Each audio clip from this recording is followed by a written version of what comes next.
car died on a frozen mountain highway at 1 a.m. And the man who stopped to help kept asking me the same question. Are you out here alone? I know that sounds like the setup to every cheap horror story on the internet, but this actually happened to me 3 winters ago in Colorado on Highway 24.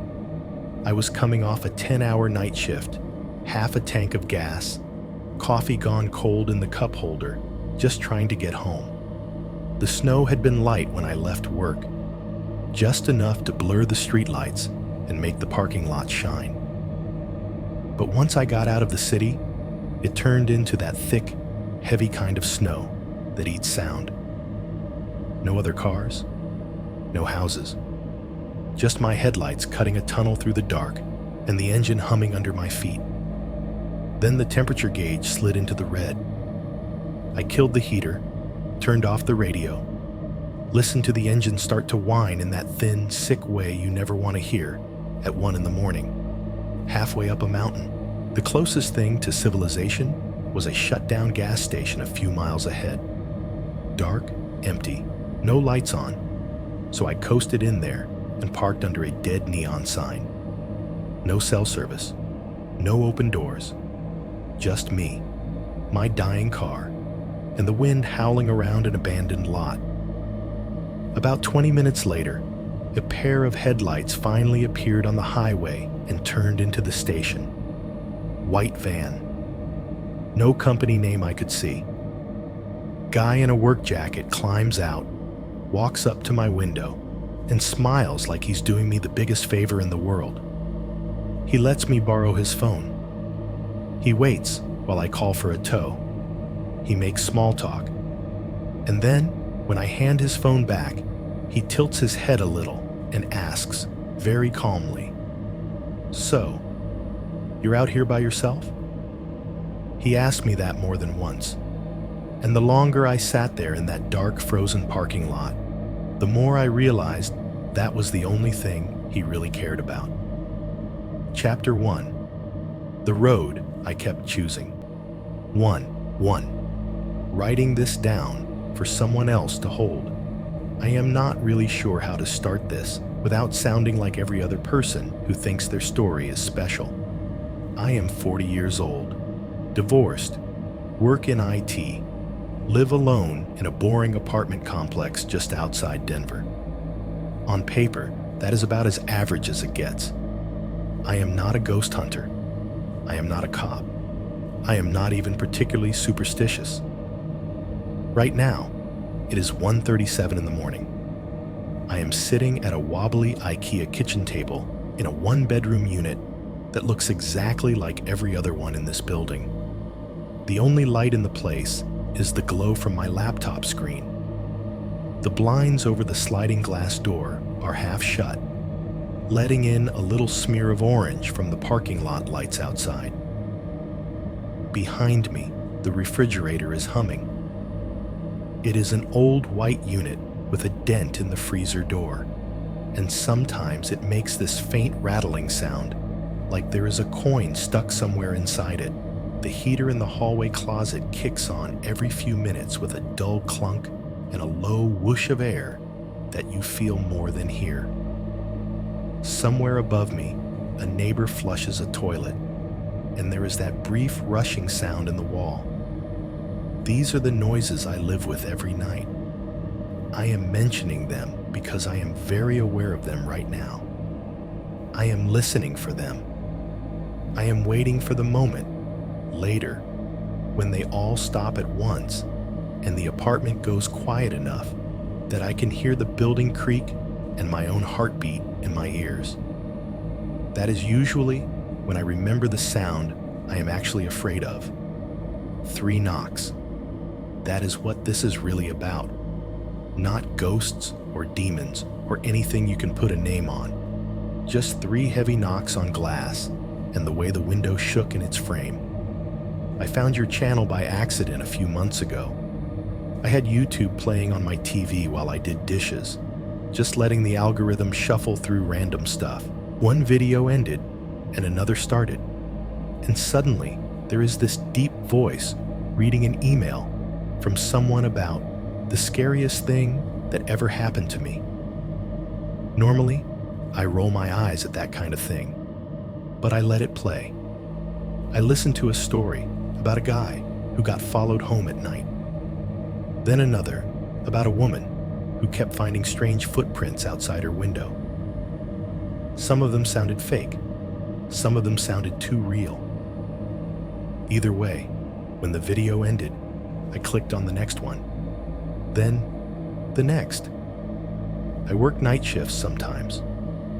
I am used to staying up late, letting other people's lives fill the space while I try not to think too much about my own. Your channel became part of that.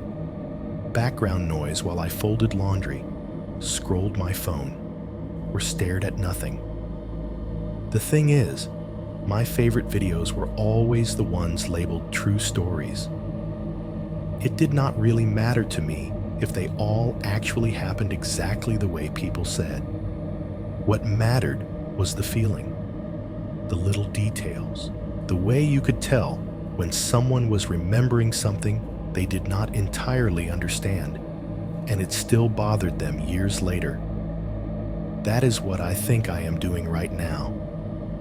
What I am about to tell you feels true to me. I remember it more clearly than a lot of other nights in my life. I can give you dates, places, weather, the color of the dashboard lights in my car, but I cannot prove most of it. There are no police reports with my name on them, no hospital records, no headlines. Still, I cannot get it out of my head, and lately it has started to bleed into places where it does not belong. So I am writing this down for someone else to hold on to for a while. If it makes it into one of your videos, fine. If it just sits in your inbox, that is fine too. I just need it to exist outside my own skull. 3 winters ago, I was driving home from a night shift in Colorado Springs. It was a little after 1 in the morning, snow coming down, temperature somewhere in the single digits. I was on Highway 24, the stretch that winds up between Colorado Springs and Woodland Park. If you do not know it, picture this: narrow lanes, rock on one side, drop-offs and trees on the other, a few scattered gas stations and small businesses that shut down by 10. After midnight, it feels like a road that belongs to somebody else, and you are just borrowing it. That night, my car started to overheat. The temperature needle slid into the red. I pulled into a closed gas station to let the engine cool down. No lights on in the building, no other cars. Just me and a dying Subaru in an empty lot under a dead neon sign. A white van pulled in after a while. A man got out and walked up to my window. He let me use his phone. He stood there while I called for a tow truck and a friend. He asked me if I was alone. He asked me that more than once. Later, after he left, someone pounded on my car window in the dark and begged me to unlock the doors. I did not. I keep coming back to that, not in a "I am proud of myself" way. More like a I have no idea how close I really came to disappearing that night, and I do not know what that says about anything way. If I had opened that door, I do not think I would be sitting here listening to my refrigerator rattle and my heater breathe. I do not think I would be typing this. I think the last sound I ever heard would have been those 3 knocks and the crack of cold air when the seal around the window broke. I wish I could tell you the story ends there, with me driving away, and that being the worst of it. Just one bad night, one close call, another thing to laugh about over beers. That would be easier. But it didn't end there. After that night, I started hearing the same rhythm of knocks in places that were supposed to be safe. A sudden 3-beat pattern on my apartment door in the middle of the afternoon when no one was there. The sharp tap, tap, tap of something hitting the side window at a car wash, even though the attendant swore he had not touched it. I started dreaming about it. I would be back in that frozen parking lot, watching my own breath fog up the inside of the windshield, waiting for the sound. Sometimes it came from the back window, sometimes from the glass door of my apartment, sometimes from the inside of my closet. Always 3, never more, never less. The reason I am finally sending this now is because of what happened last week. I was sitting right where I am sitting now, at this same table, watching one of your videos on my laptop with my headphones in. It was some story about a guy who saw a face at his bedroom window. I was half listening, half scrolling through emails, just trying to keep myself awake. In the middle of the video, while the narrator was talking, I heard it. Clear as anything. 3 knocks. Not on my wall, not on my door, not on the glass. Through the headphones, it was faint, buried under the voice and the background music, but it was there. 3 dull thuds with that same tiny rattle at the end that I remember from my car window. I paused the video, rewound, listened again. The story I was watching never mentioned it. The comments did not talk about any weird noise in the background. I reset the video, listened from the start. The knocks were gone. That is why I am writing this. I need to start from the beginning and put every piece down in order, because I am starting to feel like something from that night on Highway 24 never really stayed there. 1.2. The man I was before that winter. To explain why I kept taking that road, I have to explain the version of myself who thought it made sense. 1 year before that winter, I was still married. We had a small townhouse on the west side of Denver, a tan box with a postage stamp yard, and a view of the highway if you leaned over the upstairs railing. We had a dog, a mutt we got from a shelter, and boxes of Christmas decorations in the basement we never fully unpacked. It was not a perfect life, but it was a life. Then there were arguments that started small and never really ended. Money, mostly. Schedules. Me working too much.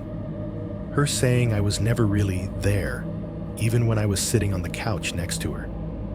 Things that sound cliche until they are happening in your own kitchen, with your own coffee cup in your hand. She kept the townhouse after the divorce. I took my clothes, my computer, a few pieces of furniture that were more mine than ours, and moved into a 1-bedroom place farther south because it was cheaper and closer to where I thought the work would be. We agreed she would keep the dog, so he would not have to bounce back and forth, which is still the part that hurts more than I expect. The divorce did not leave me ruined, but it did leave me broke enough that my comfortable day job at a small IT firm was not going to cut it anymore. I needed more hours and more pay, even if that meant less sunlight. That was how I ended up at the data center near Colorado Springs. They liked my resume.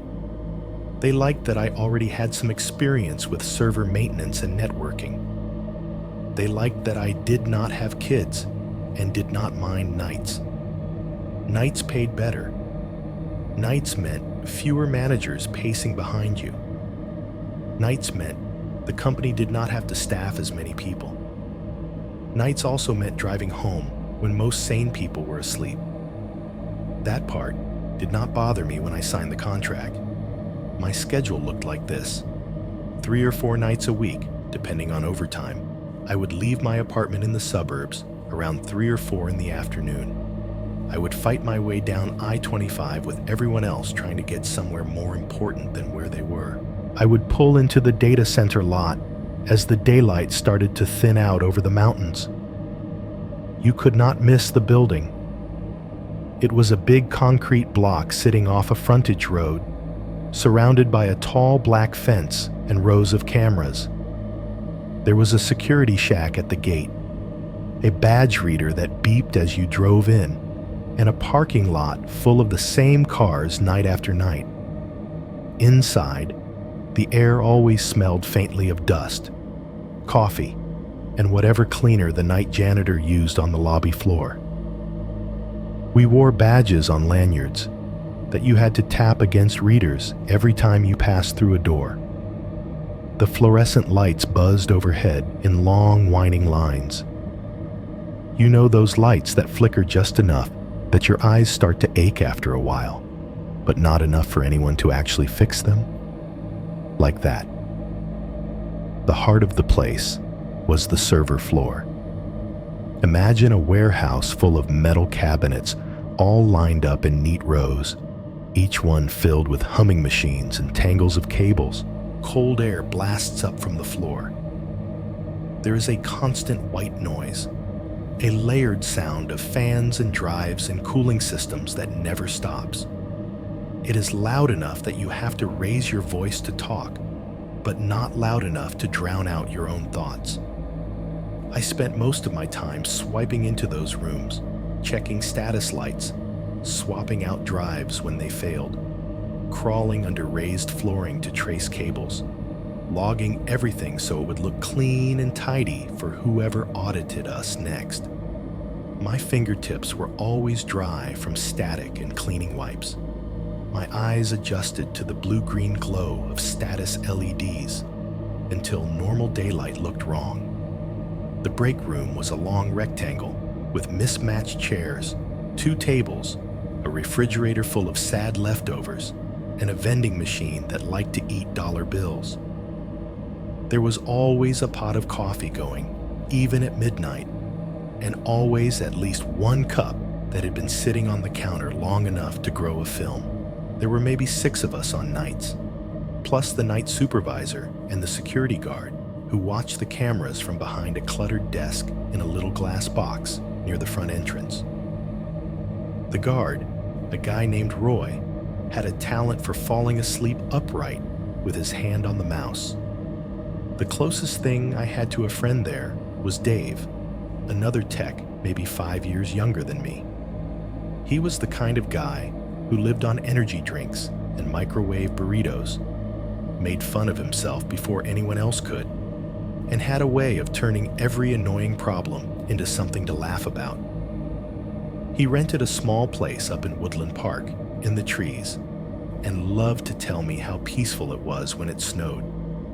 That is part of why I kept taking Highway 24. On paper, I-25 was the obvious choice. Big interstate, more lights, more traffic, more lanes. It was longer for me though, especially on the nights when I decided to crash on Dave's couch. Instead of making the full drive back to my own apartment, Highway 24 cut straight up through the mountains. It was the dark line between Colorado Springs and Woodland Park, 2 points of light connected by a strip of asphalt and guardrails. If I took 24, I could be at Dave's place in under 40 minutes. If I survived the winter driving anyway. In good weather, that road was beautiful. The city lights would fall away behind me in the rearview mirror, like someone dimming a switch. The further up I drove, the fewer streetlights there were. The open signs on small diners and motels and gas stations would wink out one by one as midnight came and went. There were stretches where you could look left and see nothing but the suggestion of a drop-off beyond the guardrail, and stretches where the rock wall on the right pressed in close enough that it felt like driving through a tunnel. Sometimes there were cabin lights scattered up on the hillsides, warm little yellow squares in the dark. Sometimes there was nothing at all, just trees and shadows and the sound of your own engine. People talked about that road. In the break room, over stale donuts and fresh coffee, someone would mention a spin-out on 24 or an accident that backed traffic up for miles. There were stories about black ice patches that came out of nowhere, about tourists who did not know how to drive in snow, about semis that lost control on the grade. But there were other stories too. The kind that started with, "I probably shouldn't say this while you're about to commute home, but..." Someone said they had a cousin whose car went off the side one winter, and they did not find it for 2 days because the snow covered the tracks. Someone else swore they had passed a car idling on the shoulder with its hazard lights on, and when they called it in, the cops said they had already found that same car earlier that night, empty, miles down the road. There were mentions of a white van here and there, some guy in a white work van who always seems to show up when people break down. One of the network guys said once, poking at his salad like it had personally offended him. My brother swears he saw it 3 different nights in a row, just sitting in different spots. Never saw anyone outside of it. I heard that and shrugged. People always see patterns when they are bored. A lot of work trucks and vans drive those roads. The human brain is too eager to turn coincidence into a story. If you listen to enough of those stories, though, they start to pile up in the back of your mind, whether you believe them or not. One night, months before everything happened, I was standing in the hallway by the loading dock, waiting for a ticket to close so I could finally go home. And one of the older guys from facilities was talking to me about winter prep. He was in his 50s, with a thick gray mustache and hands that looked like they had spent a lifetime breaking and fixing things. He told me which exits to avoid in a blizzard, which gas stations stayed open all night, which stretches of 24 were the worst for ice. Then, almost as an afterthought, he grinned and said, "Here's some free advice, new guy. If your car ever dies on 24 after midnight, lock your doors and call me, not the cops. Half the weirdos up there pretend to be cops anyway." He laughed after he said it. I did too. It sounded like one of those half jokes older guys tell, the kind that is mostly meant to make them sound like they have seen some shit. I rolled my eyes later and told Dave about it, and he just shook his head and said, "People love to scare themselves." At the time, I thought it was just paranoia, an old man's way of making himself feel wise. I am not so sure he was joking anymore. 1.3. The first time I felt watched on 24. The first time I felt something was wrong on Highway 24, nothing actually happened. That is the worst part. If something had jumped out in front of the car, if I had hit black ice, if there had been sirens and ambulances and a story that made sense afterward, I think I would remember it differently. Instead, what I remember is the feeling of being watched by something I could not see on a night that should have been just another commute. It was a few weeks before the night with the gas station. Early January, I think. One of those in-between storms when the last snow has not fully melted, but the next one is already on its way. I left the data center a little later than usual, around 1 in the morning, after a long shift of babysitting a stubborn cluster and updating documentation no one would ever read. Outside, the air had that sharp, clean bite that only exists in the mountains after dark. The sky was mostly clear, just a few thin clouds sliding over the moon. A light dusting of new snow had started to fall, not enough to cover the road yet, just enough to make the pavement shine under the streetlights. I took the same route I always took, out of the lot, left past the office parks, onto the main road, then up the ramp onto 24. The traffic lights in town were mostly blinking yellow by then. The last few bars were closing. A couple of drive-thrus were still lit up, and there were only 1 or 2 other cars heading the same direction as me. Inside my Subaru, the heater was on just high enough to keep the windshield from fogging, not high enough to make me drowsy. The radio was turned down low, playing some late-night talk show where the host sounded as tired as I felt. The soundscape was familiar. The soft whisper of the tires over asphalt, the occasional rattle from a loose panel in the driver's side door when I hit a bump, the faint whistle of wind sneaking in through imperfect seals around the windows. It was the kind of night that made you feel like the world had shrunk to the cone of your headlights and the little bubble of the car. Everything outside that was just shapes and shadows and the hint of treetops against the sky. I do not remember the exact moment I noticed the headlights behind me. They were just suddenly there in the rearview mirror. Two white circles, not too close, not too far. Far enough that I could not make out the grille or the outline of the vehicle. Close enough that I could tell they were not just some distant car on the other side of a curve. I watched them for a minute or two without really thinking about it. It was normal. Roads like that at that hour, cars bunched together from passing each other in town, then slowly spreading out again as everyone settled into their own pace. It only started to bother me when I realized that every tiny adjustment I made, those lights matched. I do not speed much on 24 in winter. I have seen too many pictures of guardrails bent around nothing and news captions mentioning loss of control on icy roads.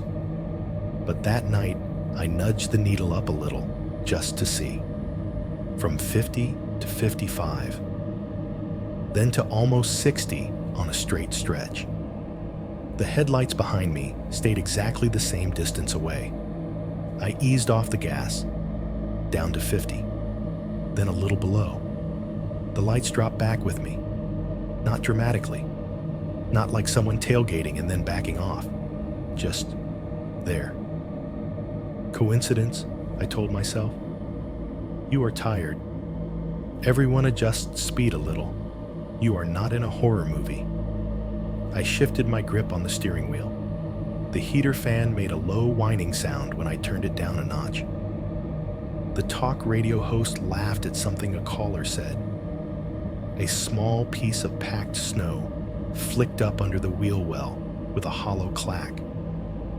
The lights stayed with me. At one point, on a gentler curve, I slid a little over to the right side of my lane, just enough that if they wanted to pass, they could. Not so much that it would be obvious. I watched the mirror, waiting for the headlights to swing out into the oncoming lane and go around me. They did not. They held their place, like whoever was driving back there was content to sit in that exact spot, not close enough to annoy me, not far enough to feel safely separate, just in that perfect zone that made my shoulders creep up toward my ears. I told myself I was being stupid. People follow each other all the time. Maybe they liked having another set of headlights ahead of them. Maybe they were nervous about deer, same as me. Maybe their cruise control was just set to the same speed as my nervous leg. My stomach did not care. There was a cold little knot just under my ribs that would not unclench. After a while, the green and white sign for a Shell station came up on the right, its lights like a little island in the dark. I did not really need gas yet, but I told myself I could use a snack, something with sugar and salt to keep me awake the rest of the drive. I flipped on my turn signal. The blinker ticked loud in the cabin. In the mirror, the headlights behind me kept coming, straight and steady. I slowed, drifted right onto the exit lane, felt the slight change in texture as my tires left the main highway and rolled onto the ramp toward the station. The headlights drew nearer in the mirror, brightening for a second, as the other car closed the distance. Then, just before the lane split fully, I saw them dip slightly as the car behind me turned its own way, not into the shell entrance. Across the road instead, into a dark turnout I had not even noticed. The station lot was bright and strangely empty. Rows of pumps, a little convenience store with its windows lit so you could see rows of chips and coolers of soda, a single car parked near the side of the building, probably an employee's. I pulled up to a pump, put the car in park, and cut the engine. The sudden quiet was thick. For a second, the only sound was the ticking of cooling metal under the hood. Then the background sounds filtered back in. Faint music from the store speakers, if I cracked my window. The soft hiss of snowflakes landing on the roof. The distant whoosh of a semi-truck on the highway. Stepping out, the cold hit me like a slap. My breath came out in quick white puffs. I jammed my hands into my jacket pockets and swiped my card at the pump. The machine beeped, thought about it, and finally told me I could lift the nozzle. While the gas flowed, I glanced back toward the highway. Across the road, in the turnout, was the outline of a vehicle. No lights on, no movement, just a darker shape against the tree line. As my eyes adjusted, I could make out the basic form. A boxy rear, squared-off roof.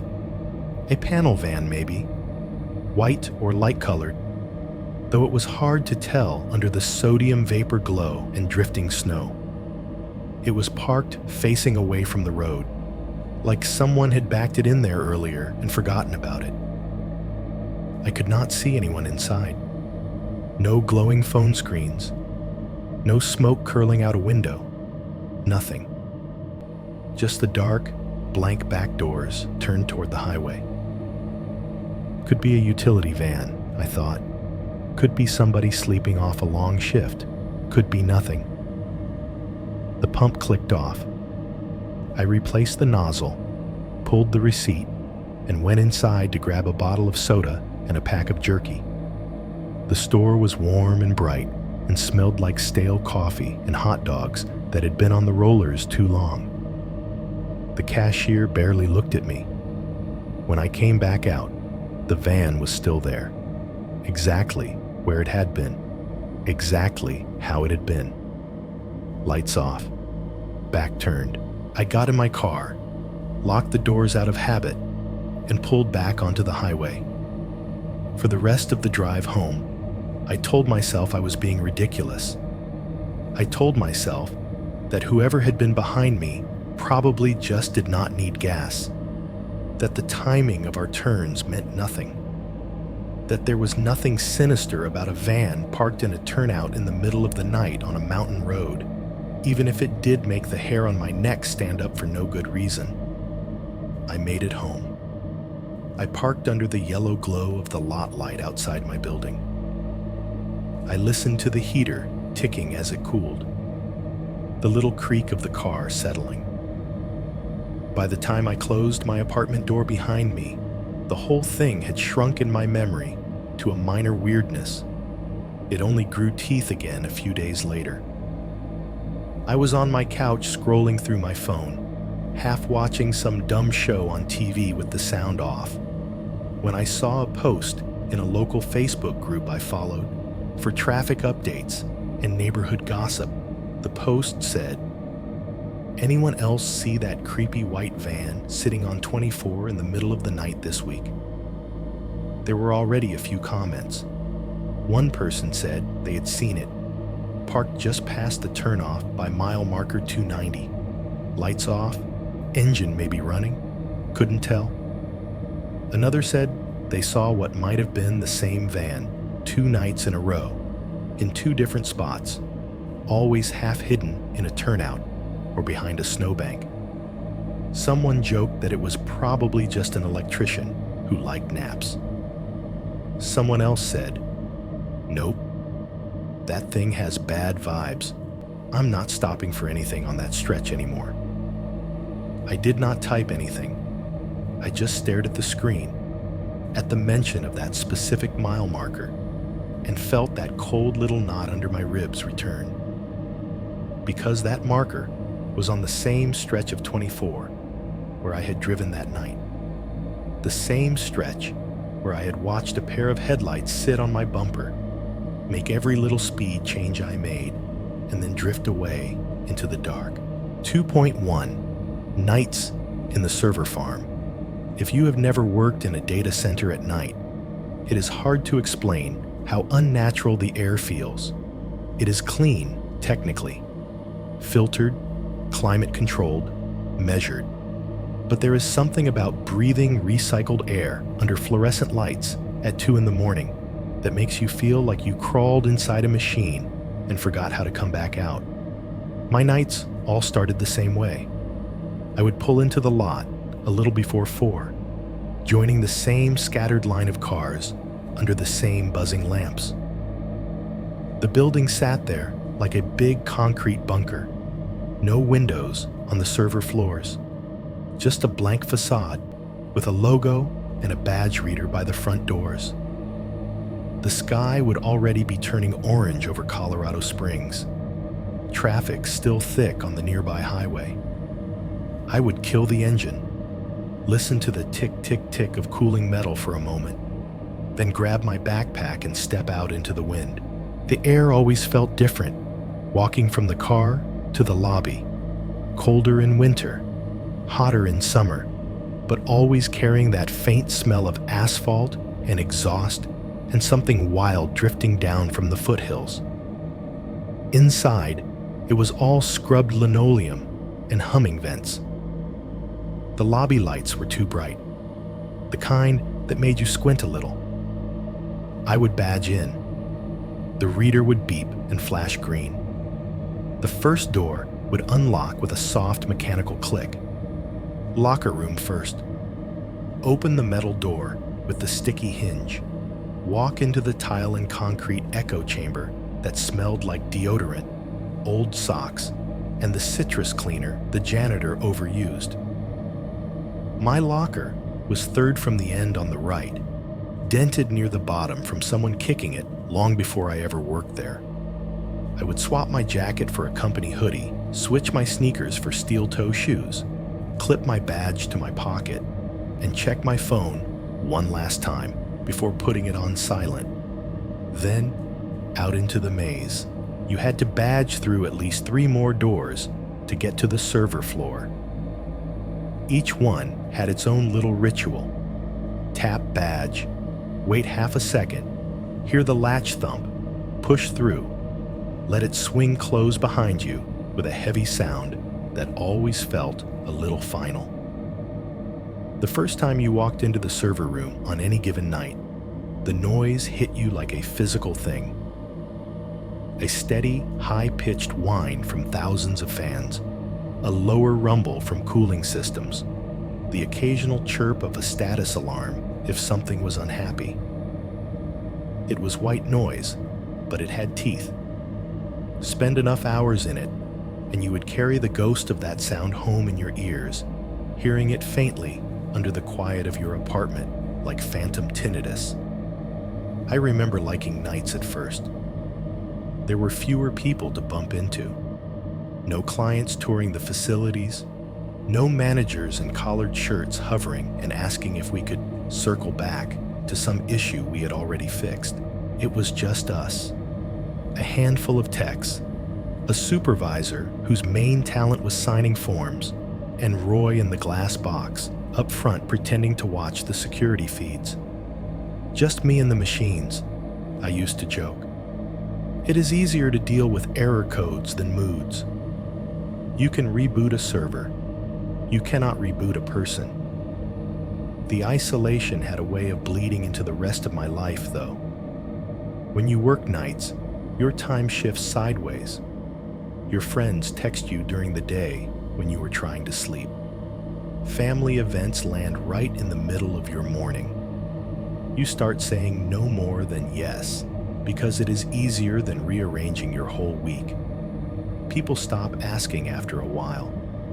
On a typical shift, I would spend the first couple of hours doing rounds, check racks, log temperatures, swap a drive with a blinking red light, crawl under the raised floor to look for loose cables in that weird underworld of cold air and dust bunnies. The sounds became their own kind of comfort.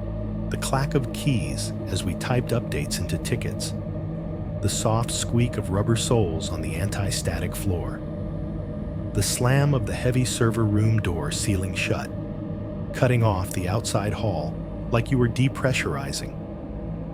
Around midnight, if whatever batch jobs and updates we had scheduled were behaving, we would drift toward the break room. The break room was basically a long beige rectangle with vending machines at one end and a TV bolted to the wall at the other. The vending machine made a low humming sound and a faint clicking every so often, like it was swallowing coins that were not there. The fridge buzzed. The microwave occasionally beeped angrily if someone left time on it. Dave would usually be there before me, hunched over the counter pouring coffee into a stained mug with a joke printed on it. He was 28, skinny in a way that made it look like he lived on caffeine and pure stubbornness. Dark hair, always a little messy. Eyes with permanent shadows under them. Graveyard royalty, he called us once, raising his mug in a mock toast. Everyone else gets to complain about Mondays. We get to complain about 3 a.m. on a Thursday. We had our rituals. One of us would make a fresh pot of coffee, even if there was already some sitting there, because the idea of drinking whatever sludge had been on the hot plate for 6 hours was too depressing. We would stand there, listening to the drip and hiss, talking about nothing.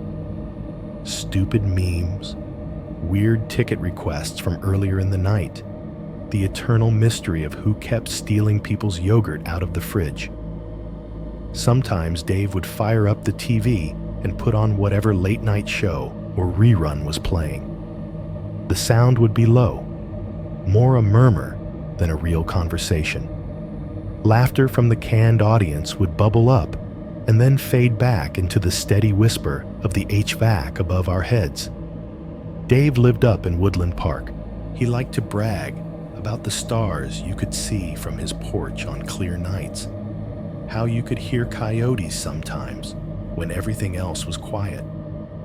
He also liked to offer me his couch every time the weather looked even remotely bad. If it is dumping snow, just crash at my place, he would say, waving his mug for emphasis. Seriously, man, it is not worth dying in a ditch just to wake up in your own bed. I almost always said no. Part of it was pride. I did not want to feel like I was imposing on someone half my age who still lived like a college student with thrift store furniture and a sink full of dishes. Part of it was stubbornness. The road was familiar. The drive was a known quantity, and I hated the idea that a little weather could control my life even more than my job already did. And part of it, if I am honest, was that the idea of spending the night in someone else's house, listening to someone else's noises, felt more unsettling than the thought of driving alone through the dark. At least on 24, I knew what kind of silence to expect. All of that sounds dramatic, but it was not. Not then. It was just life. What made it worse? What made me tired, in a way that went beyond just staying up late, were the things piling up outside work. The divorce was technically over, but the paperwork has a way of lingering.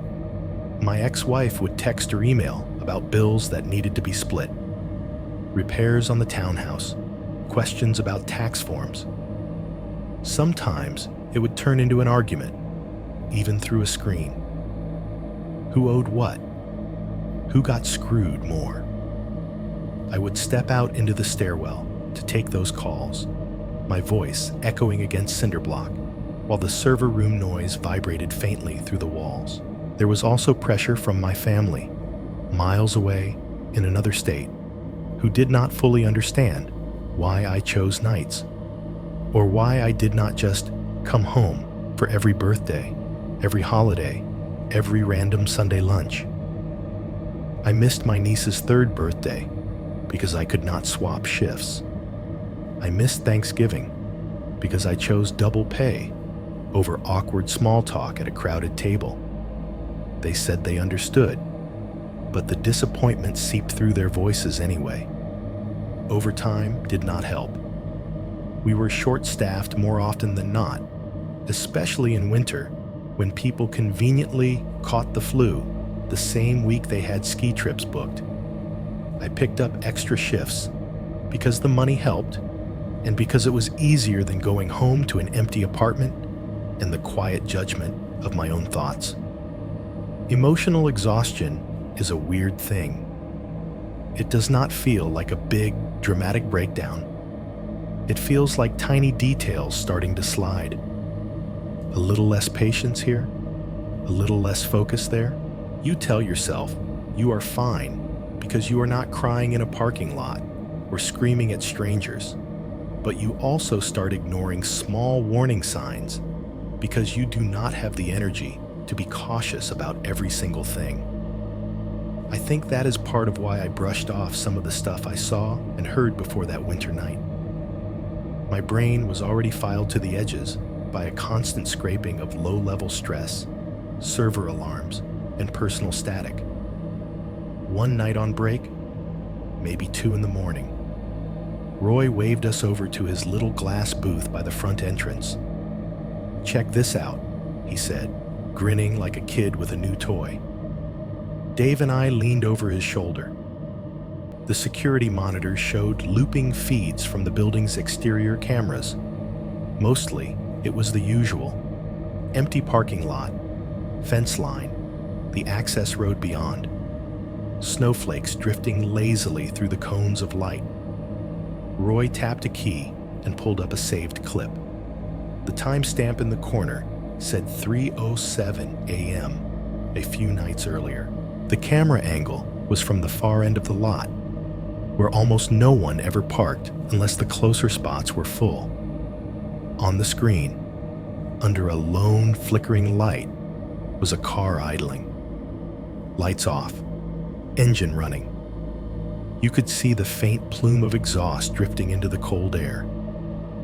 The shape of it was just a dark blob, long and boxy. "Dude just sat there for like 20 minutes, Roy said. "Never got out, never went inside. Just parked facing the exit like he was waiting to make a getaway in a movie. Creeped me the hell out."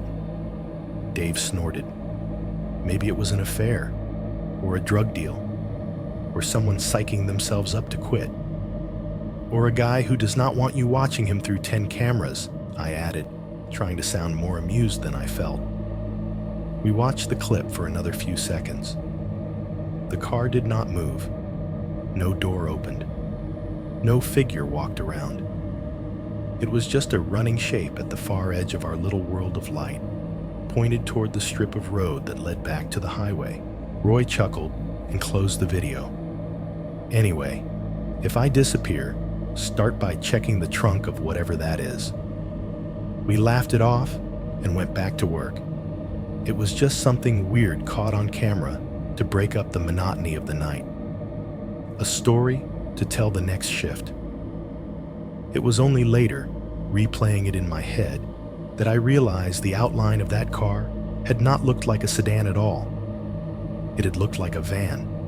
A white panel van parked facing the highway exit, lights off, engine running. 2.2. The stories. People tell about bad roads. If you sit in any break room long enough, people will eventually start telling stories. It is like some unwritten rule of fluorescent lighting and cheap coffee. The more tired everyone gets, the more likely somebody is to pull out a memory they would not have mentioned in daylight. Our break room was no different. The hum of the refrigerator was a constant, a low mechanical purr coming from the corner. It had this high little buzz under it, like an insect trapped in the wiring. The coffee machine hissed and gurgled every time someone hit the brew button, spitting steam and the smell of burnt beans into the air. The TV in the corner usually played some muted rerun or late-night commercial. All bright colors and two white smiles. Voices bounced off the tile and painted cinder block. Laughter always sounded bigger in there, like the room was trying to double it for morale. The chairs scraped. The microwave door thunked shut. Plastic wrappers crinkled as people tore open snacks from the vending machine. It was warm. It was bright. It was safe. And for some reason, that was where people liked to talk about the worst things that could happen on the road. I drove 3 or 4 nights a week. It would usually start with the weather. Someone would come in from the loading dock, stomping snow off their boots, saying something like, "It's really coming down out there." And that was all it took. The tow guy was in earlier, one of the facility's guys said once, dropping into a chair with a grunt. He was a big man with a beard that always had crumbs in it. Said he had 3 calls on 24 last night. Hates going up there after midnight.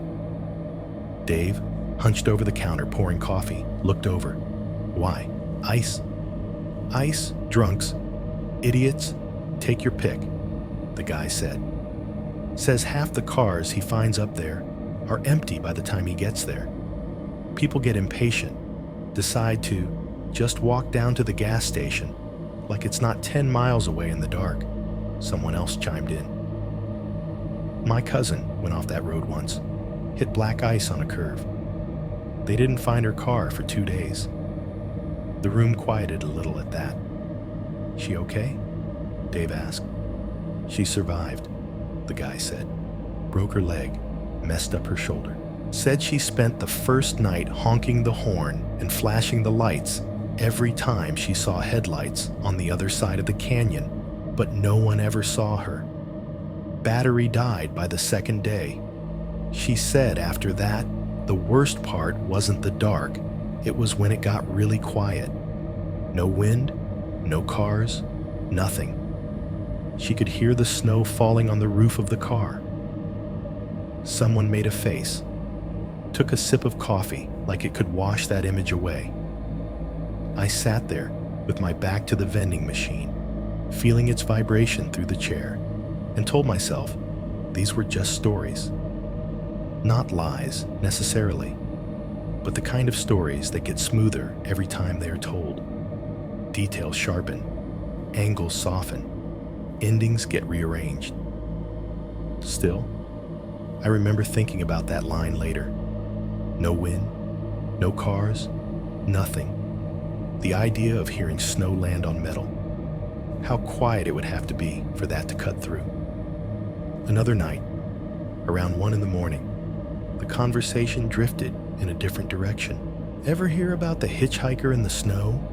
One of the network guys asked, unwrapping a granola bar. Dave rolled his eyes. Which one? The ghost bride? The murdered girl? Take your pick. No, this one's local, the guy insisted. My aunt swears it happened to a friend of hers. It's always a friend of somebody I know. But just shut up and listen. He leaned back in his chair, letting it creak a little for effect. So this guy's driving back from Breckenridge or somewhere like that. Middle of a blizzard, he said. It's late. He's tired. Roads are crap. Visibility is like 10 feet. He comes around this curve and sees this woman walking on the shoulder.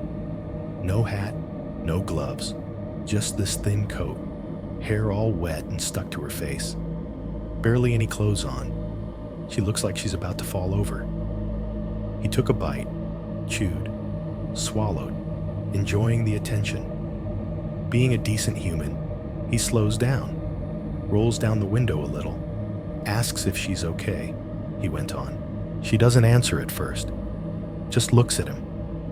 says she's cold, asks if he can take her to the next town. So he lets her in. She barely says 2 words the whole time, just stares out the windshield. He keeps trying to make small talk, you know? Rough night, huh? You live around here? Nothing. Just this quiet breathing next to him. The fridge hummed. The coffee machine hissed. Someone's spoon clinked against a mug as they stirred sugar. He notices after a while that she's not shivering, the guy said. She should be, but she's not. Eventually, he gets freaked out enough that he looks away from the road for half a second, just to see her face properly. He paused for effect. She's gone, he said. Passenger seat empty, door still locked, no wet footprints on the floor, nothing, just like she was never there. He pulls over, gets out, convinced she fell out or something, but there are no tracks in the snow behind the car. Dave snorted again. Yeah, okay, I'm just telling you what I heard, the guy said. Supposedly, if you see her and don't stop, she shows up in your back seat instead. Cool, I said dryly. I needed that in my head at 2 a.m. We all laughed. It sounded too big in that little room, echoing off the walls, wrapped in the insulated hum of machines and ventilation. It was easy to laugh with the fluorescent lights buzzing overhead and the coffee burning a comfortable heat down my throat. Easy to be a skeptic when the worst thing that could happen to you in that room was someone microwaving fish. I have always been that person, the one who picks at stories, finds the seams. Urban legends or pattern recognition on overdrive. A friend of a friend. A detail slightly too perfect. The same structure dressed up in local names. But even as I rolled my eyes, certain pieces lodged themselves in the back of my mind and stayed there. One afternoon before a shift, afternoon, meaning my 9 a.m., Dave and I were sitting in the break room scrolling our phones, trying to pretend the day outside did not exist. The TV was playing some endless loop of weather updates and traffic reports for people whose sleep schedules made sense. On the screen, a graphic popped up, winter storm warning. The meteorologist gestured at a map with big blue swaths over the mountains, talking about chain laws and low visibility. That's going to be fun for you on 24, Dave said, nodding at the TV. I shrugged. I'll take it slow.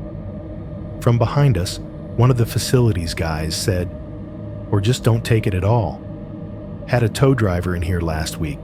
He says if he gets a call on 24 after midnight, he already knows it's going to suck. How so? I asked, because I did want to know, even if I pretended I did not. Because half the time, when he gets there, it's not just the car, the guy said. It's the people. He sat down heavily across from us, the chair legs scraping. Says he's pulled up to cars that are just sitting there in the dark, hazards on, nobody inside. He continued. Sometimes he finds them walking down the road, sometimes not at all. You know what he told me? If somebody offers to just hang out with you while you wait for a tow, say no. Real tow drivers don't usually hang around in the dark with you. They hook you up and get the hell out. Dave made a face. That's comforting. Guy said the worst is when they're already there. The facilities guy went on. Like he shows up and there's some random dude leaning against the stranded car, smoking, all friendly, saying how he came across them and decided to wait with them so they wouldn't be alone. Tow driver says it never feels right. Something in their eyes. Said he started telling people on the phone, stay in your car, lock your doors, do not get out until you see my truck's logo. He chuckled then, trying to defuse his own story. Anyway, moral of the story is, Don't trust anyone who wants to watch you freeze for company. It turned into jokes again. Dave made some crack about serial killers and their customer service, which got a tired laugh. Someone else suggested we should get Jeff, the night supervisor, a reflective vest and send him out on 24 to offer company to broken down cars. The moment passed. The fridge kept humming. The coffee kept hissing. But I remembered that line. Real tow drivers don't usually hang around in the dark with you. At the time, it was just a creepy detail in a pile of other creepy details, all jostling for space with server alerts and divorce emails and bills. It did not feel connected to me personally. One night, though, the stories got a little closer to where I would eventually be. We were on break again, some night when the snow was just starting to dust the edges of the lot outside. One of the younger guys, bored out of his mind, was scrolling through his phone and suddenly said, "Huh, check this out." He angled the screen so we could see. It was a local news site, the kind that covers everything from high school sports to fatal crashes. The article he had pulled up was a few years old, judging by the date at the top. The headline was short: "Man missing after truck breaks down on Highway 24."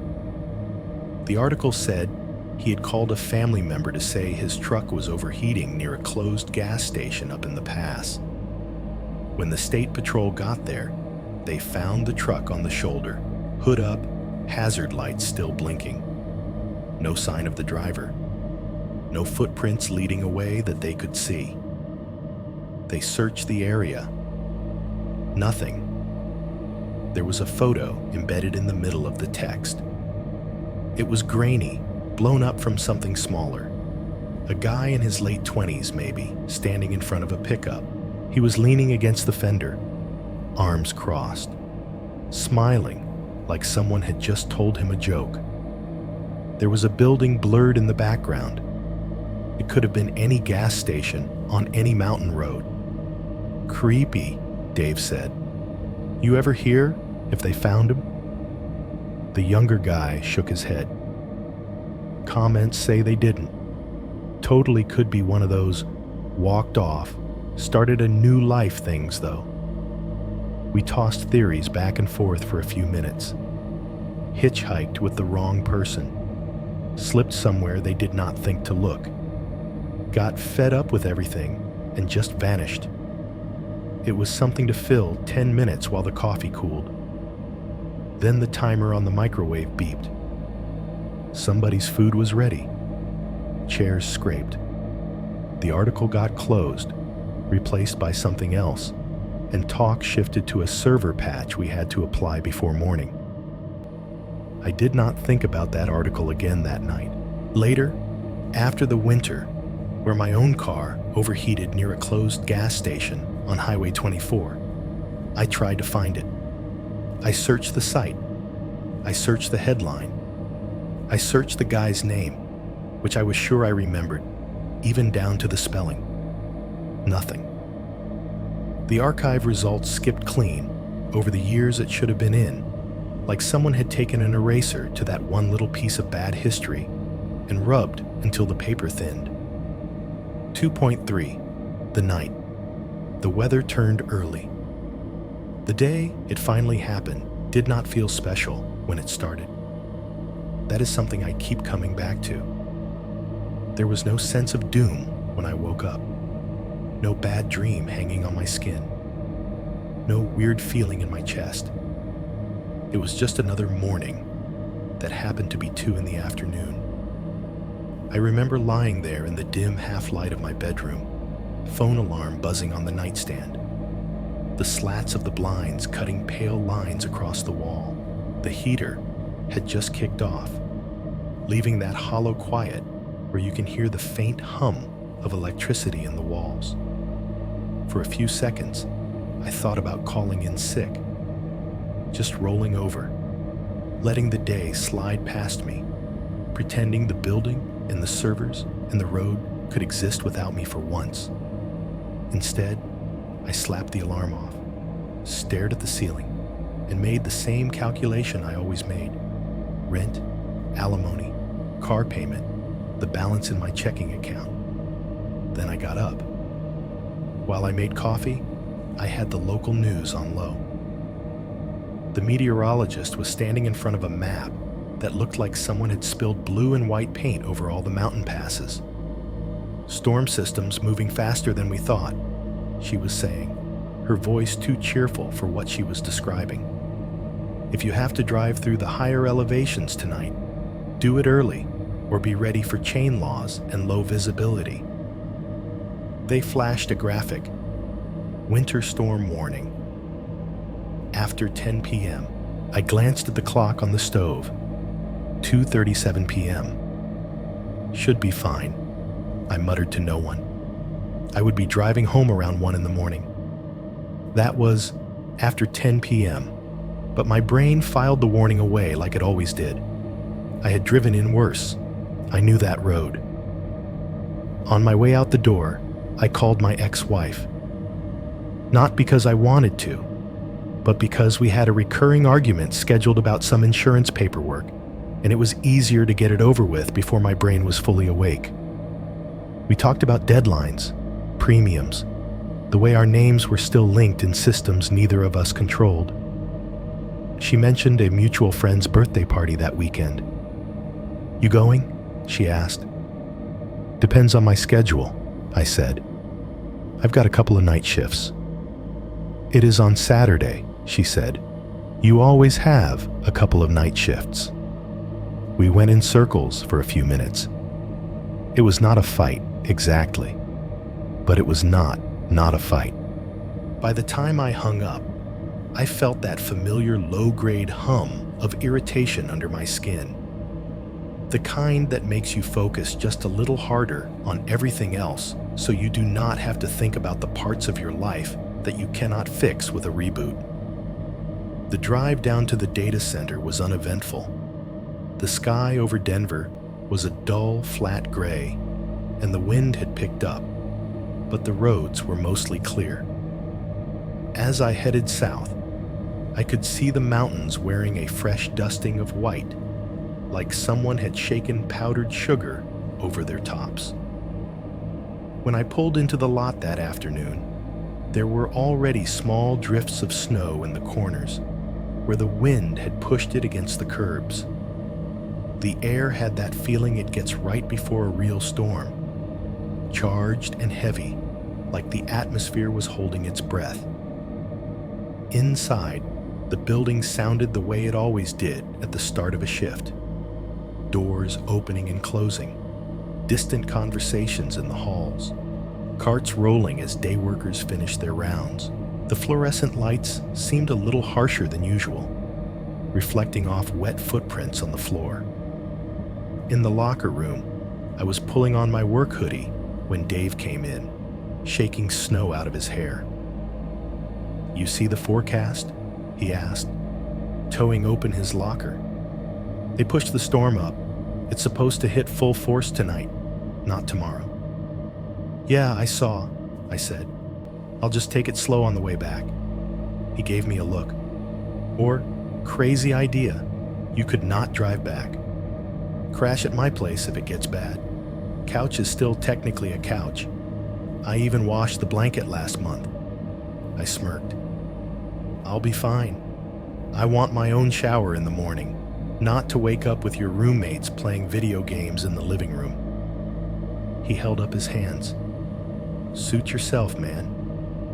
When you're in a ditch texting me at 3 in the morning, I reserve the right to say, 'I told you so.'"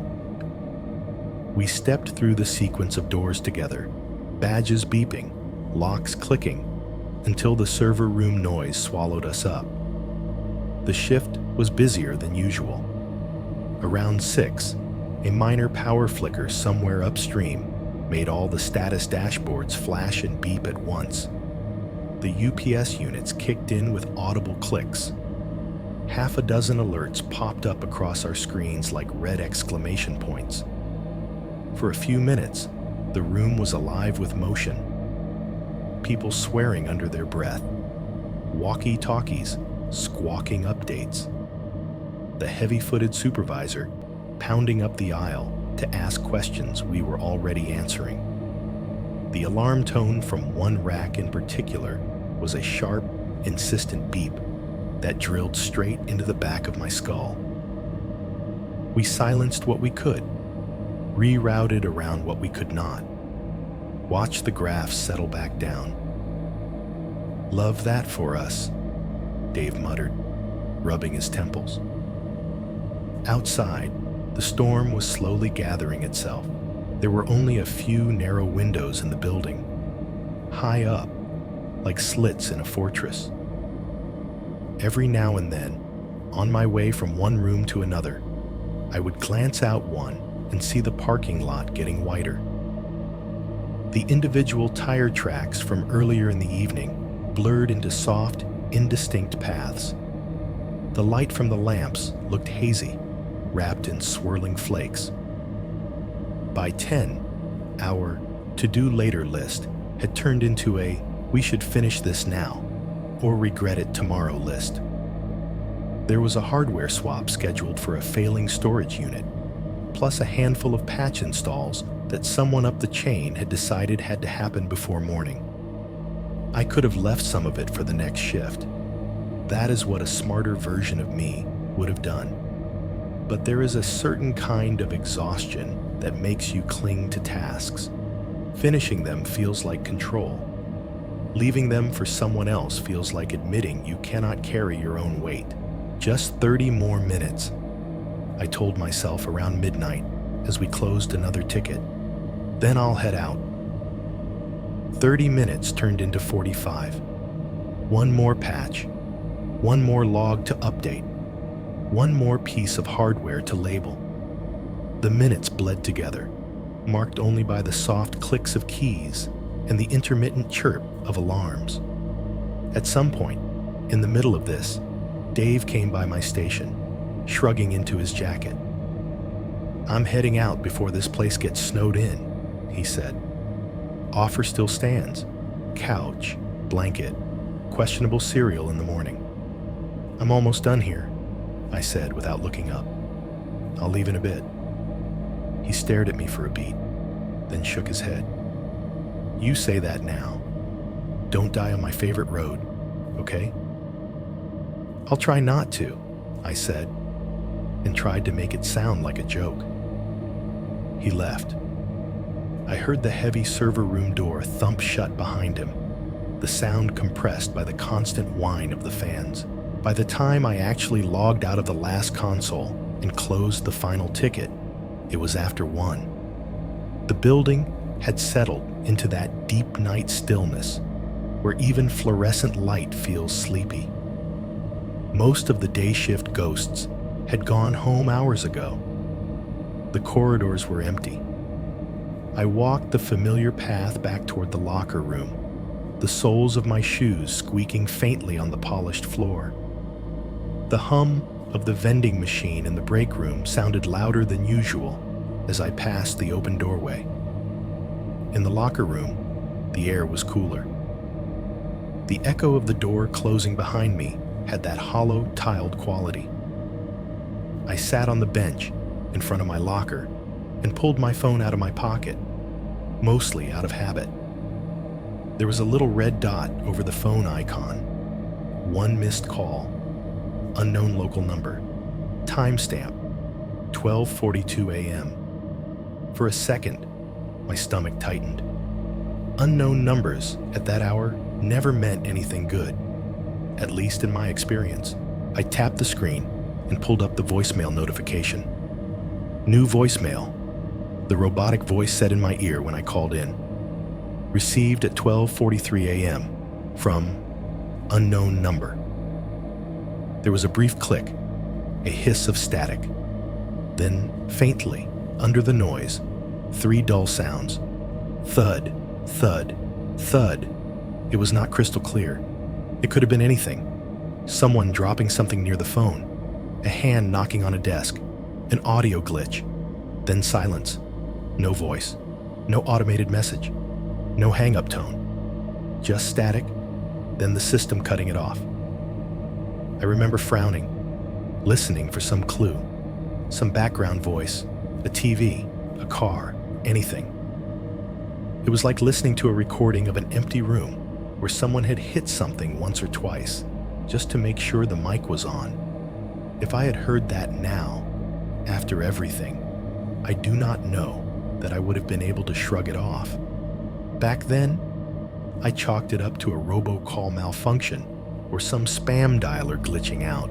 I hit 7 to delete the message without listening a second time. Then I put my phone back in my pocket, swapped my hoodie for my jacket, and walked out into the storm that had finally arrived. 3.1, leaving the light behind.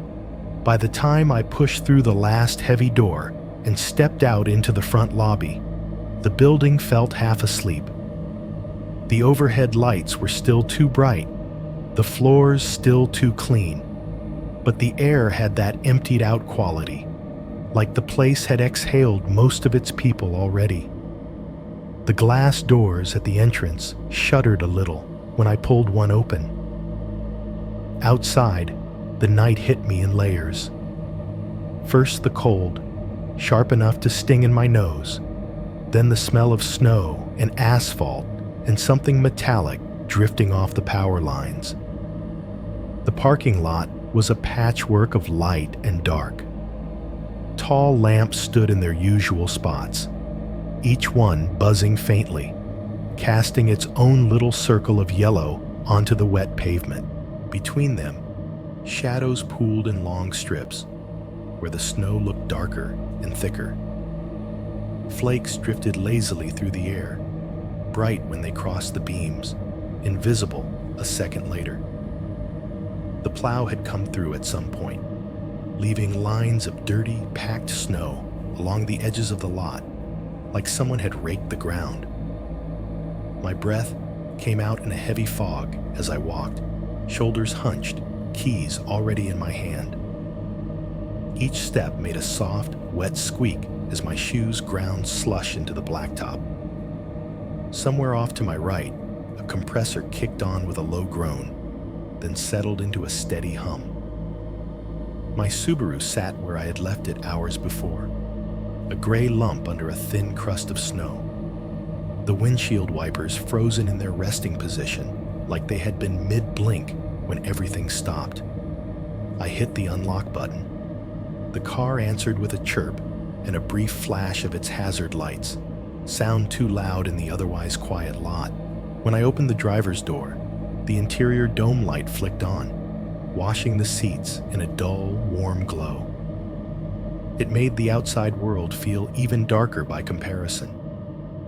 Melted snow from other nights had dried in white streaks on the rubber mats. An empty coffee cup rolled slightly in the cup holder as I climbed in. The door closed with a solid thud. For a moment I sat there, listening. The world sounded different on the other side of glass.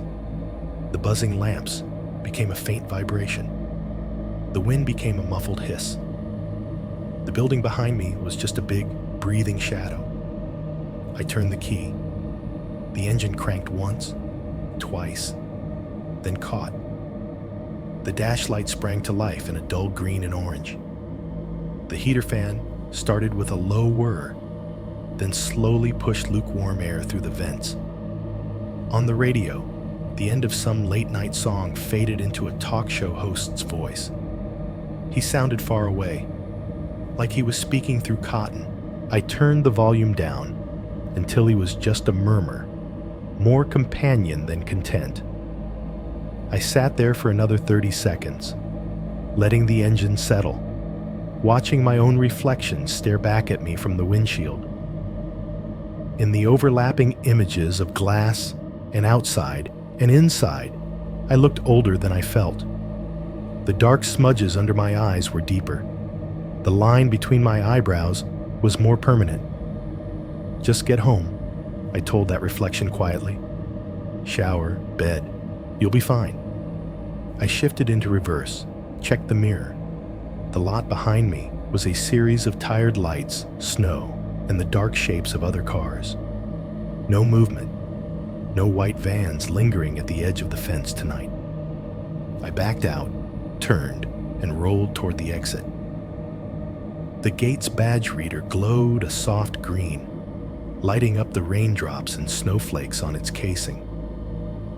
I reached out into the cold, tapped my card, heard the familiar beep and the rattle of the barrier lifting. Then I was out, tires crunching over the thin ridge of snow where the lot met the road, heading back toward the city. The drive through Colorado Springs was the kind of late-night quiet you only notice when you are not the one closing up somewhere.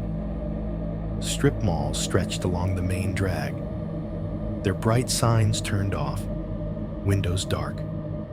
A few still had their interior security lights on, rows of mannequins frozen behind glass, or empty tables waiting for the next day's crowd.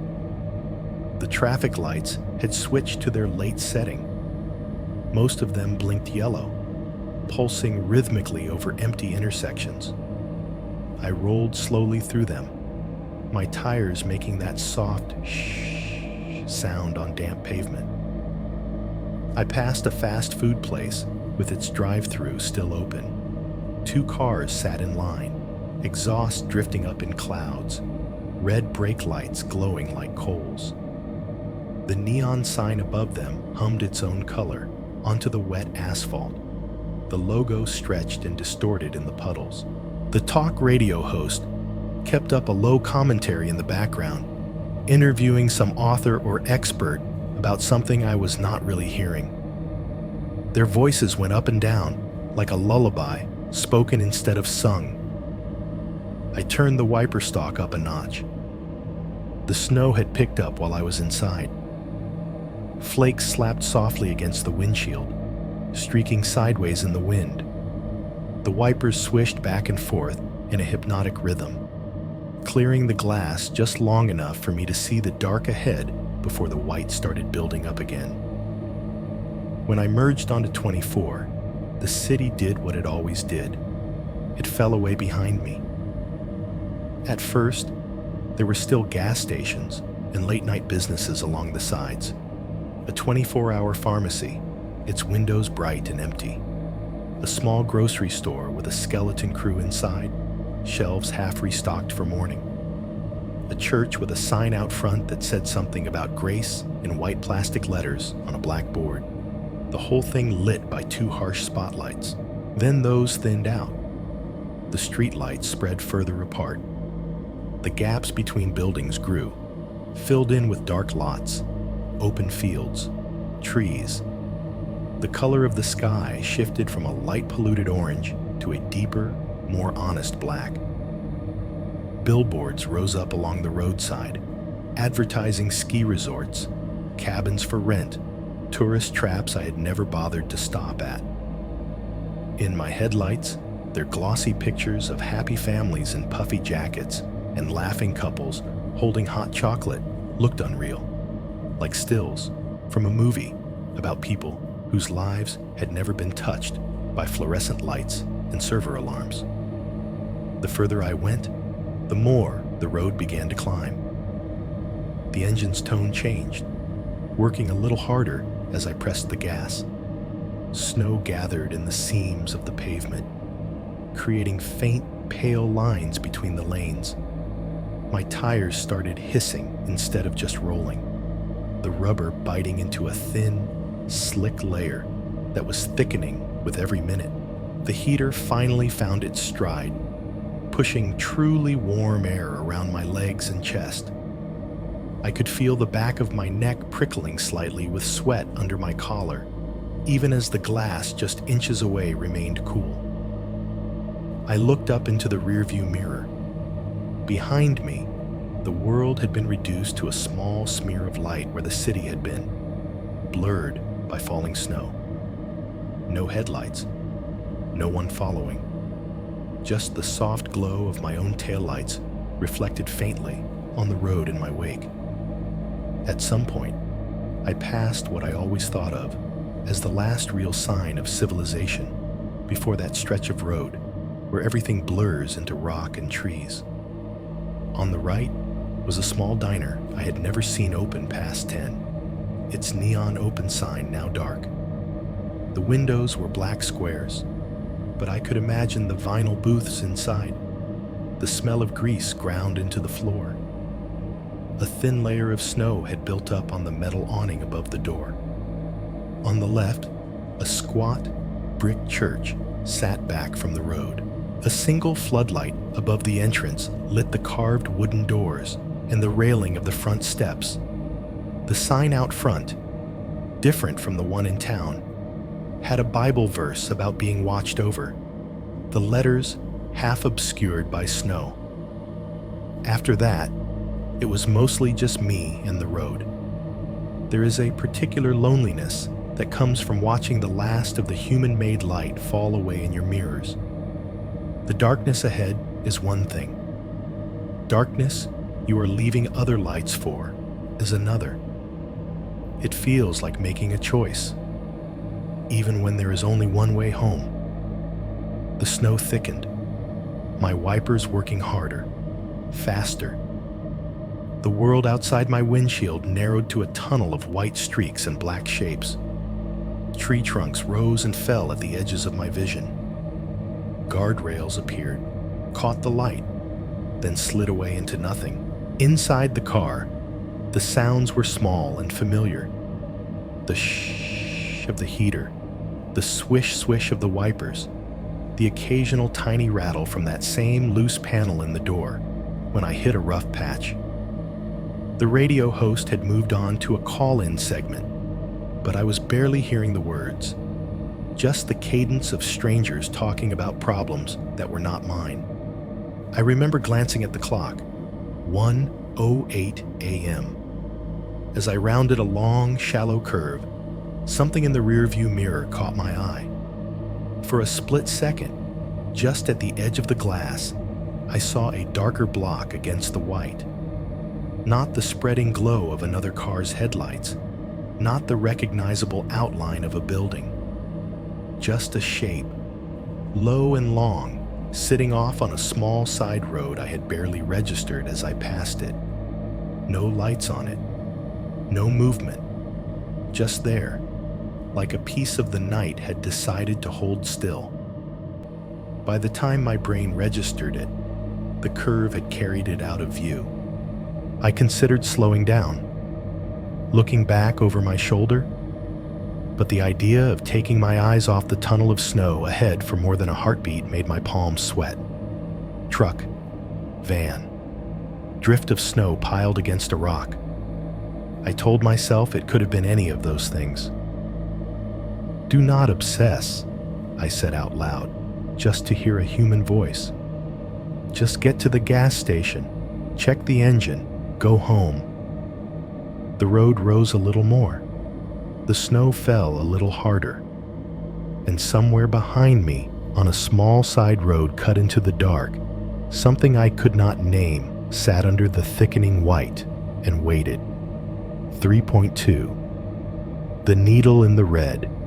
It did not happen all at once. If it had, maybe I would have reacted differently. Maybe panic would have jolted me into some smarter version of myself.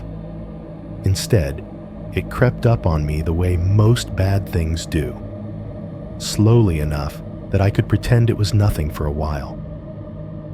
I was watching the road, not the dash. Snow streamed toward me in endless white lines, caught in my headlights like a film reel that would not stop. My eyes were doing that tired dance between the painted lane markings and the vague suggestion of guardrails when something else started tugging at the edge of my awareness. A color. Down and to the right, just within my peripheral vision, a little red mark where there should have been white and blue. I flicked my gaze down just for a second. The temperature gauge, which normally sat comfortably in the middle, had nudged itself higher, not by much. Just enough that the needle was no longer where my brain expected it to be after years of glancing at it without really seeing it. Okay, I told myself. Calm down. It is cold. You have been climbing. The car is old. It will settle. I eased off the gas a bit, letting the engine relax as I coasted down a slight grade. The needle dipped a hair, then floated back up again, like it was testing boundaries. The wipers squeaked over the glass, smearing a light paste of half-melted snow before clearing it. The heater purred, blowing warm air at my hands, where they gripped the wheel in a 10 and 2 that would have made every driving instructor proud. The talk radio host was still murmuring about something behind all of it, but his words were a blur. Another minute ticked past. My eyes dropped to the gauge again. The needle had moved, not dramatically, just enough that it was now closer to the red section than to the middle. No more flirting. It was committing. A dry, unreasonable rush of anger went through me. I did not have room in my life for this. Not tonight. Not on this road, in this weather, at this hour. "Come on," I muttered, as if I could shame the engine back into behaving. "Not now." I turned the heater down, then off. In theory, less load meant less heat. In practice, it also meant the cabin started to cool almost immediately, the windshield fogging a little at the edges. I wiped at it with the back of my wrist, pulling one glove off so I could fiddle with the controls more easily. Under the familiar hum of the engine, there was a new sound now. A faint, strained whine under acceleration, like a person trying to breathe through a straw. Subtle, but once I heard it, I could not unhear it. The wind had picked up outside. It buffeted the car from the left in irregular gusts, making the frame shiver. Snow tapped against the windshield and roof in a constant soft patter, like fingers drumming lightly on a table. I reached forward and turned the radio all the way down. The host's voice vanished mid-sentence. The car suddenly felt much smaller. The only sounds left were the engine struggling, the tires hissing over the whitening pavement, and the wind pressing itself around the metal shell. The needle climbed again, not quickly, not dramatically, just one more little notch toward the red. I could feel my pulse in my neck now. My hands were slick against the steering wheel, even as the air in the car cooled enough that I could see my breath on the next exhale. It fogged in front of me for a second, then disappeared into the dim interior. "Okay," I said quietly, as if I were talking to a nervous animal. "Okay, you're not going to blow up on me. We are going to get you off the road, just a little further." Somewhere up ahead, in the general map of this road in my head, was a Conoco. I had stopped there before, once or twice, when I needed gas or caffeine. It sat in one of the rare flat spots on that stretch, perched on the side of a wide curve. I held that thought like a rope. Just get to the station, get off the road, let it cool down. The snow thickened, swirling in dense clusters in the beams of my headlights. I leaned forward a little, as if being closer to the glass could help me see through it better. My shoulders were tight enough that I could feel muscles buzzing between my shoulder blades. When the green glow of the Conoco sign finally appeared through the mess of white and darkness, it felt almost unreal. A rectangle of color, softened by distance and weather, rising above the tree line on the right. As I got closer, I saw what I had half expected, half hoped not to see. The sign was lit, but everything else below it was dark. No lights in the store windows, no cars at the pumps. The canopy over the gas island glowed faintly from a couple of struggling fluorescent bars, but the inside of the convenience store was a black rectangle, reflections of snow moving across glass. "Of course," I breathed. "Of course you're closed." Still, the lot itself had been plowed. A wide, scraped space with ridges of snow pushed to the sides. It was solid ground. It was somewhere to stop. That was not just the shoulder of a mountain highway. That was enough. I flicked my blinker on. The ticking sounded ridiculously loud in the cabin. The steering wheel vibrated under my hands as I rolled off the smoother highway pavement onto the rougher, more scraped surface of the station driveway. The car lurched slightly over a frozen ridge of snow at the entrance, then settled as I eased it between the pumps. I chose a spot near the middle, out of habit more than anything, and let the car roll to a stop.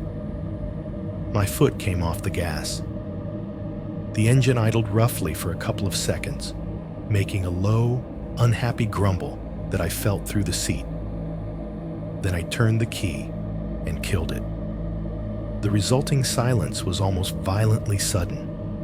No engine noise, no fan, no murmur from the radio. Just the wind, now louder, rushing around the car in uneven bursts, and the gentle ticking of hot metal starting to contract under the hood. For a moment, I just sat there, breathing. The windows fogged slightly, then cleared as the air equalized. The world outside the windshield had a flat, two-dimensional quality under the sickly glare of the canopy lights. White ground, dark pumps, black windows, the vague outline of the sign above it all. My fingers were numb. I had not noticed how tightly I had been gripping the wheel until I tried to let go and felt the ache. "Okay," I said, this time to myself. "Let's see how bad this actually is." I pulled my gloves back on, opened the door, and stepped out into the cold. The night hit me like walking into a freezer. The air sliced up my sleeves, crawled down the back of my neck. I sucked in a breath and saw it explode out of me in a thick plume, immediately shredded by the wind. The ground under my boots was a mix of slick patches and crunchy, half-frozen slush. Each step made a compacting sound, like walking on old styrofoam. Somewhere, a loose metal sign or chain was clinking softly, blown against its mount over and over. I reached down and pulled the hood release from inside the car. There was a muted thunk from the front as the latch popped. At the front of the Subaru, I slid my fingers under the edge of the hood, searching for the secondary catch. The metal was freezing, stinging through the fabric of my gloves. When I found the latch and pushed, the hood jumped up a little, and a wave of heat rolled over my hands. Even in the dim light, I could see a faint shimmer rising from the engine. Steam, thin and gray, wafted up into the falling snow, turning flakes into tiny drops that hissed when they touched the hot parts. The smell hit a second later, hot coolant and metal, sharp and sweet and wrong. I propped the hood up, the rod squealing slightly in its slot as I lifted it into place. For a moment, I just stood there, letting my eyes adjust. My phone's flashlight beam cut a harsh little cone of white through the guts of the engine bay when I pulled it out and turned it on. Hoses, belts, reservoirs, things I had seen 1,000 times, but never really understood beyond the basics.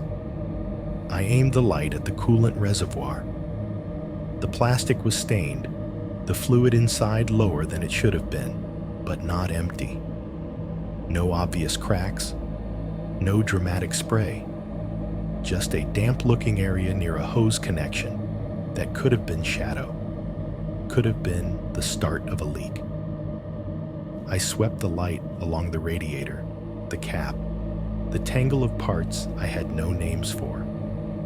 Snowflakes drifted down, catching the light as they passed through the beam, melting when they landed on warm metal and running in tiny rivulets. I am not a mechanic. I am not the kind of person who can look at an engine and see a story. All I saw was a lot of expensive pieces doing something they were not supposed to do. Great, I muttered. My breath turned to fog over the open engine, mingling with the steam. Just great. I straightened up to give my back a break, rolling my shoulders, phone still in my hand. The wind found its way under my jacket through every imperfect seam, and I shivered hard enough that my teeth clicked together once. When I finally lifted my head and looked around properly, it hit me how alone I was. Aside from the faint glow from the highway a few hundred yards away, just a soft orange smear through the trees. The whole station was wrapped in darkness. The store windows were black mirrors, reflecting my own little island of light back at me. The door was just a darker rectangle set into the wall. No handwritten sign saying, "Closed." No friendly open. 6 a.m. plastered beside it. The big Conoco sign above the canopy hummed faintly, but its light felt thin and far away, like it had been stretched too much to really reach the ground. No other cars. No trucks filling up. No distant rumble of an engine idling somewhere around the corner. Just the wind pushing loose snow across the lot in ghostly sheets, and the occasional tick-tick-tick from the cooling engine beside me. I told myself that was normal. It was after 1 in the morning in a mountain town. Of course the station was closed. Of course no one else was stupid enough to be out here right now. Still, as I stood there in the middle of that plowed, empty space, a feeling crept up the back of my neck, slow and cold and absurd. It was the sensation of being watched, not from the road behind me or the trees at the edge of the lot, though I glanced at both. From the building itself, from those dark, reflective windows of the convenience store. My brain offered stupid images, faces hovering just out of sight on the other side of the glass, breath fogging up the interior, eyes tracking me as I moved, a shape standing perfectly still between the aisles of chips and candy bars, just far enough back that the light from my phone would not catch it. I shone my flashlight briefly in that direction, more to prove myself wrong than anything. The beam bounced off the glass, showing me my own pale, tired face with a hood pulled up, arms crossed against the cold. Nothing else. Still, I could not shake the feeling that if I stared long enough, something in that reflection would move that was not me.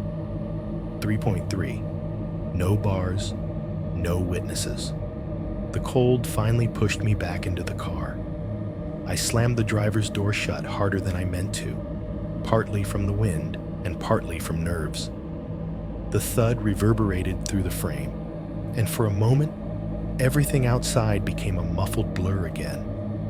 Snow, wind, the empty pumps frozen in their places. The inside of the windshield had fogged while I was out.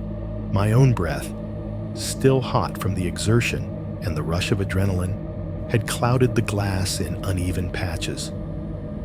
I pulled off one glove with my teeth and wiped a clear arc with the side of my hand. The glass squeaked under my skin, leaving a smeared, imperfect window onto the dark. I turned the key a second time. The engine tried to turn over, hesitated once, then caught. The dash lights flickered back to life, casting everything in that familiar green-orange glow. I watched the temperature needle like it was a heartbeat monitor. For a moment, it jumped higher than I liked. Then it drifted back down, hovering just under the danger zone. Not good, not normal, but not immediately suicidal if I let it idle. The heater fan made a low, tired sound as it started up again, pushing a sluggish wave of warm air out through the vents. I set it to low, more to take the bite out of the air than to make things comfortable. The cabin began to fill with that specific smell of stale warmth. Old coffee soaked into the cup holders, damp cloth from winter jackets, the faint tang of coolant that had somehow seeped in from under the hood. The dome light was off now, and without the canopy lamps directly overhead, the interior of the car felt like a little cocoon of dim yellow separate from everything else. Outside, the station existed in shades of gray and black and sodium vapor white. Inside, it was all small circles of light and my own reflection in the glass. I took my phone out of my pocket. The screen glowed too brightly in the dark, making my eyes squint for a second. In the upper corner, where the little bars should have been, there was almost nothing. One bar, then half a bar, then nothing again. The word sprint glared back at me, stubborn and useless. "Come on," I muttered. I held the phone higher, closer to the windshield, then toward the side window. Like 6 inches would make a difference.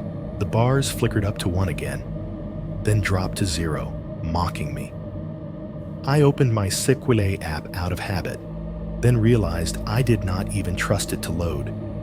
Instead, I went to the dialer and punched in the number manually, the way my parents used to. Call. The screen shifted. For a second, I heard nothing but my own pulse in my ears. Then there was a tiny click, a strangled half noise, and the call failed. The screen flashed, "Call," failed in flat white letters, like it was shrugging. I tried again. Same thing. No ringtone, no automated voice telling me to hold. Just that thin, dead click, and then failure. "Fine," I said under my breath. Forcing calm, I did not feel. Text. I opened my messages and tapped Dave's name. My fingers shook a little as I typed. "Car overheated on 24 near Conoco. Might be late." I hit send. The little gray word, "sending," appeared under the bubble. The dots pulsed once, twice. It hung there, suspended in digital limbo. Then, after an unreasonably long pause, the text bubble turned red. Not sent. Tap to try again. Something in me sagged. I stared at the screen for a moment, thumb hovering over the retry option, then dropped the phone into the empty cup holder instead. It made a dull clack against the plastic and slid a little. No calls. No texts. I realized, with a slow, sinking discomfort, that if something went wrong out here, I could not even scream into a phone and have a stranger at the other end hear it. The silence pressed in, thick and oddly fragile. Without music or voices to fill it, the tiny sounds inside the car seemed suddenly amplified. Under the dash, I heard the soft, intermittent clicking of cooling metal, the engine block still radiating the last of its anger through hidden seams. The heater fan whispered, air moving through ducts and vents with a dry, papery sound. Outside, the wind wrapped itself around the building and the empty lot in long, uneven breaths. In the spaces between gusts, I could hear the faint rattle of something metal. Maybe a loose sign chain clinking against a pole. Maybe a trash can lid quivering in its frame. Each time the wind eased, there was a moment of thinner, more honest quiet, where the only thing I could hear was my own breathing. Every now and then, from somewhere beyond the trees and the edge of the property, there was the distant whoosh of a vehicle on 24. Not close. Just a brief rise and fall of sound as it came and went, like a wave breaking too far out on a dark shore. I sat there with my hands tucked under my armpits, weighing my options and finding each one worse than the last. I could stay put. Let the engine idle just long enough to keep me from freezing, then shut it off, then start it again. Cycle between warmth and silence until morning. Maybe by then, the plows and daytime traffic would make it easier to get help, or at least I would have enough light to see what I was doing under the hood. I could do what the stupid, reckless part of my brain suggested. Let the engine cool for a while, then try to limp the rest of the way home with the heater off and the windows cracked, praying the needle did not spike. If it did, I would be stranded on the shoulder instead of in a plowed lot, which seemed objectively worse. Walking was a bad joke, even if there had been somewhere nearby to walk to. And there was not really.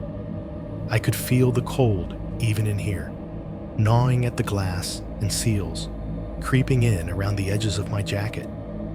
The idea of stepping back out into it for more than a few minutes made my skin ache in anticipation. Hypothermia is not dramatic in real life. It is just a slow, stupid slide toward sleep. I did not want to risk starting that slide, so I stayed put. I turned the heater down to the lowest setting that still produced any warmth and leaned my head back against the seat. The car's interior lights were off now. The dash glowed softly.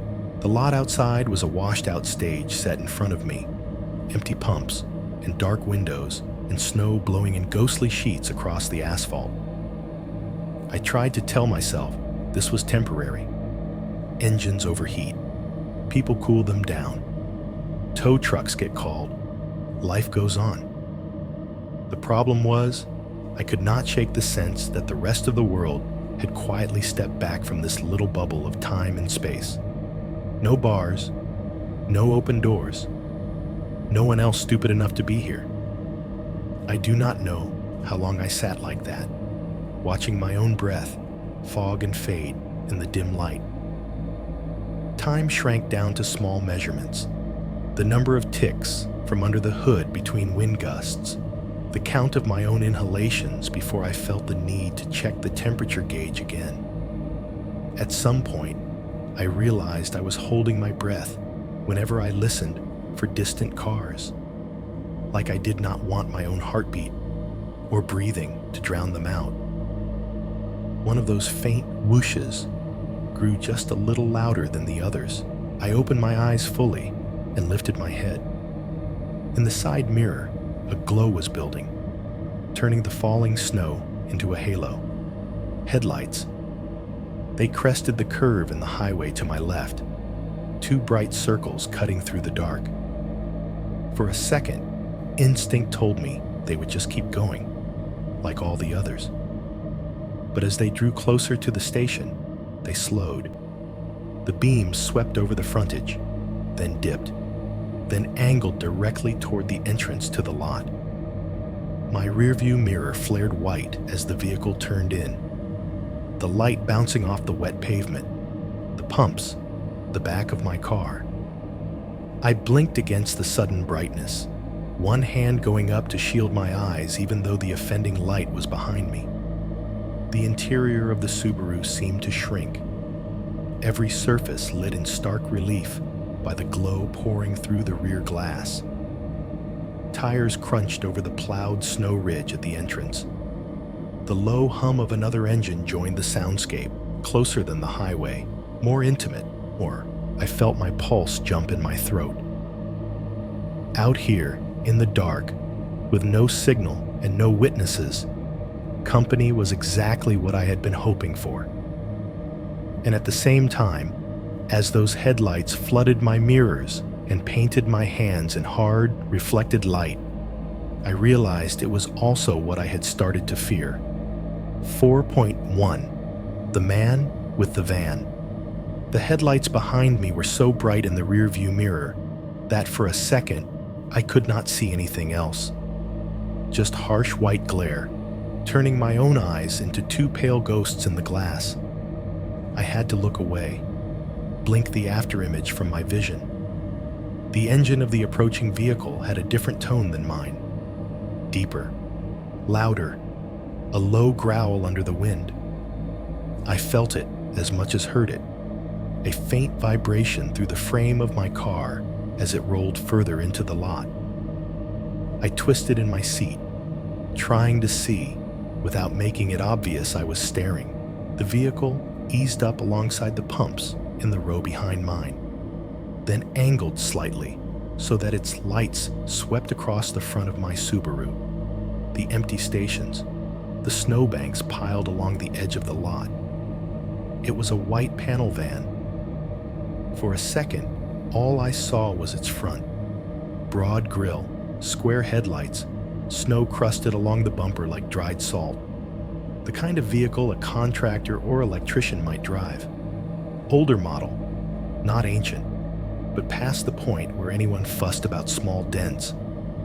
On the side, in the brief flash of my side mirror, I thought I saw lettering, dark shapes on the white panel, maybe a company logo, half peeled or half covered in grime. Or maybe it was nothing.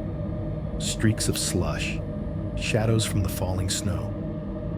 Even now, I am not sure. My memory edits itself every time I play it back.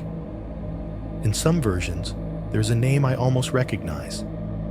In others, the sides are blank, anonymous, as if the van was deliberately trying not to be anything at all.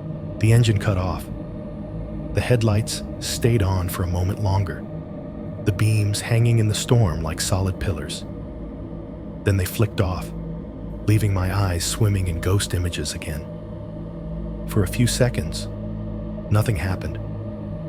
No door, no movement, just the white van sitting there, its outline hunched against the dark convenience store like it had always belonged to that spot.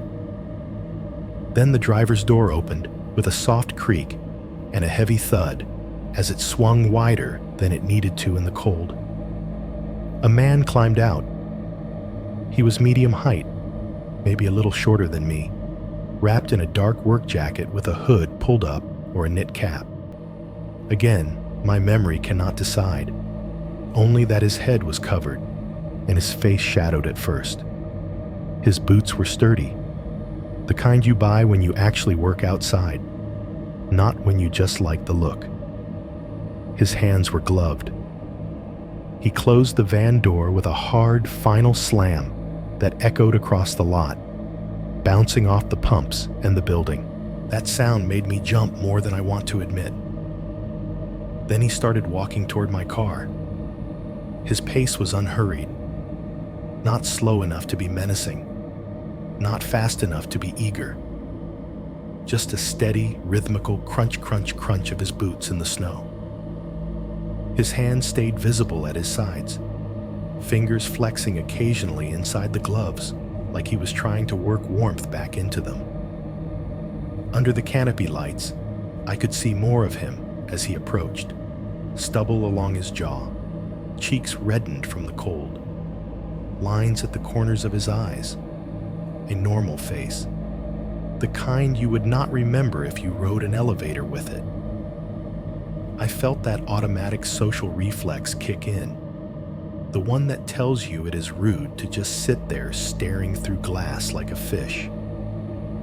My hand went to the window switch before my brain had fully weighed whether that was a good idea. I lowered the window halfway.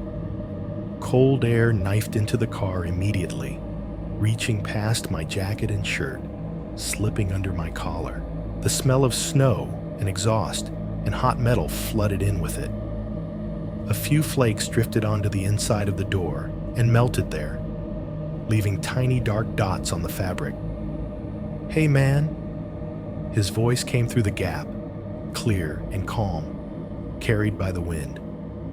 Local enough accent, or close to it. "Everything okay? You stuck?"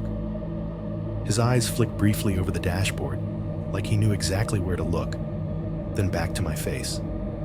There was no obvious threat in them, no wide, crazy stare, just a squint against the brightness and the cold. "Yeah," I said, my voice sounding smaller than I liked. "Car overheated, I think. Needle went into the red when I was climbing. I pulled in here to let it cool down. I'm not getting any cell service.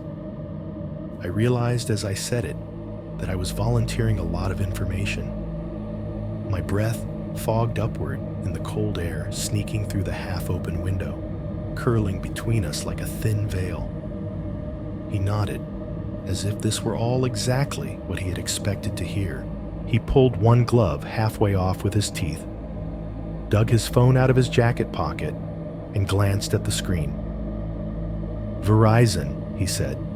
"Full bars." Of course. He held the phone up at arm's length, as if showing me the display would somehow make it more real. I could not see the numbers from where I sat, just the glow on his fingers. "You need to call a tow?" he asked. "Or someone to come get you?" Some stubborn part of me bristled at needing help, even as relief washed through another part. I nodded a little too quickly. "Yeah, hey, if that's cool," I said. He shrugged, casual. "Yeah, man, no problem." He held the phone out through the gap in the window, screen first. For a split second, I hesitated. It was a stupid moment. A tiny, normal interaction that suddenly felt too big. The way the simplest things do when you are already on edge. Taking a stranger's phone at a dead gas station in the middle of the night on a bad road while your own phone is a paperweight. I took it anyway. His fingers brushed mine as he let go. They were rough, calloused, warmer than I expected in the cold. The phone was already on the dialer screen. My thumb felt clumsy on the unfamiliar glass, but muscle memory carried me through the digits. The plastic case creaked faintly in the cold air as I shifted my grip. While I held the phone and waited for the call to connect, he stepped a little closer and leaned one hand casually on the roof of my car, just above my door. His glove made a soft thunk as it hit the metal. It was the kind of posture people take when they are talking to you through a car window and intend to stay for a bit. Friendly, relaxed, half claiming the space. He turned his head away, looking out toward the road, the dark station, the snow. From where I sat, I could see only the lower half of his face now, the line of his mouth, the shadow of stubble, the faint twitch of a muscle in his jaw. The phone rang. Once, twice, 3 times. The Coppola A robot answered, cheerful and distant, asking for my member number. I shifted into autopilot, reciting the digits, listening to the clack of some keyboard on the other end, the scripted responses. "Where are you located tonight?" the operator asked. I looked past the man's shoulder, squinting at the dark shapes around us. "On Highway 24, at a Conoco that's closed. A few miles, I think, before Woodland Park, if you're coming from Colorado Springs. The lot's plowed, but the station's dark. There's a sign." I trailed off, realizing I was describing things she could not see. "Do you see any mile markers nearby?" she asked. I thought back to the last one I had actually registered. Somewhere around 287, 288? I'm not totally sure. "We've got a general idea," she said. "I'll dispatch the nearest tow. Estimated time, about an hour, weather permitting. Please stay with your vehicle. If you feel unsafe at any time, call 911. The irony of that last part, given my earlier call attempts, almost made me laugh. As I repeated my name and confirmed my callback number, the man outside adjusted his hand on the roof, fingers tapping absently once, twice. His other hand hung loosely at his side, glove back on now. Without turning his head, still looking out toward the empty road and the drifted snowbanks, he said, in a tone so casual it almost sounded like small talk, "You out here by yourself?" The words barely registered at first.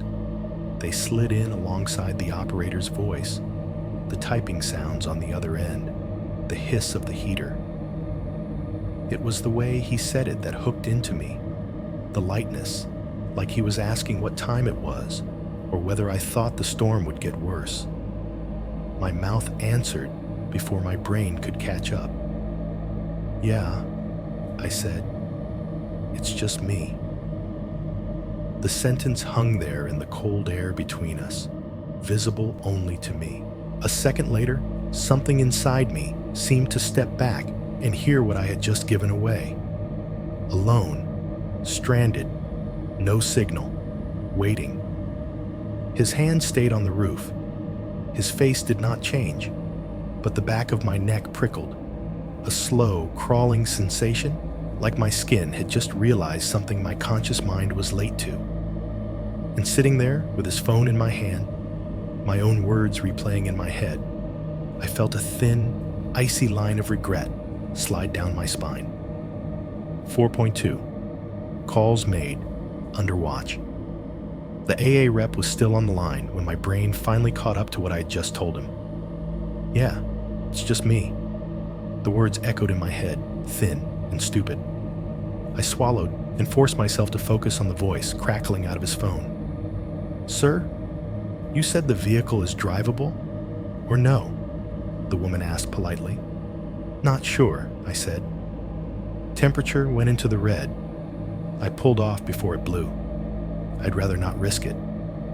"Got it," she said. I could hear keys clicking faintly on her end. "Okay, I've got you at a Conoco off Highway 24 near Woodland Park. We'll dispatch the nearest truck. Current estimate is 45 to 60 minutes, depending on the weather. Please stay with your vehicle. We'll send you a text once the driver is en route." "Okay," I said. "Thank you." Her voice dropped into the scripted close. "If at any point you feel unsafe, please hang up and dial emergency services." I almost laughed at that, the sound catching in my throat. "Right, got it." I ended the call and let the phone sit in my hand for a couple of seconds.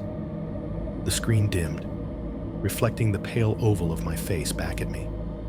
The man's glove drummed once on the roof of my car, a soft, careless tap-tap. "You get somebody?" he asked. "Yeah," I said. My voice sounded too loud in the cold air snaking in from the window crack. "Tow truck. 45 minutes, maybe an hour."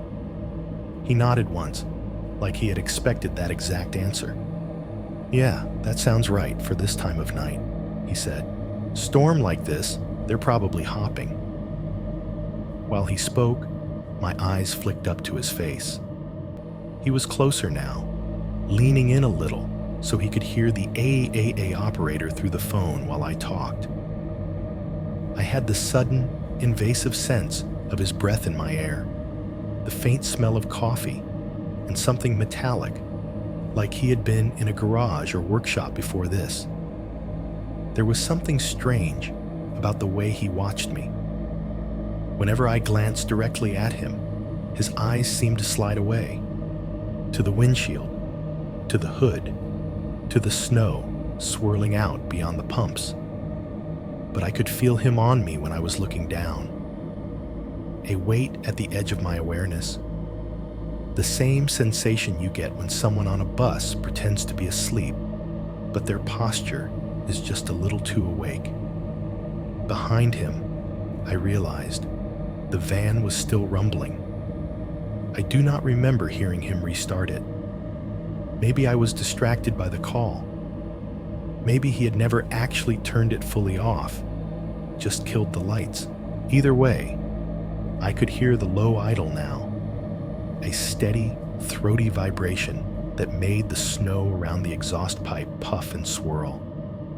Every few seconds, the pitch changed slightly, like something in the engine was adjusting by itself. There was another sound too, just on the edge of hearing, a faint shifting from the back of the van, the kind of dull, padded thump you might hear if a box slid a few inches on a metal floor. Tools, I told myself immediately. racks of equipment, chains, tow hitches, anything normal. The kind of thing that would move when the engine vibrated or the wind rocked the vehicle. "Got anyone you can call to come grab you?" he asked casually. "Friend? Family?" "Yeah," I said. "Yeah, I'll call a friend who lives up the road." "Good," he said. "Always better not to sit out here alone." The word alone fell too neatly into the space between us. I felt it land and spread out, thin and cold. I looked down at his phone again, glad for an excuse to break eye contact. My own reflection floated faintly over the icons on his home screen. I hit the home button and then pulled up the dialer. Dave answered on the third ring, his voice thick with sleep. "Hello." "Hey," I said, trying to sound lighter than I felt. "Sorry, it's me. My car overheated on 24. I'm at that Conoco that's always closed. Had to use somebody else's phone? Mine's dead out here." He groaned softly. "Dude, you're kidding." "I wish," I said.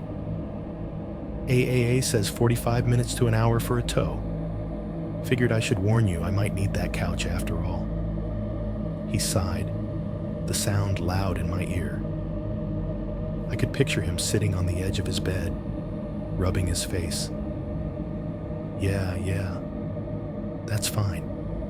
Just text me from the tow guy's phone or whatever when you know where they're taking you. You okay?" "I'm fine," I said. I glanced at the man outside. He was still leaning on my roof. Snowflakes collected on his jacket and melted in dark spots. Some guy in a van stopped. Let me use his phone. He's waiting, I guess. Dave snorted weakly. "Well, that's either very nice or very sketchy. Hard to tell at 1 in the morning. Just stay in the car, lock the doors. You know the rules." "Yeah," I said. "I know the rules." He yawned. "Call me when you're not frozen or murdered, okay?" "Will do," I said. I hung up and sat with the dialer screen in my hand again for a moment. The empty space where another number could go seemed to stare back at me. For half a second, I thought about calling my ex-wife. The thought appeared and vanished almost in the same motion. I could imagine it, though. Her phone lighting up with an unknown number at 1 in the morning. Her seeing the area code, realizing it was mine. The mix of worry and annoyance in her voice. The unspoken question, "Why are you calling me with your problems again?"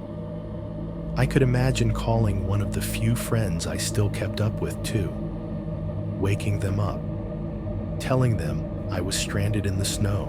Hearing the sleep-sticky concern in their voices and the subtle distance. Because there was nothing they could do from down in Denver, and we both knew it. All of it would have felt, in that moment, like admitting to a kind of helplessness I was not ready to admit to. So I did not dial anyone else. I just backed out to the home screen, then clicked the side button until the phone went dark. "Thanks," I said, handing it back through the gap in the window. He took it slowly, his gloved fingers wrapping around it with more care than I was expecting.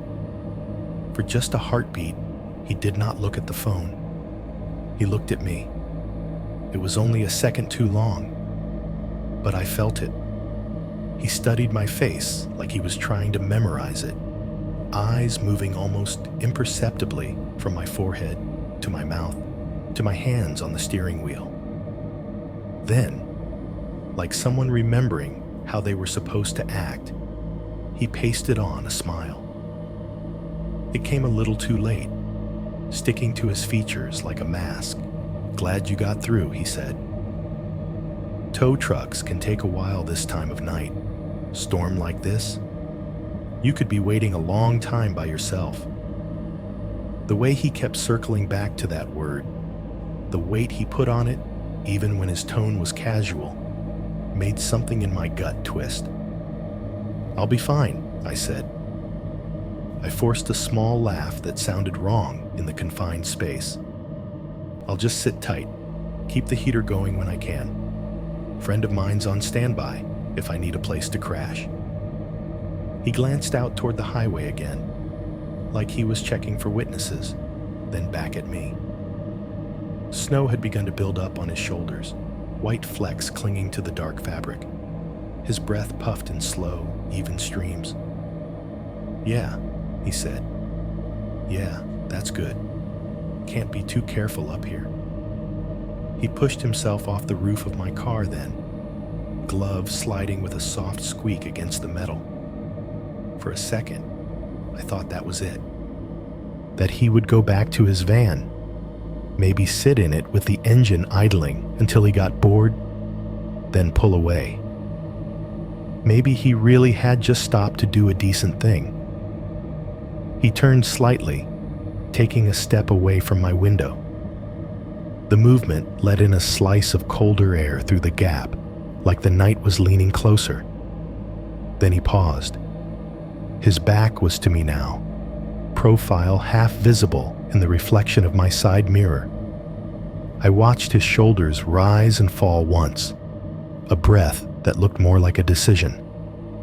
He pivoted back toward me, leaning down a little, bringing his face closer to the glass. His eyes were in shadow, the canopy light catching only the bridge of his nose and the curve of his cheek. "You said your friend is coming, right?" he asked, voice softer now. "He knows you're alone?" The way he framed it knocked the air out of my chest for a second, like he had reached through the window and pressed a thumb right into my sternum. I swallowed. My tongue felt too big in my mouth. "Yeah," I managed. He knows." He held my gaze for another beat, then nodded slowly. "Good," he said. "Just good to know somebody knows where you are." The words should have been reassuring. They were not. He straightened up and walked away toward his van, boots crunching rhythmically in the snow again. The sound faded around the back of my car, then blended with the low idle of his engine as he reached it. I rolled the window up the rest of the way, hand moving faster than I meant it to, and sat there in my little bubble of stale warmth, replaying that last question over and over. He knows you're alone. It was supposed to make me feel safer.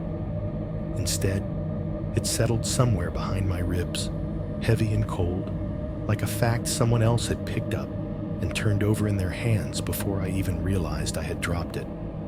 4.3. Lights leaving, darkness returning. I watched him walk away in the mirrors. In the side mirror, his figure was a dark shape moving through sideways snow, growing smaller with each step. In the rear view, I caught the brief, distorted reflection of his shoulders under the canopy light as he passed behind my car, boots making that same steady crunch, crunch, crunch over the packed lot. He reached the van and grabbed the handle. For a moment, the interior light flicked on when he opened the door, a brief rectangle of yellow spilling out into the storm. I squinted, trying to see inside. The angle was bad. From where I sat, all I could really make out was the suggestion of a front seat, the vague outline of a dashboard, and the back of his jacket as he climbed in. The light hit the side window, bounced back, and turned the rest into glare and shadows. If there was anyone else in the van, someone sitting very still in the passenger seat or hunkered down between the front and the cargo area, I could not see them. The light snapped off when he pulled the door shut. For a second, nothing moved. The van was just a white block hunched under the falling snow, framed by the dark convenience store on one side and the faint halo of the highway on the other. Then its reverse lights flared red. The glow washed over the snowbanks and pumps behind it, blinking off of the wet pavement. The engine grumbled a little louder as he shifted into gear. I thought I heard a faint beeping, that high-pitched backing alarm some commercial vehicles have, but I cannot swear to it now. In my memory, it is both there and not there. Another detail my brain keeps editing and re-editing, like it is not sure which version makes me feel worse. The van eased backward, tires crunching through the snow ridge at the far end of the lot. It straightened out, paused, and then pulled forward again, heading toward the exit opposite the one I had come in from. For half a second, as it passed through the weak circle of light from the Conoco sign, the side panel was perfectly visible. No lights, no motion. The surface was streaked with grime and slush.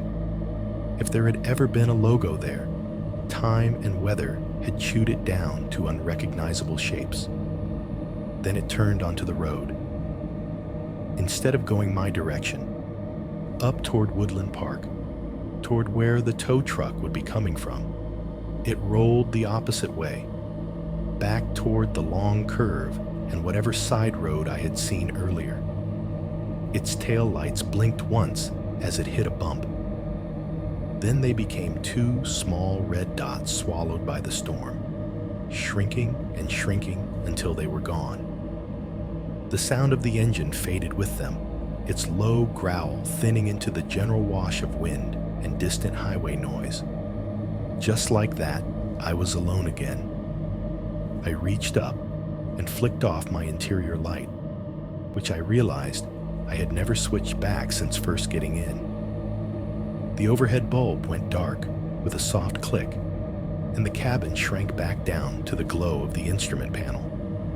The speedometer needle slept at 0. The temperature gauge hovered below the red, sulking. Green numbers on the clock read 1:27 a.m. The world outside turned back into a movie I was watching through glass. Snow sweeping sideways through the cones of my headlights, empty pumps casting long shadows, the blank black rectangles of the store windows staring back. I picked up my own phone again, more out of habit than hope. No bars, not even the taunting single flicker I had seen before. Just a flat icon and the word Sprint, acting like everything was fine. I opened the Messages app anyway.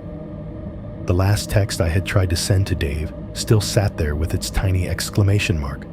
Failed. I tapped it, hit try again, watched it attempt and fail one more time. The bubble stayed red, like a wound that would not clot. Okay, I whispered, more to break the silence than anything. 45 minutes to an hour. I did the math in my head. By the time I had finally called the MAAA, then Dave, then sat through the man's last questions, at least 10, maybe 15 minutes had passed.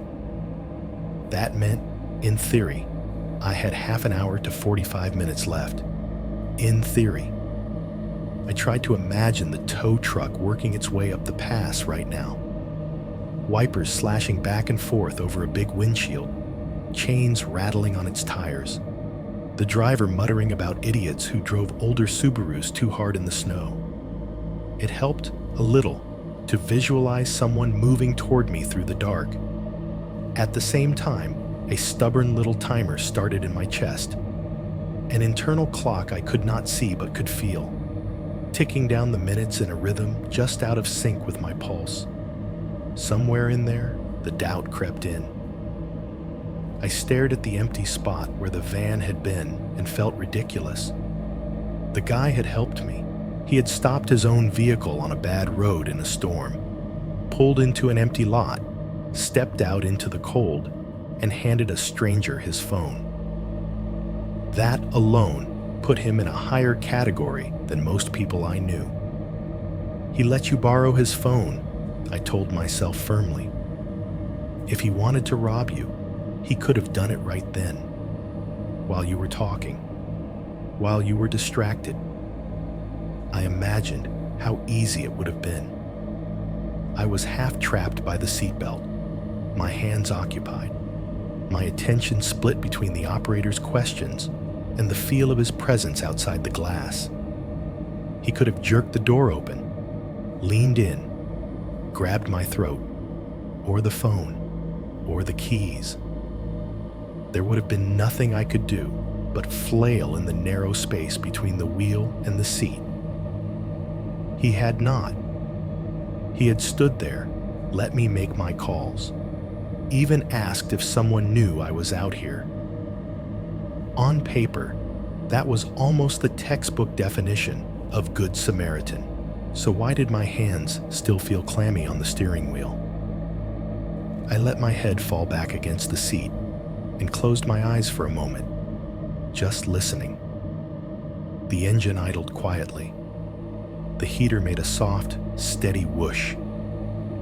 Outside, the wind had shifted directions, coming now from the opposite side of the car, rattling a loose sign chain more insistently than before.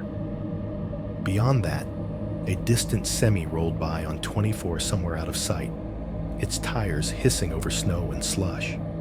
No vans, no doors slamming, no voices. The phrase kept looping in my head anyway. You out here by yourself? The first time, it had sounded like curiosity. The second time, like confirmation. Each repetition in my memory carried a little more weight, like the words had been trying to pin something down. You out here by yourself? He knows you're alone. I opened my eyes again and stared at my own reflection in the side mirror. My face was just a ghostly oval in the corner, the rest of the glass showing me the sweep of my headlights across the lot. Snow streaked horizontally through the beam, each flake a brief dash of brightness before it vanished again. I tried to distract myself with practical thoughts. I imagined what I would say to the tow driver when he arrived, how I would wave from inside the car, how I would not step out until I saw his uniform, his truck's emblem, his ID, how I would double-check the name on the side of the truck against whatever AAA texted me.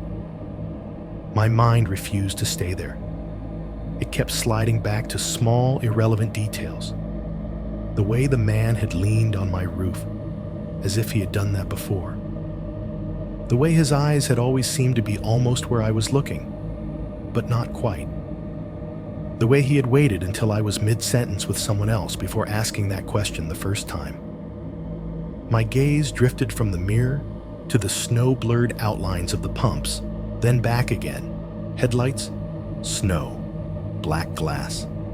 Headlights, snow, black glass.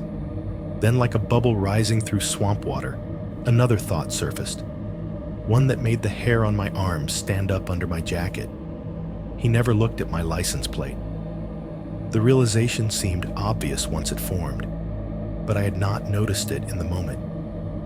Most people, even subconsciously, check plates when they are around cars. It is one of those background habits. Your eyes flick down.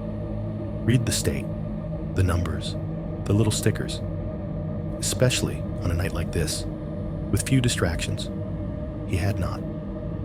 He had walked up to my car and looked at my face, my dashboard, the empty lot. He had asked what was wrong. He had listened to me describe my location to AAA in broad strokes. Conoco on 24, near Woodland Park, mile marker somewhere in the 280s. He had leaned in, close enough to hear the operator's voice. But he had never once stepped back to read the plate. He had never asked which direction the tow truck would be coming from, either. If you are really worried about a stranger being stuck in the cold, one of the obvious questions is, where's the truck coming from? Down the pass or up? How long do they say? Do you want me to stick around until they get here? He had not asked any of that.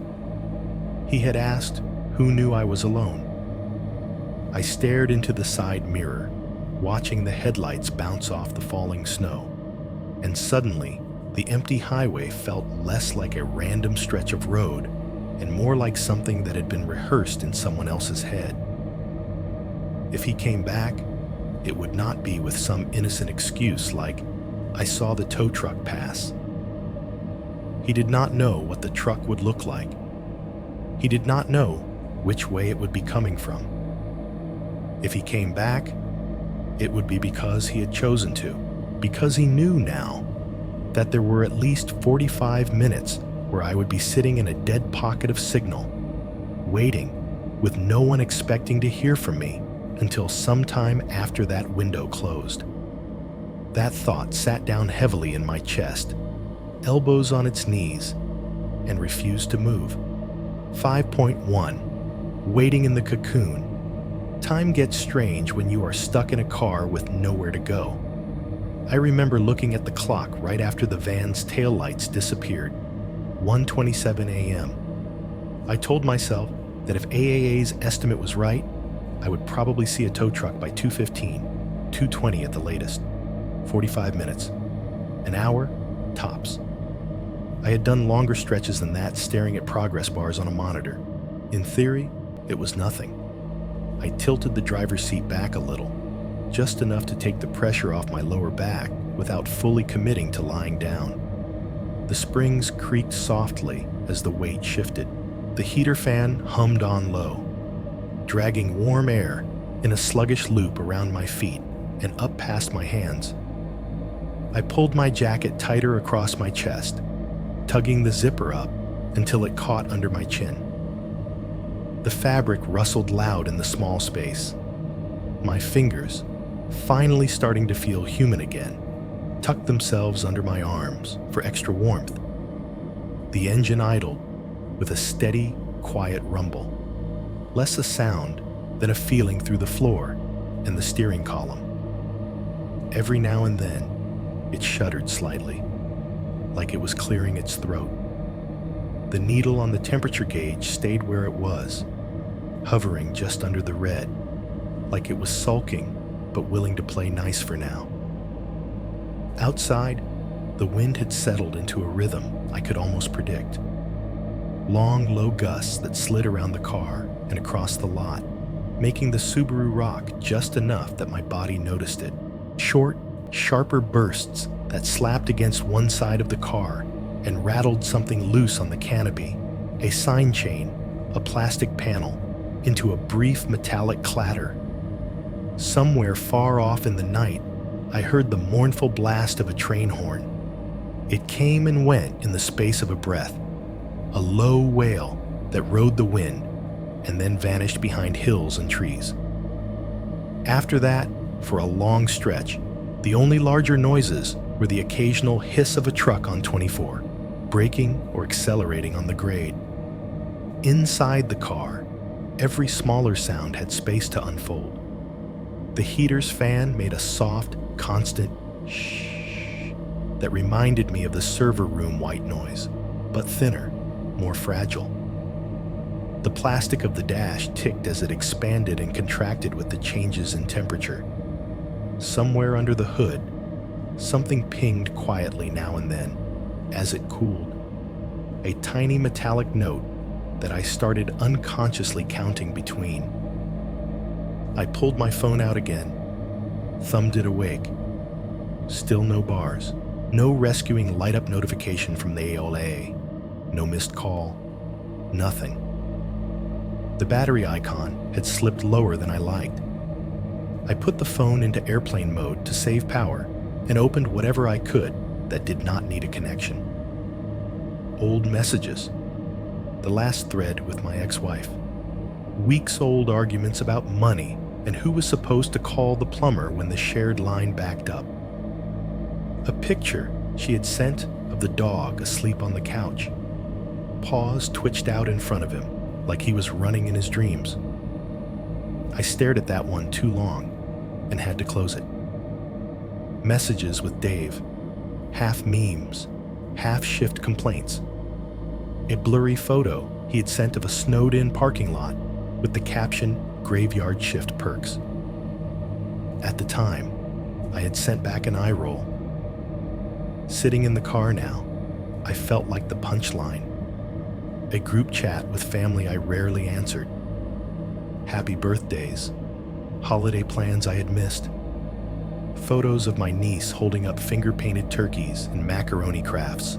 I scrolled through them, not really reading so much as letting the shapes of the words pass under my eyes. It felt like rummaging through a junk drawer while waiting on hold. I switched to my notes app at some point, skimming old to-do lists and half-finished shopping lists.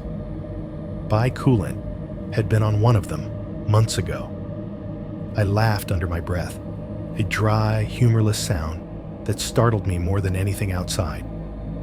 Time stretched. The clock on the dash crawled toward 1:40, then 1:48. The cabin was warm enough now that the windows had fogged slightly again, especially at the corners. My own reflection was a ghostly double over the dark outside. Eyes smudged, hair a mess, jacket collar bunched up. On some impulse I still do not fully understand, I reached out and flicked off my headlights. The effect was immediate.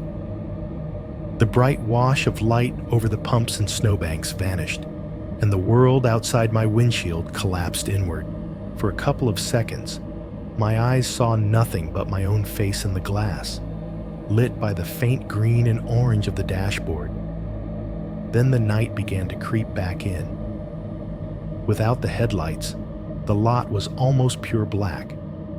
The only illumination came from the weak, distant glow of the Conoco sign above the canopy, a sickly rectangle barely piercing the snow, and a faint orange smear on the underside of the clouds far over the trees, where the city threw its light up into the sky. The building in front of me became a deeper shadow within shadows. The windows were rectangles of nothing. The pumps were only darker shapes against a slightly lighter ground. The snow itself stopped being individual flakes and turned into a general movement, a suggestion of shifting texture at the very edge of what my eyes could manage. Without the artificial daylight of my headlights, the car felt like a small lit bubble floating in a vast black sea. The inside space tightened around me. The glow of the instrument cluster suddenly felt too bright, like I was sitting on a stage in an empty auditorium with a single spotlight on me. I could feel my heart beating a little too fast in my throat. I lasted about 10 seconds before reaching out and flicking the lights back on. The beams snapped back into existence, throwing their cones of yellow-white out across the lot. The pumps returned. The snow returned to being streaks. The building's blank eyes became visible again. It was not exactly comforting, but at least it was a world I recognized. I checked the clock again. 1:55 a.m. I'll check again at 2:05, I told myself. Just 10 minutes. Then, just close your eyes for a second. You're not going to sleep. You're just resting them. I let my head tilt to the side, resting lightly against the cold window. The glass was cool enough to make my skin tingle. I pulled my jacket tighter again, shoulders curling inward like I could make myself smaller, safer, less noticeable. The sounds blurred into one another. Heater, engine, wind, the occasional far-off truck, the ticking under the hood. My mind drifted in useless circles. I thought about Dave's couch, the sag in the middle of it, the pile of laundry he never quite finished putting away. I pictured myself there, half watching some crappy movie while he snored in the next room, instead of out here, tracing the shape of my breath on the glass with my eyes. I thought about my ex-wife's townhouse, the hallway where the dog's nails had clicked on the hardwood, the way the furnace had made that deep clank when it kicked on in winter. A different heater, a different soundscape. One where the worst thing that ever woke me up was a neighbor's car alarm at 3 in the morning. I thought about my bank account. numbers marching along in grim little rows. Bill due dates, alimony payments, the cost of a new water pump versus the cost of a whole new car. At some point, those very real worries slid sideways into work thoughts. Server alerts, ticket numbers, the diagram of a rack that needed rewiring. Lines of pseudocode and IP addresses drifted through my mind like snowflakes in a storm, drifting, colliding, dissolving. Then even those blurred. My eyelids grew heavier. Each blink lasted a little longer than the one before it. I told myself I was just resting them between glances at the clock, that I would open them again in a minute, 2 at most. The warmth from the vents wrapped around my legs like a blanket that smelled faintly plastic and old coffee. My jaw loosened. My grip on the steering wheel relaxed until my fingers were just resting there, more for comfort than control. Somewhere in there, consciousness thinned. The solid line of my awareness broke into dotted segments. I was not fully asleep. Not yet. More like hovering on the threshold where thoughts stop being sentences and become images instead. The last thing I clearly remember was the clock reading 2:01 a.m. The colon between the numbers blinked once, twice, then everything dipped. I do not know how long I was gone. It could have been 5 minutes. It could have been 20. Dreams did not have time to form. There was just a sense of sinking, of the world narrowing down to the sound of my own breathing and the steady hum of the engine. When the noise came, it did not build. It did not warn. 3 explosive knocks detonated against the rear passenger side window. Bam! Bam! Bam! The glass rattled so hard, I saw it flex, just for a heartbeat. The streetlight reflections jumping, vibrating. The sound was violently loud in the closed cabin, a concussive blast that seemed to come from inside my skull as much as outside. My heart slammed into my throat so fast it felt like it skipped an entire beat. My whole body jerked, fingers clawing at the steering wheel, breath torn out of me in a ragged gasp as the cocoon of the car transformed into a trap. 5.2, the voice, asking to come in. For a couple of seconds after the knocks, I did not understand where I was. My body reacted before my brain did. I lurched upright so fast the seatbelt cut into my chest, a sound somewhere between a gasp and a shout ripping out of my throat. My hands grabbed for the steering wheel like I needed something solid to hold on to in case the whole car tried to throw me. The interior light was still off. Only the dash glowed. Green and orange numbers swimming in front of my eyes. The faint blue of the radio screen casting a sickly light over my hands. Outside the windows, everything beyond the reach of the headlights was just moving darkness. My heart was pounding so hard it hurt.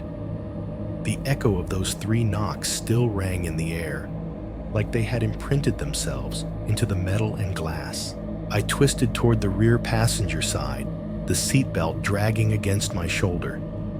On the other side of the fogged glass, inches from my face, there was a vague dark shape. A hump of shadow, shoulders hunched, head bent. For half a heartbeat, my brain tried to make it into anything else. Snow sliding off the roof, a trick of reflection. Before a second sound cut through the cabin. A man's voice, muffled and distorted by the glass and whatever he was wearing, shouted, "Hey, open up! I'm freezing out here." The tone hit me in 2 layers at once. On the surface, it was urgent, pleading, the way someone sounds when they really are in trouble. Underneath, there was something harder, an edge that did not match the words. I fumbled for the switch and turned the radio all the way down, then off. The sudden absence of even that soft background noise made his next knock seem even louder. Bam! The glass rattled again, the whole car shivering slightly. Jesus! I breathed, more air than sound. The back passenger window was still fogged from the inside, hazy on the outside from the falling snow. In the blur of it all, I could see the outline of a hood pulled up over a head, the slope of shoulders in a dark jacket, no face. "Who are you?" I managed, throat dry. My voice cracked halfway through. "Where's your car?" There was a brief pause. I could hear his breathing through the door, short, sharp bursts hitting the glass. "I'm stuck, man," he shouted, closer now. "My car died down the road. I saw your lights from down there and walked up. I'm freezing. My phone's dead. Just open up, okay?" As if to underline his situation, he rattled the door handle. The locked mechanism thumped inside the door, a dull mechanical clack that shot through my nerves. He jiggled it again, harder. The whole door shook in its frame. "Hey, come on," he said louder. "I'm not trying to mess with you. I just need to sit inside for a bit, just until your tow truck gets here."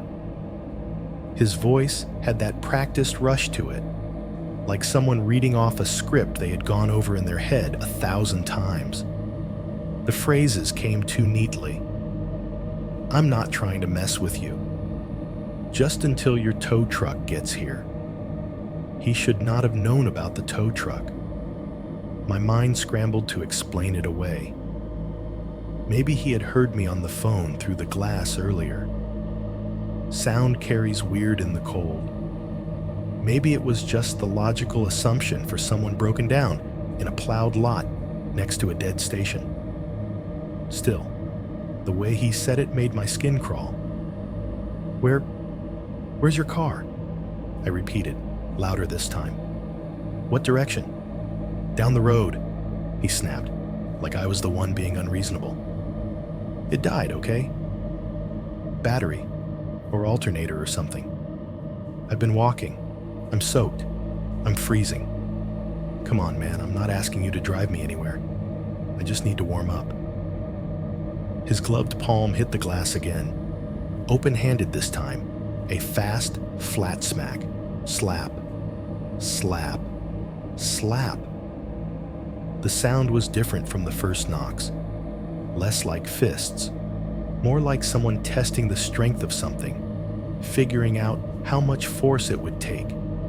Each impact made the window vibrate, little tremors that traveled through the frame into the air around my head. I could hear his breath now, even between the words, not ragged from a long walk, not the deep, shuddering gasps of someone in true hypothermia panic. Short, controlled. "I can't," I started, then stopped. My brain threw two conflicting images at me at the same time. One, a real person, stranded in the same storm as me, genuinely cold, genuinely desperate, fingers going numb as he pounded on my glass. The thought of ignoring that, of letting someone collapse in the snow 15 feet from my car, twisted my stomach in a way that had nothing to do with fear. Two, the stories, the tow driver's warning, the local news article that had vanished, the man with the van asking, "You out here by yourself?" His interest in who knew I was alone, the way he had driven off in the opposite direction, into the storm. Every hair along my arms and the back of my neck was standing up. "I called for a tow," I said, forcing the words through a tight throat. "They'll be here soon. You can wait in your car, or I can call them again when I have service." "That's what I'm saying," he shot back, voice rising.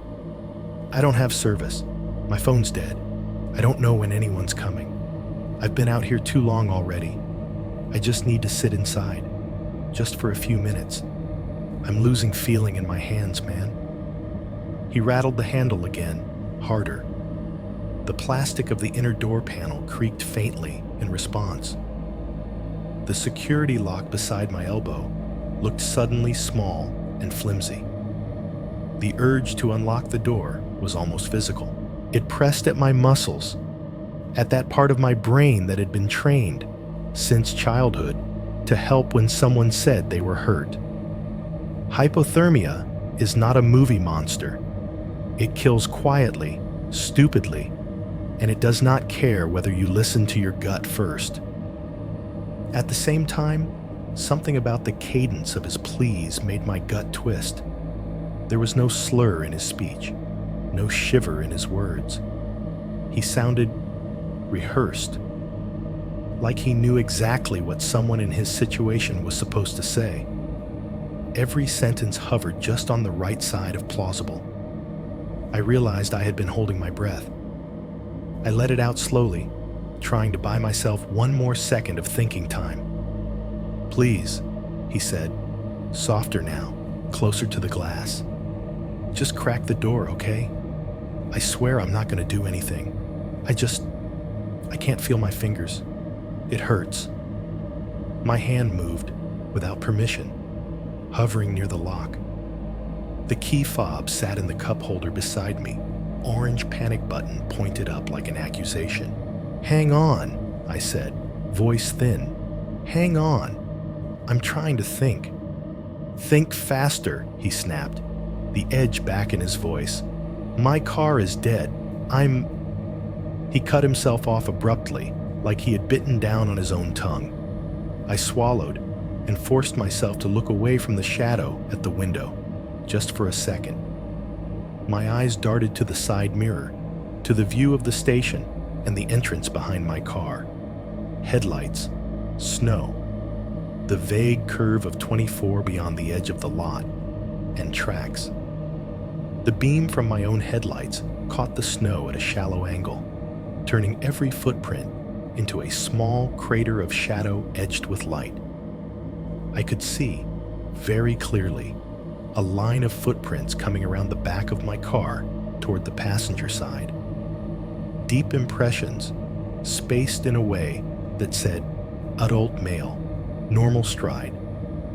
They curved from somewhere off to the right at the edge of the lot, across the plowed section, straight to my rear passenger door.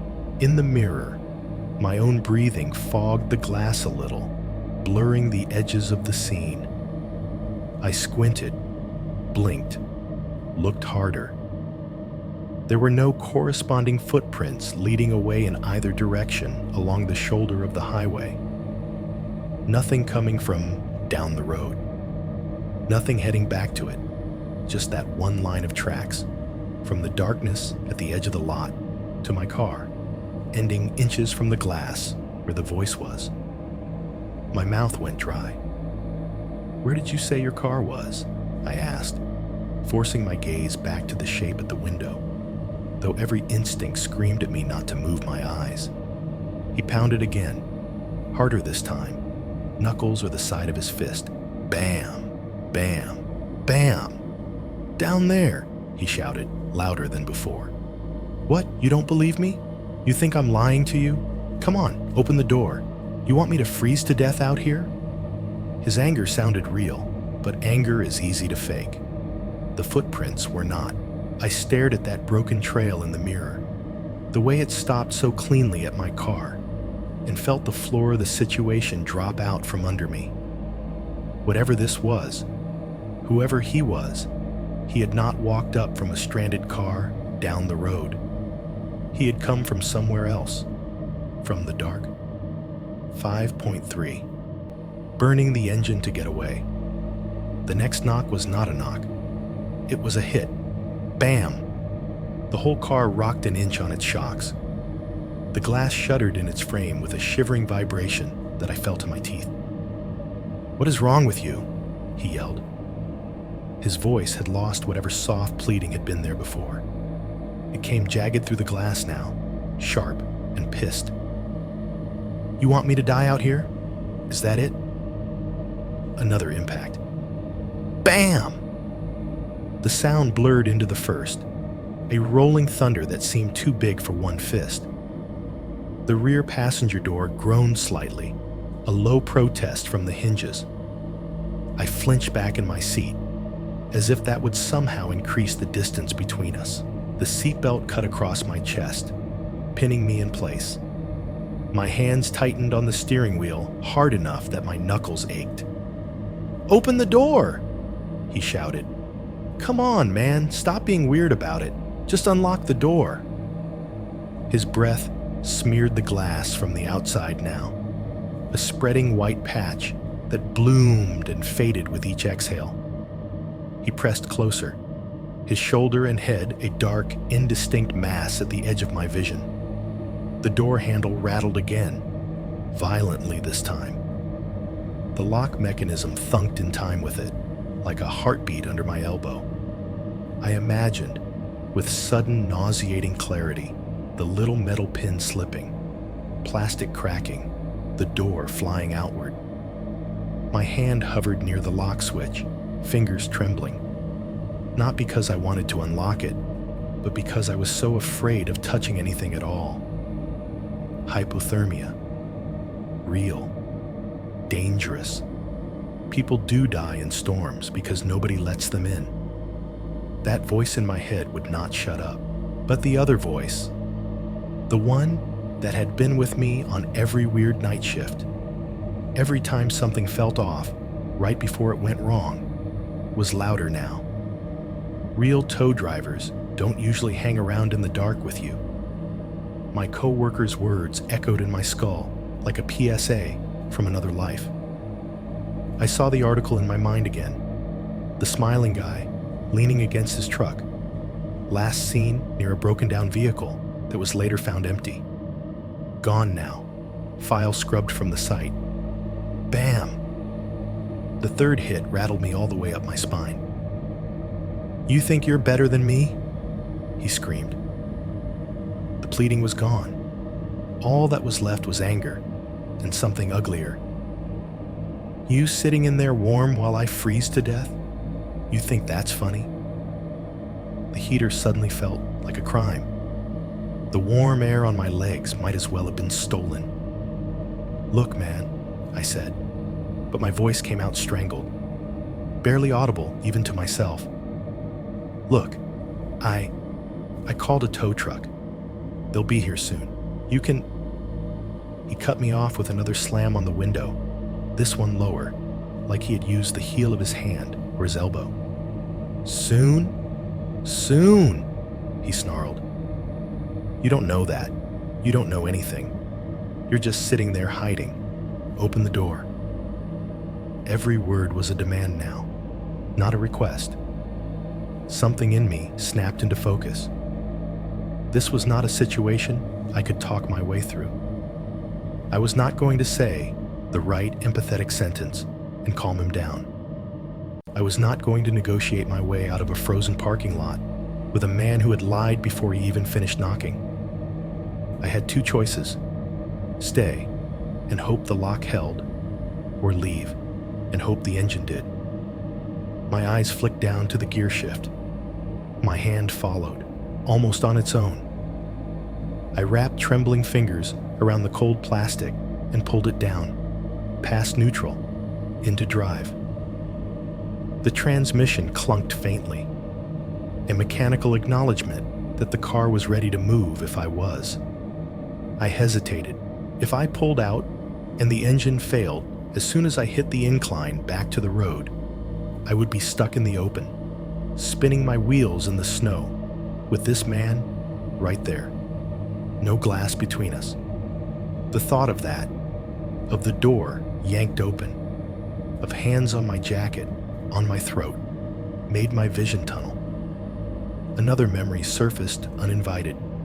The security camera footage of the idling car under the far light in the lot, engine running, driver never seen. The white van parked facing the exit. The man in that story had not left his vehicle either. He had waited. I realized I did not want to become part of someone else's story. "Last chance," he bellowed, voice cracking. "Open the..." I stomped on the gas. The engine reeled back like I had punched it in the gut.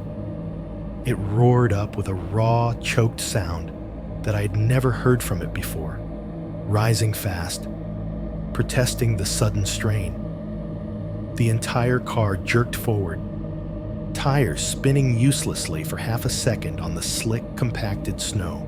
The temperature needle on the dash leapt, snapping upward toward the red in a way that felt personal. "Come on," I hissed through my teeth. "Come on, come on." The tires caught. The Subaru lurched forward in a stuttering surge that pressed me back into the seat. The rear of the car slid slightly sideways before straightening as the tread bit into a less polished patch of snow. Behind me, there was a final, explosive slap against the rear window, louder than any before, a full-body hit. Out of the corner of my eye, I saw a hand-shaped smear appear on the glass. Just an impression of flesh against condensation, a splayed suggestion of fingers and palm that vanished almost as soon as I registered it, swallowed by fog and motion. I did not look back to see his face. I could feel him, though, in the way the car rocked one more time, as if he had grabbed at the door or bumper and lost his balance when I pulled away. The pumps flashed by on my left, looming dark shapes with their own small islands of shadow. I steered wide around them, the steering wheel vibrating with every rut and ridge. My headlights bobbed and swung, beams sliding over snowbanks, the edge of the building, the empty road beyond. The entrance to the highway lot came up too fast.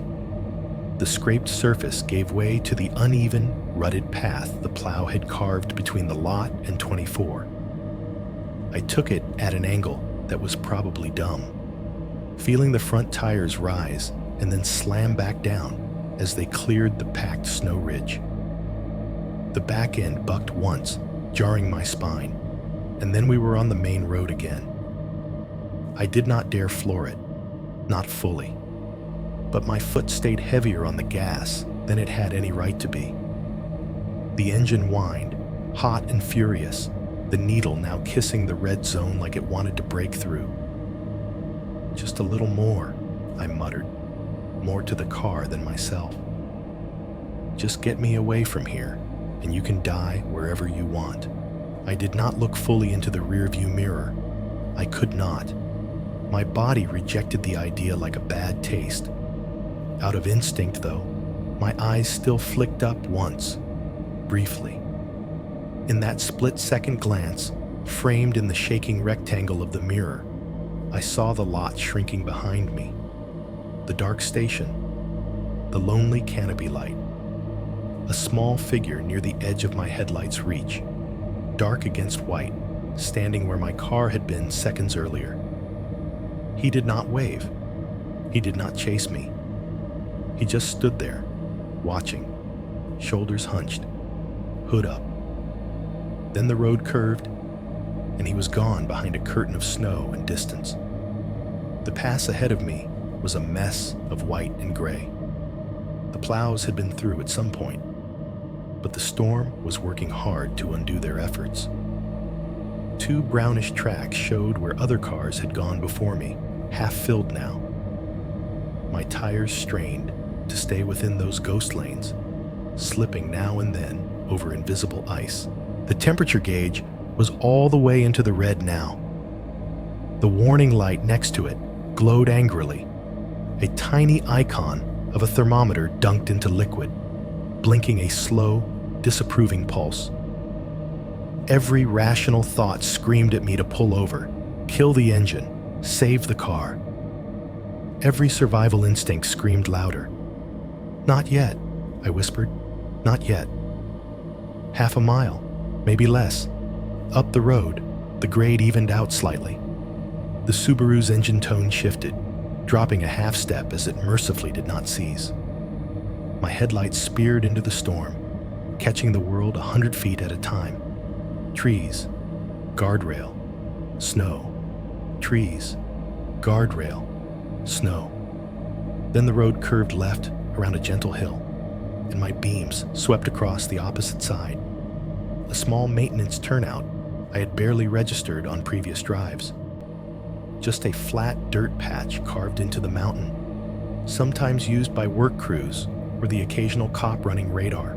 Tonight, it was a white scar in the snow, plowed once and then half buried again. As my headlights tracked across it, they revealed a shape parked there, a white panel van. It sat nose out, facing away from the road, engine off, lights dark. Snow had begun to accumulate on its roof and hood, softening the edges, but there was not enough yet to hide the details. The side panels were streaked, dirty. The tires sank slightly into the slush. Time compressed into a single strangled second. The beams glanced over the driver's side, just long enough for me to see the door. It was closed. No one stood beside it. No one sat visible in the windshield. What I did see, though, burned itself into me. From the driver's side door, cutting cleanly through the fresh snow, like a trail drawn with a black pen, was a line of footprints. They led away from the van, across the turnout, up to the edge of the shoulder, aimed directly back toward where, a minute earlier, my car had been parked alone under the sickly glow of the Conoco sign. The light swept past, taking the image with it. The road curved. Trees jumped back into the frame. The van dropped away into darkness behind me like it had never been there. My hands tightened on the wheel so hard my fingers hurt. I realized I was saying something under my breath, over and over, too quietly to really hear. It might have been, "Keep going." It might have been something else. The engine screamed. The needle stayed buried in the red. The car kept moving anyway. And for the first time that night, I was more afraid of stopping than I was of what pushing the car too hard might do to it. 6.1. The tow truck driver. The next mile felt longer than the whole road that had come before it. The temperature gauge stayed buried in the red, the warning light blinking its disapproval in a slow, relentless pulse. Every second the engine kept turning over felt like stealing time from something that was already owed. The heater blew air that was more hot than warm now, tinged with the faint chemical edge of coolant and scorched dust. I eased my foot off the gas as much as I dared, letting the car crawl instead of climb. The Subaru shuddered every so often, a deep, unhappy judder that traveled from the floorboards up through my spine. My heartbeat had not really slowed since the knocks on the glass. It just shifted into a different pattern, less raw panic, more a constant, high electric hum under my ribs. Every shadow on the side of the road looked like a person. Every reflection in the trees at the edge of my high beams could have been eyes. The image of the van in the turnout played on repeat behind my real vision. White panel, engine dark, snow already settling on the roof. Those clear footprints marching out from the driver's door and across the turnout, then disappearing into the darkness between here and that dead station. I kept glancing at the rearview mirror, even when I did not mean to. Most of the time, it showed me nothing but my own pale face and the dull glow of my taillights bouncing off the snowfall. Still, some stupid, scared part of me expected, every single time, to see headlights reappear behind me, a pair of white eyes cresting the hill. When I finally saw lights ahead instead of behind, it took my brain a second to process it. Far down the road, through the swirling curtain of snow, a smeared glow appeared. It grew slowly, turning from a vague brightness into distinct beams pushing forward through the storm. As they rose with the curve of the road, I saw the amber flashes above them, pulsing in a steady rhythm. For the first time since the Conoco lot, I felt something like real relief punch through the fog. It was sharp enough that it nearly took my breath on the way in. Tow truck. I eased further off the gas, letting the car decelerate while I guided it into as straight a line as the slick road would allow. My headlights and his met in a brief blinding flash, then swept past each other. I caught a glimpse of the truck's broad front end, the company name in block letters across the side, the snow caked around the wheel wells. In my rearview mirror, I watched his brake lights flare. The amber bar on top continued to blink, painting the snow in alternating gold and shadow as the truck slowed and then pulled onto the shoulder behind me. I coasted as far as I dared before pulling over myself. The tires slithered a little as they hit the less traveled edge, then found purchase in the packed snow. I brought the Subaru to a stop, put it in park, and shut the engine off. The sudden absence of the engine's struggling roar left an eerie, ringing silence in its wake, filled only by the soft tick of cooling metal and the distant rumble of the tow truck's diesel. Amber light washed across my mirrors and windshield in waves as the truck settled into place behind me. I watched in the side mirror as the driver's door opened and a figure climbed down. He moved with that particular heaviness people have when they are used to working in the cold. Big jacket, reflective stripes catching the light, knit cap pulled down low, boots that looked like they had seen more winters than my car. A flashlight beam speared out in front of him, jittering slightly with his steps, then steadied as he walked up along the driver's side. I rolled my window down halfway. The cold slapped my face immediately, stealing a breath. "Evening," he said. His voice had a dry, almost bored drawl to it. Or whatever this is. He swept the beam over the front of my car, then angled it toward my hood. "You're the Subaru that cooked its coolant?" "That's me," I said. My throat still felt tight. Temperature gauge went red a couple miles back. I pulled into the Conoco down there, let it cool off. It didn't help much. He made a non-committal noise and stepped closer. The smell of diesel and wet steel came off his jacket. Tiny ice crystals clung to his beard where his breath had frozen. "Yeah, they usually don't just get better on their own," he said. "Let's take a look." He popped the hood with a practice flick and raised it, shining his light over the engine bay. Steam ghosted up in faint wisps, heavier near one hose connection. He grunted. "Water pump or hose? Maybe both," he said. "You picked a fun night for it." The diesel engine of the tow truck idled behind us, a deep, steady rumble that seemed to vibrate in my chest. Every so often, chains clinked faintly as they shifted against the metal bed in the back. The storm hushed everything else. The world outside the circle of his flashlight felt very far away. I started, then stopped. Saying it out loud suddenly seemed ridiculous, paranoid. He glanced up at me. "You, what?" "I had a guy stop," I said. "Back at the station, before I called, in a van." His eyebrows lifted a fraction, visible in the flashlight spill. "Yeah?" "He let me use his phone, so I could call the raw AAA and my friend," I went on. "Then he left. I thought that was it. I must have dozed off. Next thing I know, somebody's pounding on my window. Same side, same. I think it was the same voice. He said his car broke down the road, wanted me to let him in. Said his phone was dead.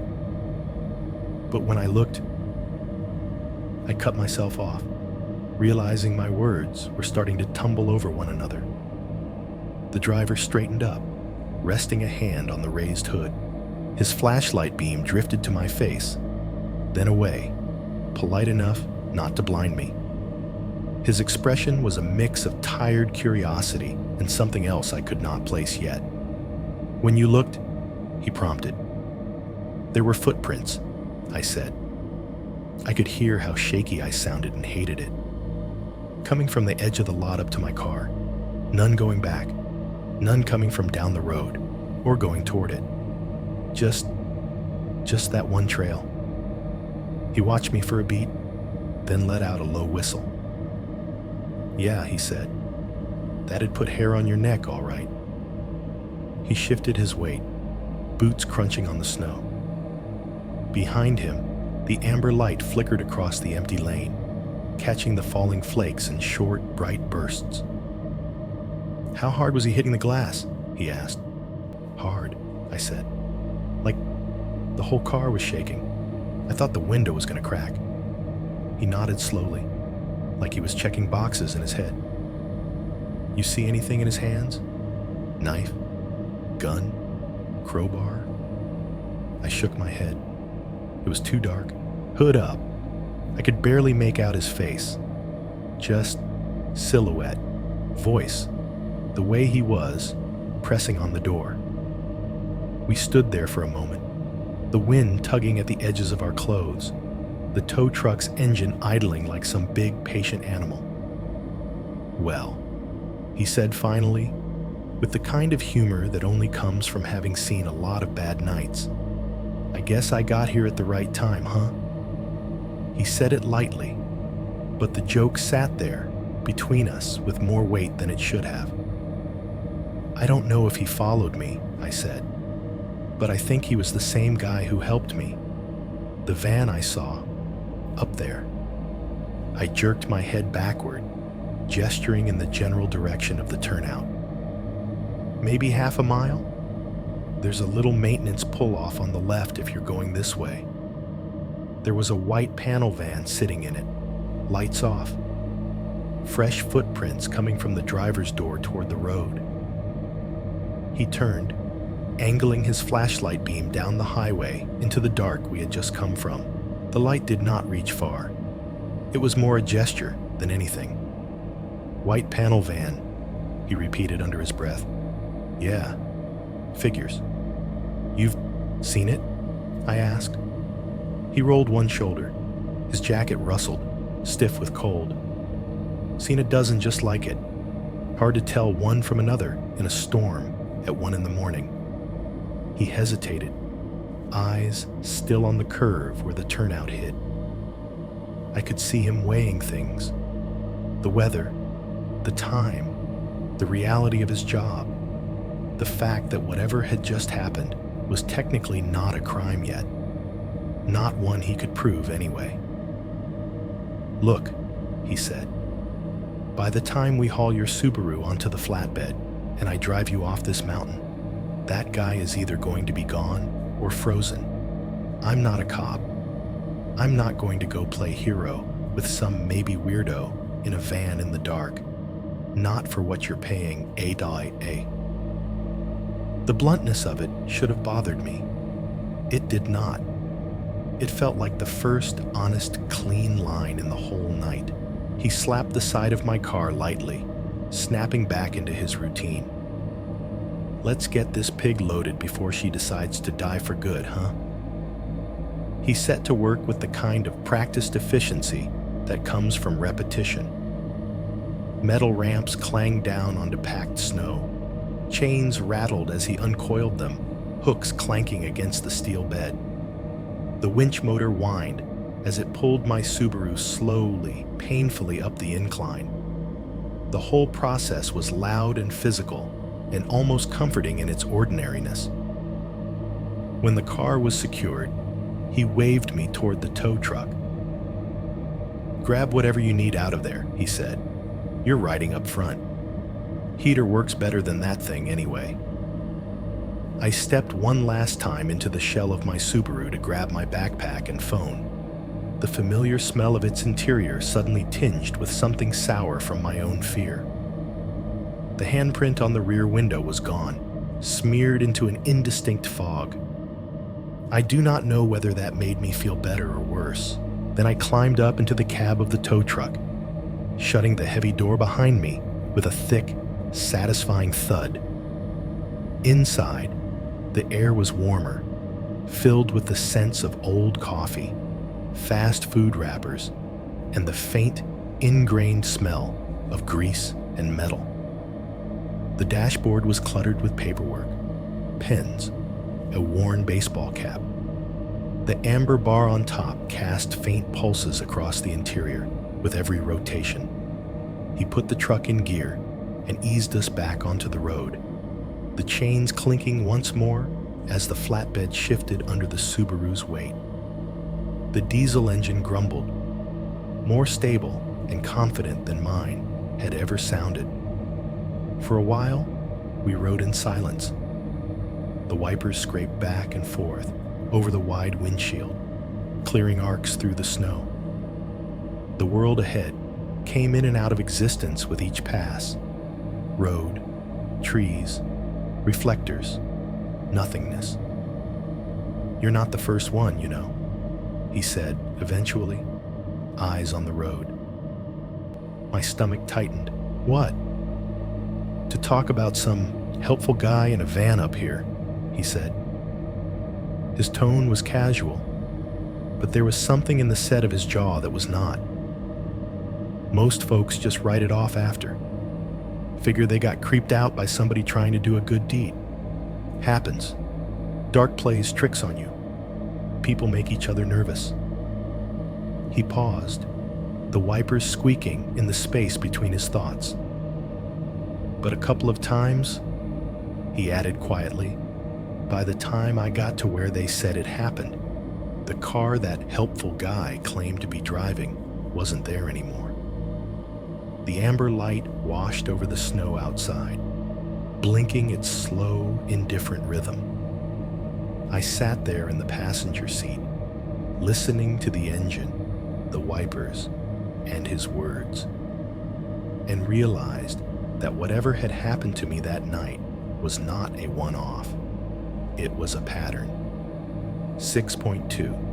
The days after, and the camera that did not work. I did not go back to my own place that night. By the time the tow truck got the Subaru dropped at a body shop in Woodland Park, and we drove the rest of the way to Dave's, the sky was hinting at dawn in that gray, half-hearted way it does in winter. The snow had eased off, leaving everything under a flat, heavy lid of cloud. Dave's apartment was on the second floor of a dull brown building that always smelled like old cooking and wet carpet. Normally, I gave him crap about it. That morning, when we trudged up the stairs in our boots and heavy coats, I was just grateful that every sound I heard was familiar and human. The hollow thud of our footsteps on the wooden steps, the jingle of his keys as he fumbled at the lock, the faint, distant TV glow leaking from somebody else's unit. "Couch is yours," he said, dropping his keys into the bowl by the door. He yawned, scrubbing his hands over his face. "Blankets are in the hall closet. If some creep in a van tries to knock on my windows, I'm moving."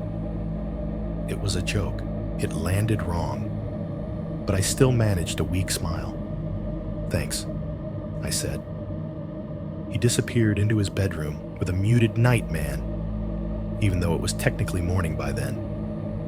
His door clicked shut. A few seconds later, I heard the springs of his bed creak, then the soft, steady rhythm of his breathing start up through the thin wall. I spread a blanket over the sagging couch and lay down. The fabric smelled like laundry detergent, old Doritos, and the faint, sour ghost of spilled beer. The cushions dipped under my weight in the middle, making me slide slowly toward the crack between them. The apartment building had its own soundtrack. The fridge in the tiny kitchen kicked on with a low, vibrating hum. Somewhere above us, a toilet flushed, pipes rattling in the wall as water rushed through. A heater unit clanked and then whooshed to life in the hallway, blowing warm air that smelled faintly metallic. Someone's phone vibrated on a hard surface in the next apartment. A brief, insect-like buzz. Under all of it, in the spaces between those regular noises, my brain kept inserting something that was not there. 3 heavy knocks. I would start to drift, eyes finally slipping shut, and then the memory would replay itself with full sensory fidelity. Bam, bam, bam. The glass vibrating, the car rocking, the sudden blast of sound in the tight cabin. Every time the building settled and a wall popped, my muscles jerked. Every time someone in the hallway let their door close a little too hard, my heart jumped into my throat. I caught myself staring at Dave's front door, like I expected knuckles to bloom white on the other side of it. I must have dozed in snatches because time passed, but I did not remember crossing the line into actual sleep. One moment, the room was still smeared with pale early morning light around the edges of the blinds. The next, my phone alarm was buzzing 5 inches from my face, and the light had shifted color. It was almost noon. My voice sounded wrecked when I called in. I told my supervisor the truth, or at least a version of it that felt like the truth's shadow. Car overheated on 24. Had to get towed. Some guy in a van scared the hell out of me at a gas station. I did not mention the footprints, or the pounding on the glass. I said banged on my window, like he had hit it once, annoyed, instead of hammering it like he was trying to punch his way in. On the other end of the line, my supervisor made the appropriate noises. Concern mixed with a weird, amused curiosity. Dude, that's like straight out of one of those YouTube channels you love, he said. Glad you're okay. Take the afternoon. Bring a doctor's note if the car tries to sue you for abuse. It was a bad joke. I let him have it anyway. Around 3, when my hands had finally stopped shaking enough to trust them on a steering wheel, Dave drove me back down the hill in his own car. He had to go past the body shop anyway for an errand. The mechanic confirmed what the tow driver suspected. Water pump, maybe a hose. Nothing that could not be fixed for a depressing amount of money. You're lucky you did not keep driving another 10 miles, the guy said, wiping his hands on a rag. You'd be shopping for a whole new engine. Lucky. That was one word for it. On the way back toward Colorado Springs, we passed the Conoco. The same station that had been a black dead thing crouched in the snow the night before was now aggressively normal. Drop me there? I asked. Dave shot me a sideways look. You sure? Yeah, I said. I'll grab a coffee and Uber the rest. You don't have to play chauffeur. He shrugged. Text me if some guy in a van wants to buy you a scratch-off. The lot was plowed so thoroughly, it squeaked under my shoes. Cars came and went, tires hissing on slush, doors slamming, gas pumps beeping. The air smelled like exhaust, melted snow, and the fake citrus of window cleaner. Under the bright afternoon sky, the station looked smaller, almost cramped. The building's beige siding peeled in places near the bottom. The glass doors were plastered with signs, lottery ads, energy drink promotions, a flyer about a local charity car wash. A cheerful ding sounded when I pushed the door open. Inside, the place was a sensory assault in the opposite direction of the night before. Fluorescent lights buzzed overhead, turning everything a little too bright. A radio played a country song quietly from a tinny speaker near the coffee counter, the vocals thin and nasal. The ice machine in the corner hummed and growled sporadically. A lottery machine chirped and spat out scratchers in little bursts as a man in a puffy jacket tapped the screen. Afternoon, the clerk called without looking up from his phone. He sat behind the counter, pale blue polo with the Conoco logo, name tag askew. He was younger than me, maybe mid-20s, with the checked-out eyes of someone who had already worked a double this week. "Hey," I said. I poured myself coffee from one of the metal dispensers, the dark liquid rushing into the cardboard cup with a hollow gurgle. The smell hit me, a mix of burned grounds and flavored creamer from whoever had spilled before me. I added milk and a packet of sugar just to have something to do with my hands. The little wooden stirrer clacked against the sides of the cup. "Hey, I said, approaching the counter. Weird question. The clerk glanced up, thumb hovering over his screen. "Yeah? You guys have cameras that run overnight?" I jerked my head toward the window. "Like, outside? Parking lot? Pumps? That kind of thing?" He made a face. "Supposed to," he said. "Half of them are busted. Corporate keeps saying they'll send someone out. It's been, like, months." "Any that actually work?" I pressed. He shrugged, the universal gesture of someone with zero power over corporate infrastructure. "Sometimes the one over the front door, sometimes the one on pump 4. Depends on the day." "Why?" I hesitated. Saying it out loud inside this brightly lit place, with someone 2 aisles over debating chip flavors, felt silly. "Just had some trouble out there last night," I said finally. "Thought if there was footage, maybe..." He huffed out something that was not quite a laugh. "Last night? Man, I wasn't even on. They had Carl. Dude doesn't even know how to log into the camera system when it's working." He jabbed a couple of buttons on his register. "You want a receipt?" "Yeah," I said, even though I did not care. The register tape made a soft, stuttering whir as it printed. Somewhere behind me, the fridge doors for the soda section thumped as they swung shut. A kid begged his mom for candy near the back. Voice, high and insistent. Normal sounds. Normal life. I stood there for a second, coffee in hand, feeling like I had walked onto a different timeline from the one I had been on 12 hours earlier. Instead of black windows reflecting my headlights back at me, there were poster-covered glass panes showing SUVs at the pumps and RVs pulling in. Instead of the wind howling around the corners of a silent building, there was a dull, omnipresent hum. Compressors, music, conversation.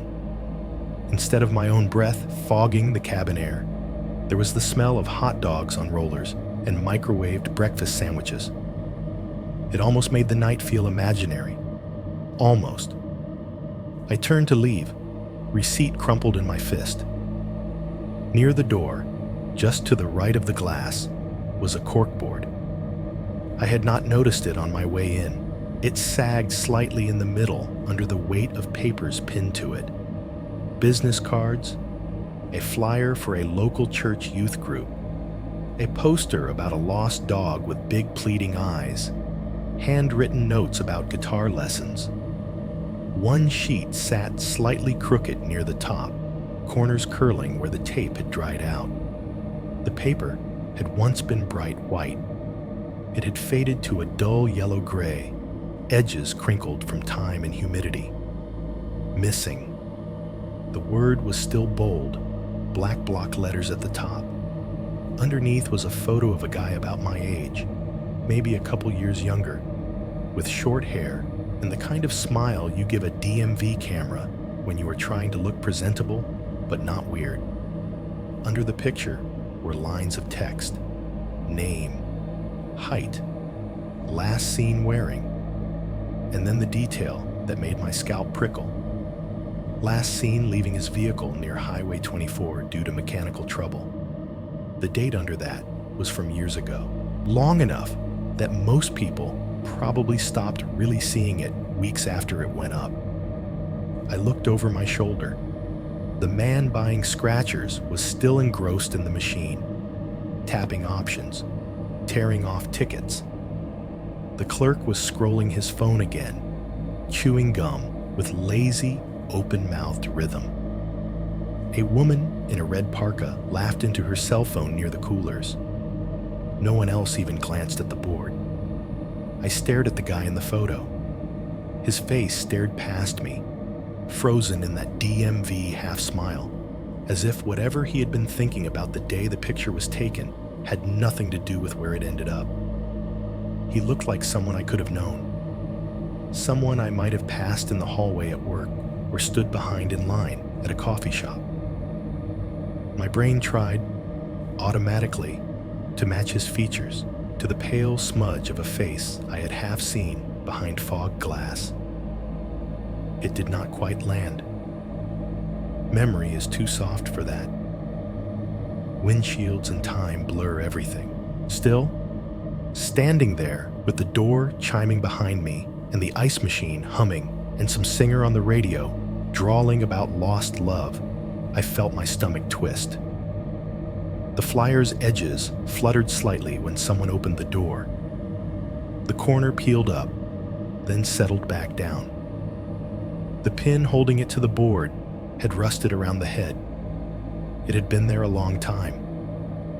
I paid for my coffee, stuffed the receipt into my pocket, and stepped back out into the daylight, where the same stretch of Highway 24 waited just beyond the pumps, pretending to be just another road. 6.3, pattern hunting at 2 a.m. The funny thing is, nobody told me to obsess over it. After a couple of days, life pretended to go back to normal. My car was in the shop, then out with a new water pump and a bill that made my stomach clench. Work went back to its usual rhythm. Badge in, fluorescent lights, server fans, ticket queues. People asked me once or twice, in that break room way, "Hey, you good after that van thing?" And when I said yeah, they nodded and moved on to complaining about management. The snowstorm became just another entry in the endless line of winter storms Colorado spits out every year. The Conoco was just a gas station again. Highway 24 was, well, still Highway 24. But my head did not get the memo. It started small. One night, a week or so after it happened, I was home in my apartment, sitting at my tiny kitchen table with my laptop open. The place was quiet, except for the hum of the fridge and the occasional muffled TV from the unit next door. I told myself I was going to pay bills, clear out email, be productive. Instead, I opened a browser tab and typed Highway 24 stranded driver. Nothing dramatic came up at first. Traffic reports, old news articles about pileups in winter, DUI crashes, black ice warnings. I scrolled without really reading, eyes skimming for certain phrases. Broke down, no witnesses, white van. I added another word.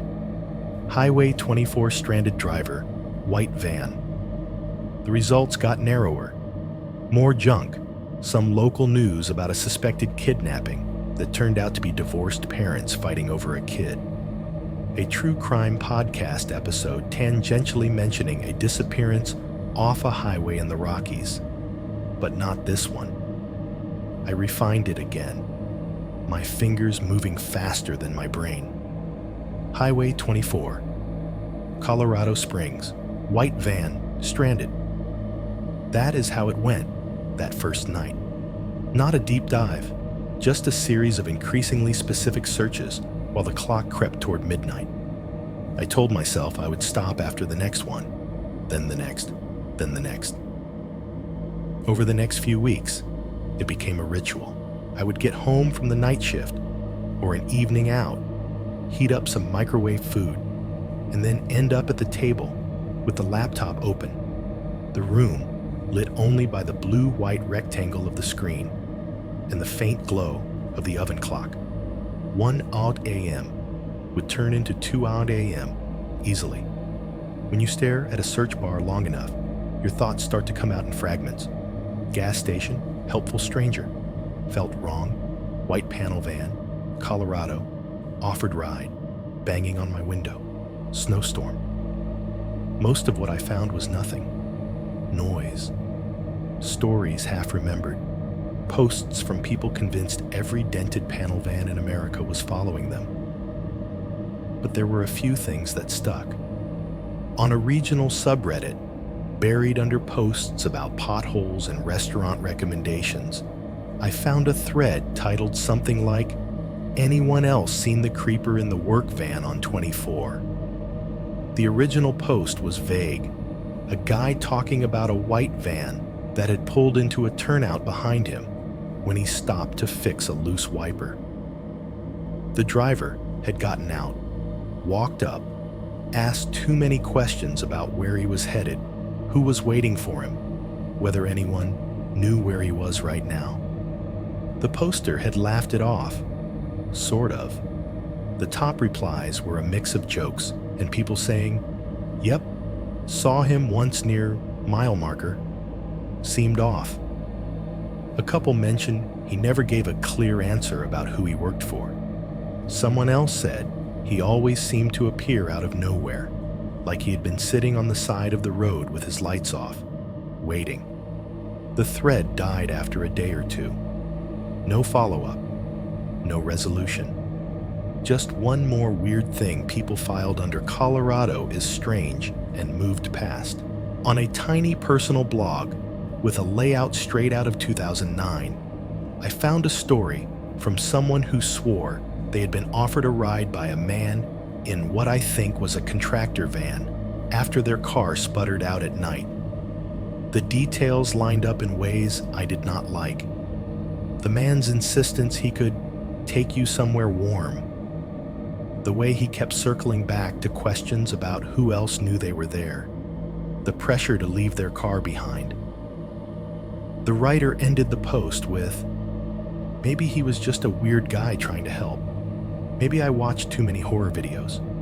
Still, I locked my doors and waited for AAA instead." I stared at that line for a long time. The more I read, the more a pattern started to coalesce. Not clean, not perfect, but there. A man in a van. A bad stretch of road. People who felt something twist in their gut and chose to ignore politeness long enough to stay alive. At the same time, the more I thought about it, the more my own memories started to feel slippery.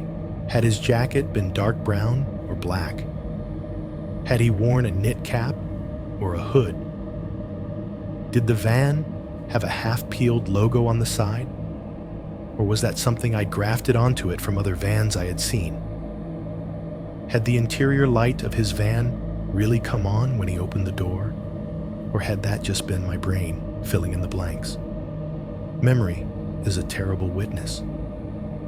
I would close my eyes and see the van in the turnout, the footprints in the snow, the handprints smearing down the glass. Some nights, those images were razor sharp. Other nights, they were smudged, like photos left in the rain. What never blurred was the sound. 3 knocks. Bam, bam, bam. They followed me home. My building had always made noises. Doors slamming down the hall, pipes complaining when someone took a shower above me, the elevator cables groaning late at night. I had lived with all of it for months without thinking twice. Now, every sharp sound became a small jolt of fear.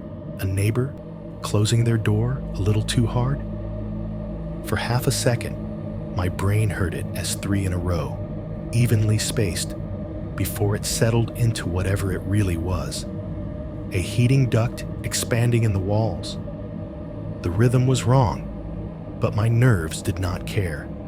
They still fired off the same signal. One night, around 2 a.m., I was at my kitchen table with headphones on, half watching some unrelated video on YouTube, a tech review of all things. Something with a guy talking about routers and latency while unboxing boxes under bright studio lights.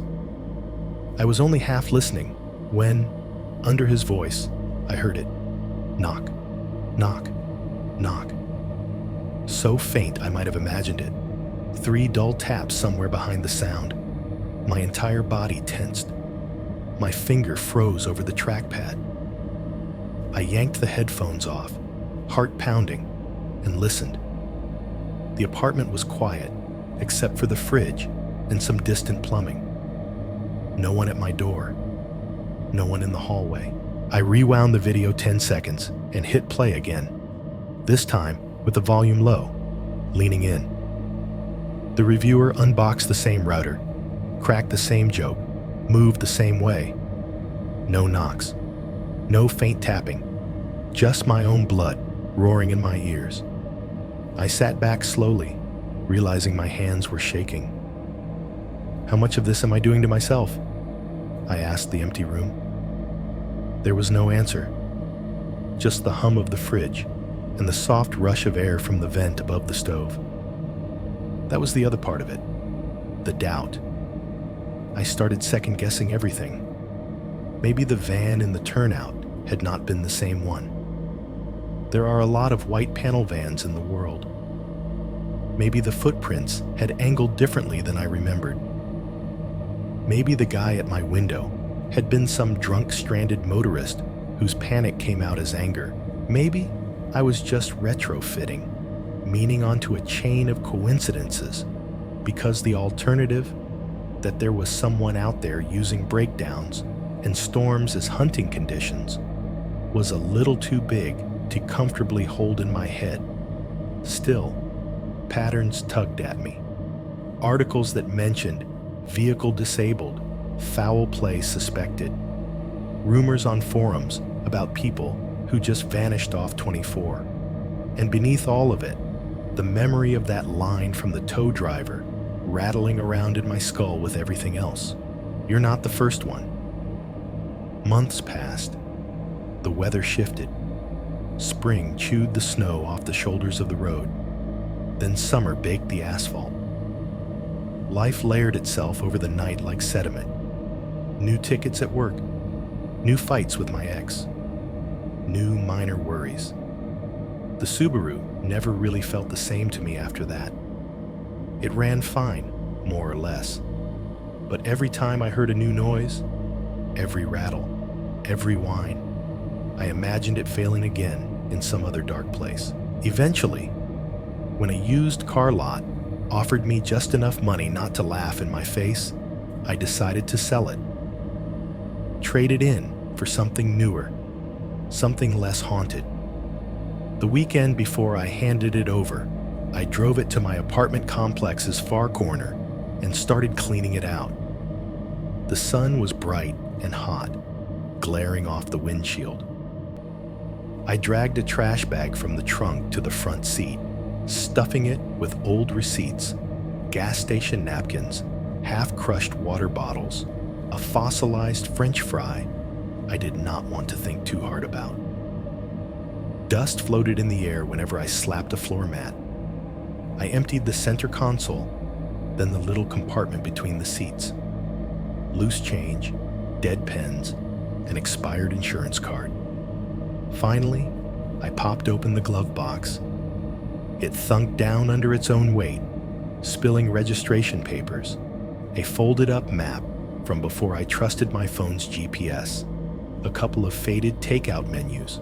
I scooped them into a messy pile, then reached to the back, fingers brushing along the plastic seam. Something small and hard shifted under my touch and skittered to the edge. I pinched it between my fingers and brought it into the light. It was a micro SD card, cheap, off-brand, with a chipped corner on its plastic case, the kind you buy in a 2-pack at Walmart because it is on sale and you are not thinking that hard. For a second, I could not place it. Then my memory caught up. Months before any of this happened, I had bought a cheap dash cam, one of those little black rectangles that suction cups to your windshield and promises to record everything for your safety. I had installed it, felt briefly responsible, then mostly ignored it. I remembered it dying in the cold one night and meaning to mess with it later. I must have popped the SD card out and tossed it in the glove box to deal with when I had time. I turned the card over in my fingers, heart starting to beat a little faster. If the camera had been working, if it had caught even part of that night, then I was not just relying on my own slippery memory anymore. The 3 knocks, the man at the window, the van in the lot. For the first time since it happened, there was a chance that somewhere, in the tiny black squares of that cheap card, the night on Highway 24 existed as something more than a story I kept telling myself. 7.1, watching myself in the dark. I did not plug the card in right away. It sat on my kitchen table for the rest of that afternoon, like a tiny black splinter. I put my keys down next to it, then my phone, then my mug. Each time I walked past, my eyes dragged across it, then away, like they were afraid of touching it too long. I told myself I would deal with it later, after dinner, after a shower, after I answered a few emails. Later turned into midnight. By then, the apartment was in its usual night configuration. Overhead lights off, just the small lamp by the couch on, throwing a cone of soft yellow onto the table. Outside, the lot of the complex glowed under sodium streetlights. Cars lined up like sleeping animals. Snow had mostly melted by then, but the cold still pressed against the windows. The fridge hummed. The heater cycled on with a hollow thunk in the wall, then blew warm air through the vent near the ceiling with a low rush. Somewhere in the building, someone's TV laughed for them. I sat down at the table, opened my laptop, and forced myself to pick up the SD card. It weighed almost nothing. It felt heavier than it should have. The card slid into the adapter slot with a tiny, precise click. The old fan in my laptop spun up in response, a higher-pitched whir that I suddenly found too loud. My own breathing sounded louder too, now that I was listening for it, coming in slightly shallow, uneven pulls. For a second, nothing happened. Just the glow of the desktop and the little spinning icon. Then a folder popped up in the corner of the screen. DCIM. I clicked it. Folders inside, named by date. Most of them weeks or months old. Some from sunny days at traffic lights. The dash cam facing through a windshield filled with blue sky and other people's bumpers. I had forgotten just how long I had let that thing run before it gave up in the cold. I scrolled down until I saw the date I had been avoiding. The night on 24. The folder opened with a little double click. Dozens of video files appeared, short clips, each named with timestamps. The dash cam had been set to loop record in 5-minute chunks. My stomach twisted. There was something obscene about seeing the timeline laid out like that. A neat grid of little rectangles, each one a slice of my own life I had not known was being captured this clearly. I picked the first file from that night and hit play. The media player opened in a separate window, black at first. Then the image snapped into focus. The view from just behind and above my rearview mirror pointed over the hood. There I was, pulling out from work. The camera did not care about my emotional state. It did not know I'd been tired that night, or annoyed about some ticket that refused to clear. It just recorded what it saw. The concrete pillars of the parking garage sliding past, the harsh overhead fluorescence turning the windshield into a glare-filled haze, the dash lights glowing faintly along the bottom of the frame. No sound but the thin, tinny hiss of the built-in microphone, a faint engine rumble, the squeak of wipers across dry glass, the occasional clunk as I hit a bump. I fast-forwarded, the image jumped. Outside brightened as I left the garage for open night. Traffic lights flicked past. Red, green, yellow. Storefronts, signs, a fast food drive-thru still lit. My own hands flicked into view on the wheel now and then, ghostly pale in the light from the dash. It was like watching a ghost wearing my skin do things I remembered doing, but with none of the thoughts or feelings that had accompanied them. Just data. I skipped ahead again. Now the city had thinned. Fewer lights, more darkness between them. The dash cam compensated automatically, brightening what little there was. Road lines gleaming faintly, reflectors on the guardrails popping into existence as my headlights passed over them. Highway 24. I watched the familiar sequence spool out with a strange detachment. The turn onto the highway ramp. The curve up, then the straightaway. Oncoming headlights passing in glaring streaks.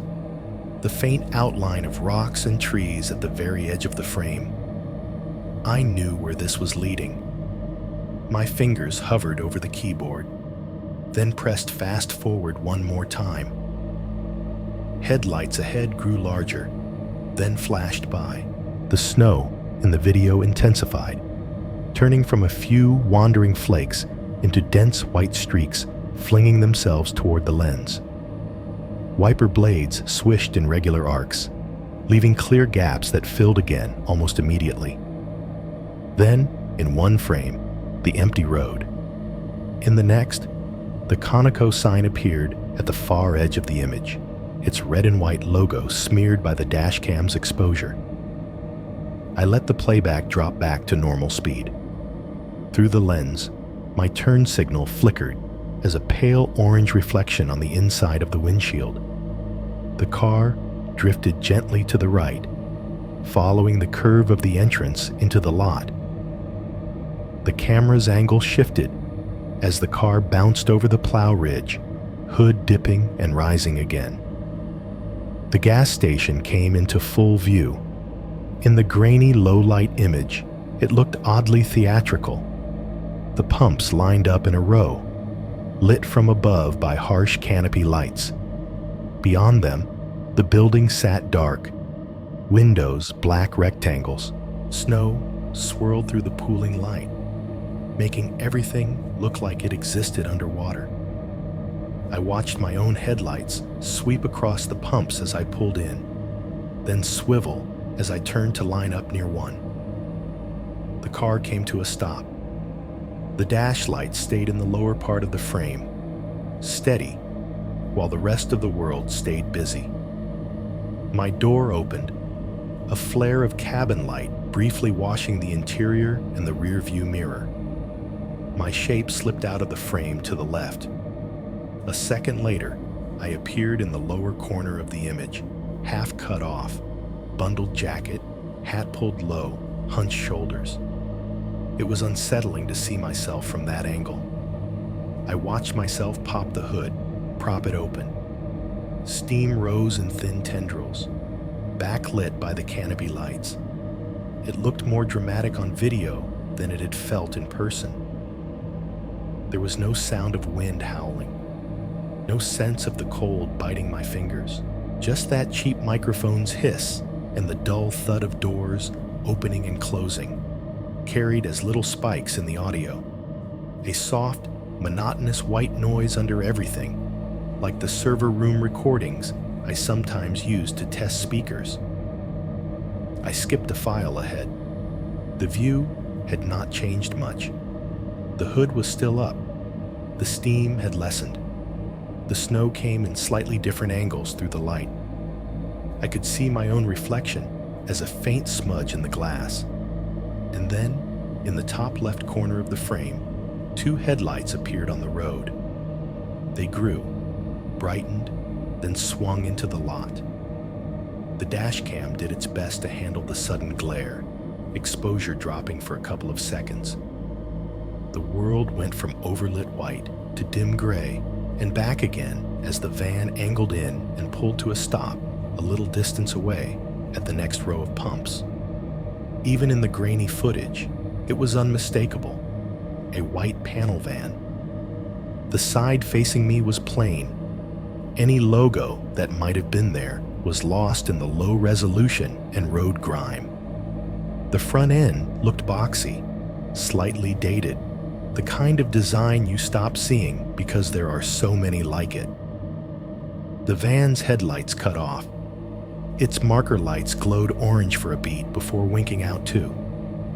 A couple of seconds later, the driver's door opened.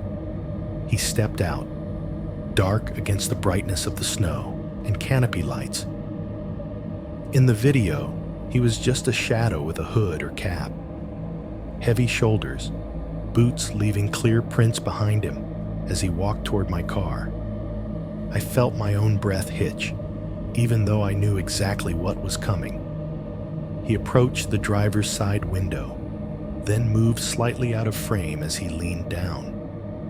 The camera did not have a wide enough angle to catch his face clearly there.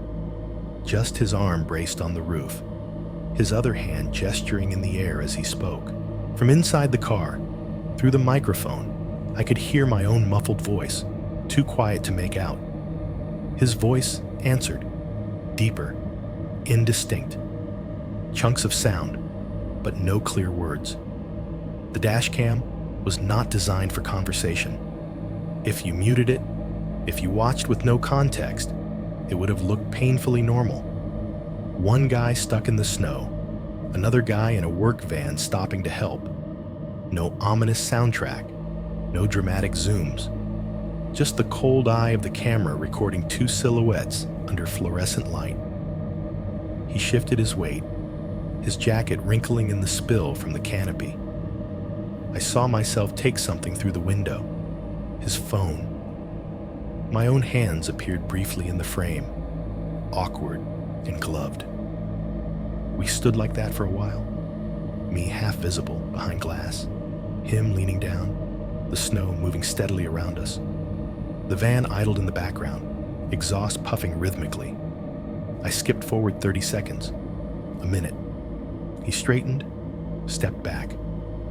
I handed the phone out. He took it, turned away. And then came the frame that has lodged in my brain ever since. He began to walk back toward his van, boots leaving a crooked trail behind him. Just before he moved out of the dash cam's direct view, he turned his head slightly, looking back toward my car. For a fraction of a second, the angle lined up just right. The canopy light hit his face from above, the way those lights always do. Unflattering, flattening features and carving shadows under eyes. The camera caught his expression. Not the half smile he had shown me at the window. Not the mild concern I thought I remembered in his voice. His face, when he thought I was not looking, was completely flat. No tension in the jaw, no crinkle at the eyes, no sign of worry or hurry. Just a still, neutral line of mouth, eyes slightly narrowed, not in suspicion or anger, but in calculation. It was the look of someone counting something, weighing variables. The next frame, he had turned away again. The moment was gone, swallowed in motion blur and snow.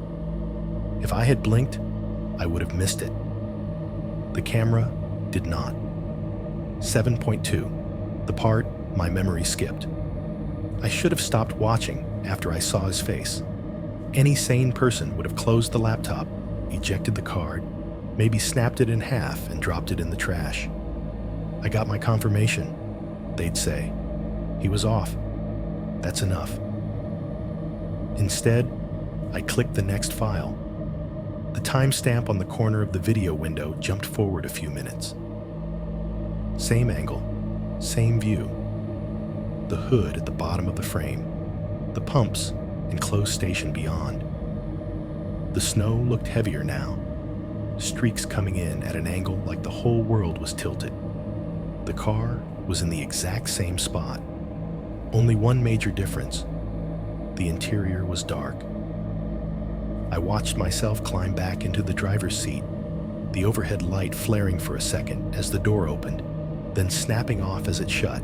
My silhouette sat framed by the faint glow of the dash lights, a pale suggestion of a face and hands floating in the lower half of the image. The heater fan, barely audible through the dash cam mic, made a thin, constant shh underneath everything. The engine's idle was a low, steady hum. I saw myself reach forward and turn the headlights off. From the camera's perspective, the effect was brutal. The beams that had been throwing light across the pumps and snowbanks vanished, and in an instant, the lot collapsed into darkness. The Conoco sign's glow, reflected dimly on the underside of the canopy, became the only real light source outside. The building in the background turned into a flat black mass. Inside the car, the dash lights seemed too bright now, little islands of green and orange in a sea of black. My face became a ghostly oval, barely defined, floating above the steering wheel. I watched myself sit there for a minute, motionless. The only signs of life were small. My hands shifting on the wheel, shoulders rising and falling with my breathing. After about 30 seconds, my hand reached out and flicked the headlights back on. The world outside jumped back into being. Then the interesting part, the part my memory had smudged into a vague, hazy stretch of waiting, began. The timestamp ticked forward, 2:01 a.m. My head tilted back slightly against the rest. Every so often, it would dip forward, then jerk back up. The universal, humiliating bob of someone losing the fight with sleep. My hand slipped off the wheel and came to rest in my lap. The glow from the dash lit only my chin and the underside of my nose. I looked smaller than I felt that night. I dragged the slider along the timeline in 5-second increments, watching myself drift closer to the edge. My blinks got longer, my jaw slackened. At one point, my mouth actually fell open a bit. The car stayed utterly still. The only movement outside was the snow and the occasional sweep of distant headlights on 24, 204, 207, 210. Nothing happening, and yet my shoulders were climbing toward my ears as I watched. I knew what was coming. That did not help. I let it play in real time again. On the video, my head finally slumped to the side, resting against the driver's window. My eyes were closed. My chest rose and fell in slow, even breaths. There was no dramatic cue, no flash of light, no musical sting. One moment, the rear passenger window was a fogged rectangle with snow drifting beyond it. The next, there was a shape pressed against it. The figure appeared almost between frames, a dark mass filling the right side of the image, shoulders hunched, hood up. The camera's sensor struggled with the sudden movement in low light, smearing his outline for a second before the auto exposure caught up. Then, pop, pop, pop. On the tinny dashcam audio, the knocks were thinner than they had felt in person, but they still hit like small explosions in the quiet. 3 sharp spikes of sound, each one overlapping a tiny shudder in the image as the whole car shook. On screen, the glass visibly flexed. The reflection of the canopy light jumped, stuttering with each impact. My body in the driver's seat jerked upright, hands snapping back to the wheel. My mouth opened in a shout the microphone did not quite catch. I froze the frame. The hooded figure at the rear passenger window was little more than a silhouette, backlit by my own headlights, reflecting off the snow and the building beyond. But if I squinted, turning the brightness up, I could make out details. The angle of his head, the position of his arms. His hands were flat against the glass, palms splayed, not rubbing for warmth, not tapping lightly, pressing, protesting, like he was feeling the give of it. I stepped through, frame by frame. His shoulders moved in that controlled, measured way I had not noticed in the moment. There was nothing frantic about it. No erratic flailing, no aimless pounding. Each hit landed in almost the exact same spot as the last, spaced evenly like he was keeping a pace in his head. From the speakers, his voice seeped through the distortion, muffled and warbled by the glass and the cheap mic. "Hey, open up. Freezing." I had to replay it 3 times to catch the tone. The words were more or less what I remembered. The sound of them was not. On the night itself, my brain had translated it as desperation, panic, a man begging not to be left out in the cold. Listening to it now, with a buffer of time and a volume slider, I heard the control. The way certain words tightened, then relaxed. The anger, even in the first plea, sitting just under the surface, ready to break through. There was no quiver of fear in it, no true urgency. It sounded more like someone imitating what they thought fear should sound like. The longer I watched, the more it unsettled me. I let the video roll, slowing it down to half speed. I watched myself turn toward him, mouth moving as I yelled something. Probably the questions I remembered asking. "Who are you? Where's your car?" He shifted his weight from foot to foot, but his upper body stayed steady. That was the part that bothered me. The knocking was hard enough to make the car shudder, but his stance was rooted, balanced. It did not look like a man about to stumble from exhaustion. It looked like someone very sure of where their feet were. Every 10 seconds or so, he glanced over his shoulder. It was quick, just a flick of the hood toward the highway and back. But it happened enough that I could not write it off as random. From the camera's angle, I could not see his face clearly when he did it. Just the motion, the shift of shoulder and head, the way he angled his body slightly like he wanted to keep one eye on the road. Not the way you look for help, the way you check a clock. He was not just begging, he was timing something. How long did he think he had? I muttered under my breath, watching him check the highway again. How long until someone else came by? How long until I broke? The argument between my fear and my rational brain started up again, even with the proof right in front of me. Maybe he was just scared someone would see him banging on my car and take it the wrong way.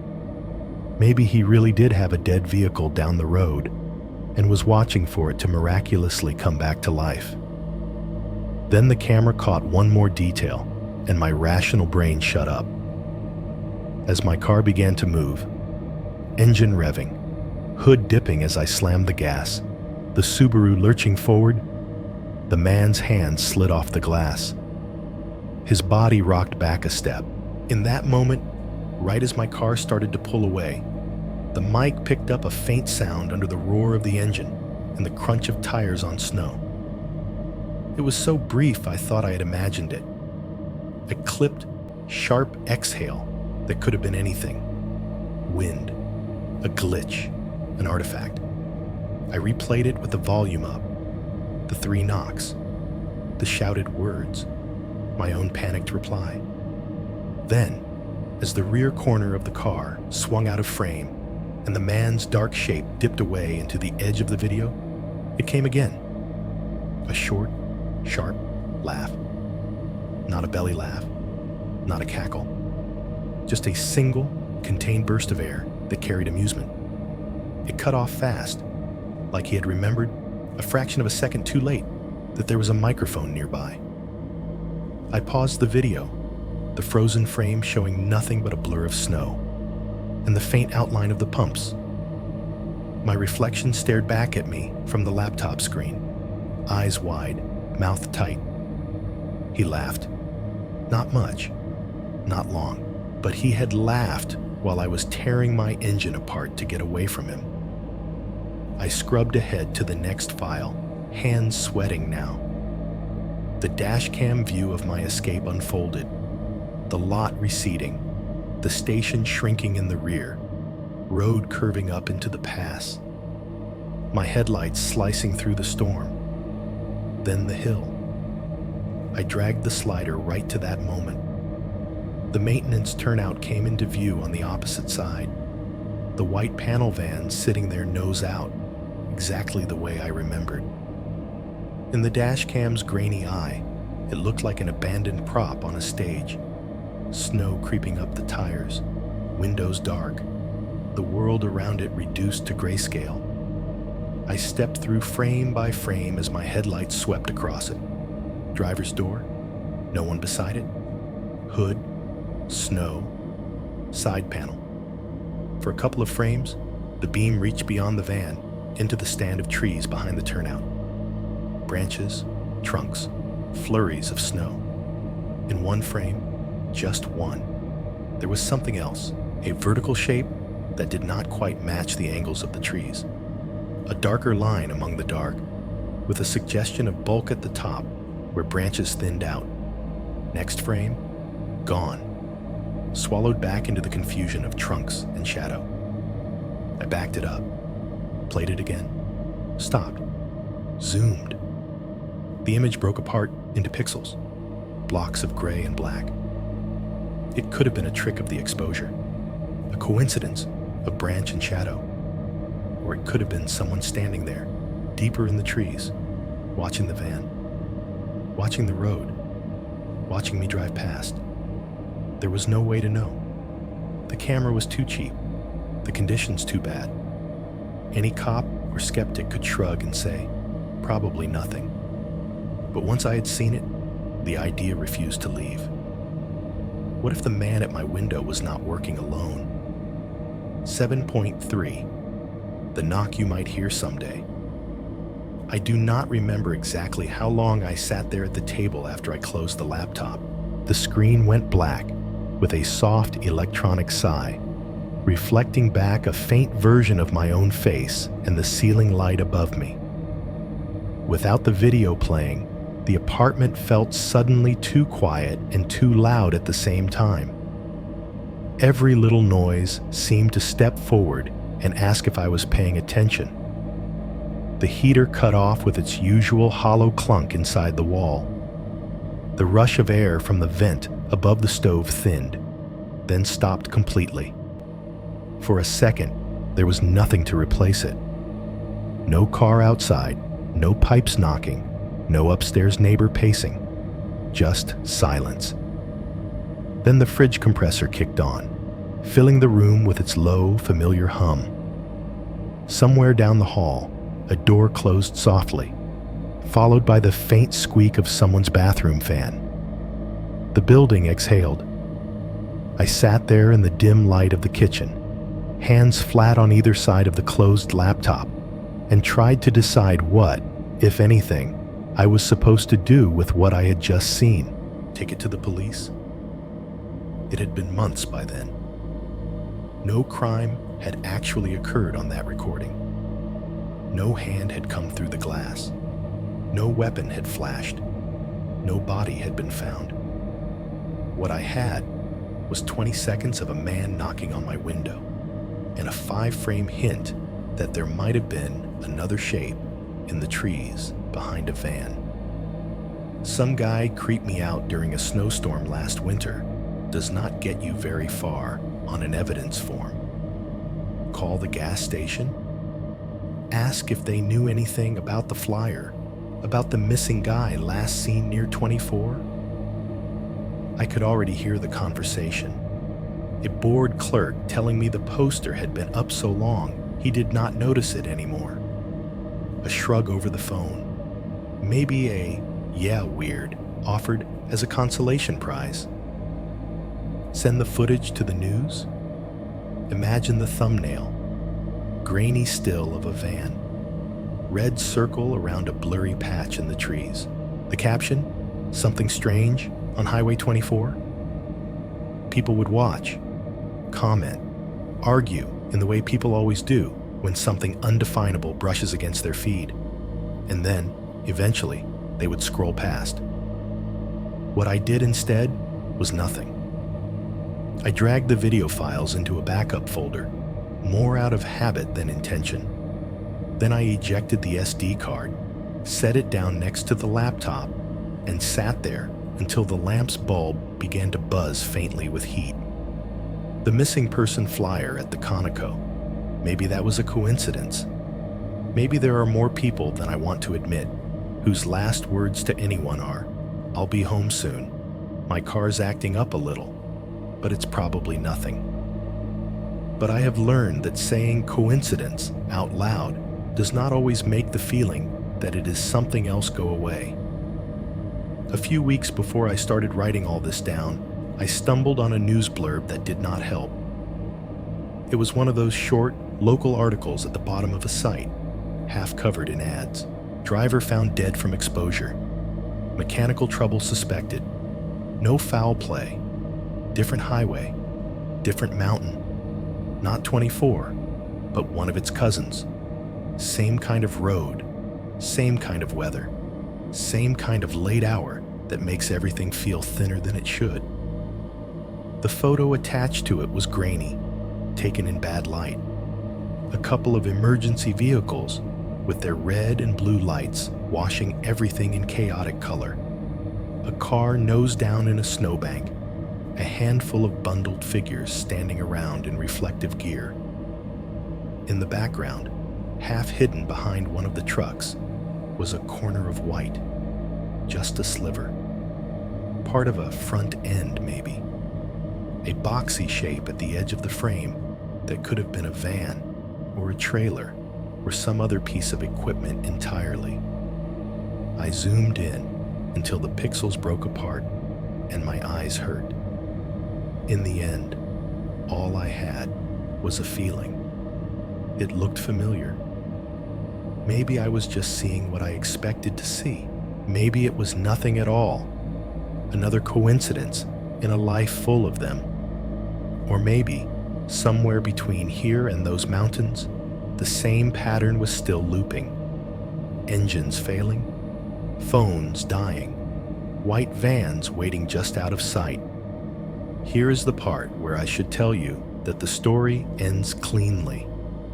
That one night, months later, the police arrested someone in a van with a trunk full of rope and duct tape, and all the rumors clicked into place. That the missing people's flyers came down. That I saw his mugshot and said, yes, that's him. That did not happen. If anything changed, it changed in ways I cannot measure. Maybe more people started locking their doors when they broke down. Maybe a few decided to be rude instead of polite when a stranger knocked too hard on their window. Maybe that was enough to make someone move on to a different road. Or maybe nothing changed at all. And I am just another guy who drove away in time while someone else did not. You have probably noticed by now that I am not really talking to the police or the mechanic or my coworkers as I tell this. I am talking to you. You, wherever you are right now, letting this play in the background. Maybe you are in a bedroom in some quiet suburb, lying on your back with your phone propped against your knees. The AC grumbles in the wall. The fridge in the kitchen cycles on and off. A car passes outside every 5 or 10 minutes, its headlights briefly sweeping the ceiling through the blinds. Maybe you are in a small apartment in a city, headphones on, the glow of this video the only light in the room. Your laptop fan whirs quietly. You can hear your upstairs neighbor moving around, the occasional muffled laugh from a TV show bleeding through thin drywall. Maybe you are not at home at all. Maybe you are sitting in your own parked car somewhere, an office lot, a rest stop, your driveway. The interior is lit only by your dashboard and the soft rectangle of your screen. The heater's on low, blowing warm air at your feet. You keep glancing in the mirrors without really thinking about it. Listen to what your place sounds like right now. The hum of your AC or heater. The small, insect buzz vibration of your fridge or computer. The occasional distant car on whatever road is closest to you. If it is winter where you are, maybe you can hear sleet or snow tick-ticking against your window. All those sounds stack together and make a kind of safety blanket. They tell you the world is still running. Machines are doing what they are supposed to do. Other people exist close enough to hear, but far enough not to bother you. Every house, every apartment, every vehicle has that 1 second where all of that stops at once. The heater finishes its cycle and clicks off. The fridge hits its temperature and falls silent. The neighbor's TV goes to a quiet scene, or someone hits mute. No car passes just then. No pipe knocks. A drop in the noise you did not know you were floating on until it is gone. I pay attention to that second now. A few nights ago, I was sitting in my new car, in the lot of my new apartment complex. Different town, different building, different view. Rows of vehicles under pale LED pole lights, patches of frost blooming on windshields, the faint orange glow of the city on low clouds. I had just gotten home from a late shift. I did not feel like going inside yet. I sat there scrolling my phone, thumb flicking through nothing important. The heater on low, music down low enough to almost not count as music. Then the heater cut off. The fan wound down. For a heartbeat, nothing came in to replace it. No one was stomping up the stairs. No car was starting nearby. No dog was barking. The world narrowed to the sound of my own breathing and the faint buzz of the dashboard electronics. And in that little pocket of still air, from the rear of the car, I heard it. Knock, knock, knock. 3 sharp, measured sounds on the glass. Exactly the same rhythm I had heard out on 24. My whole body snapped around before my brain did. Hand already half reaching for the lock controls. Heart slamming against my ribs so hard it hurt. The back seat was empty.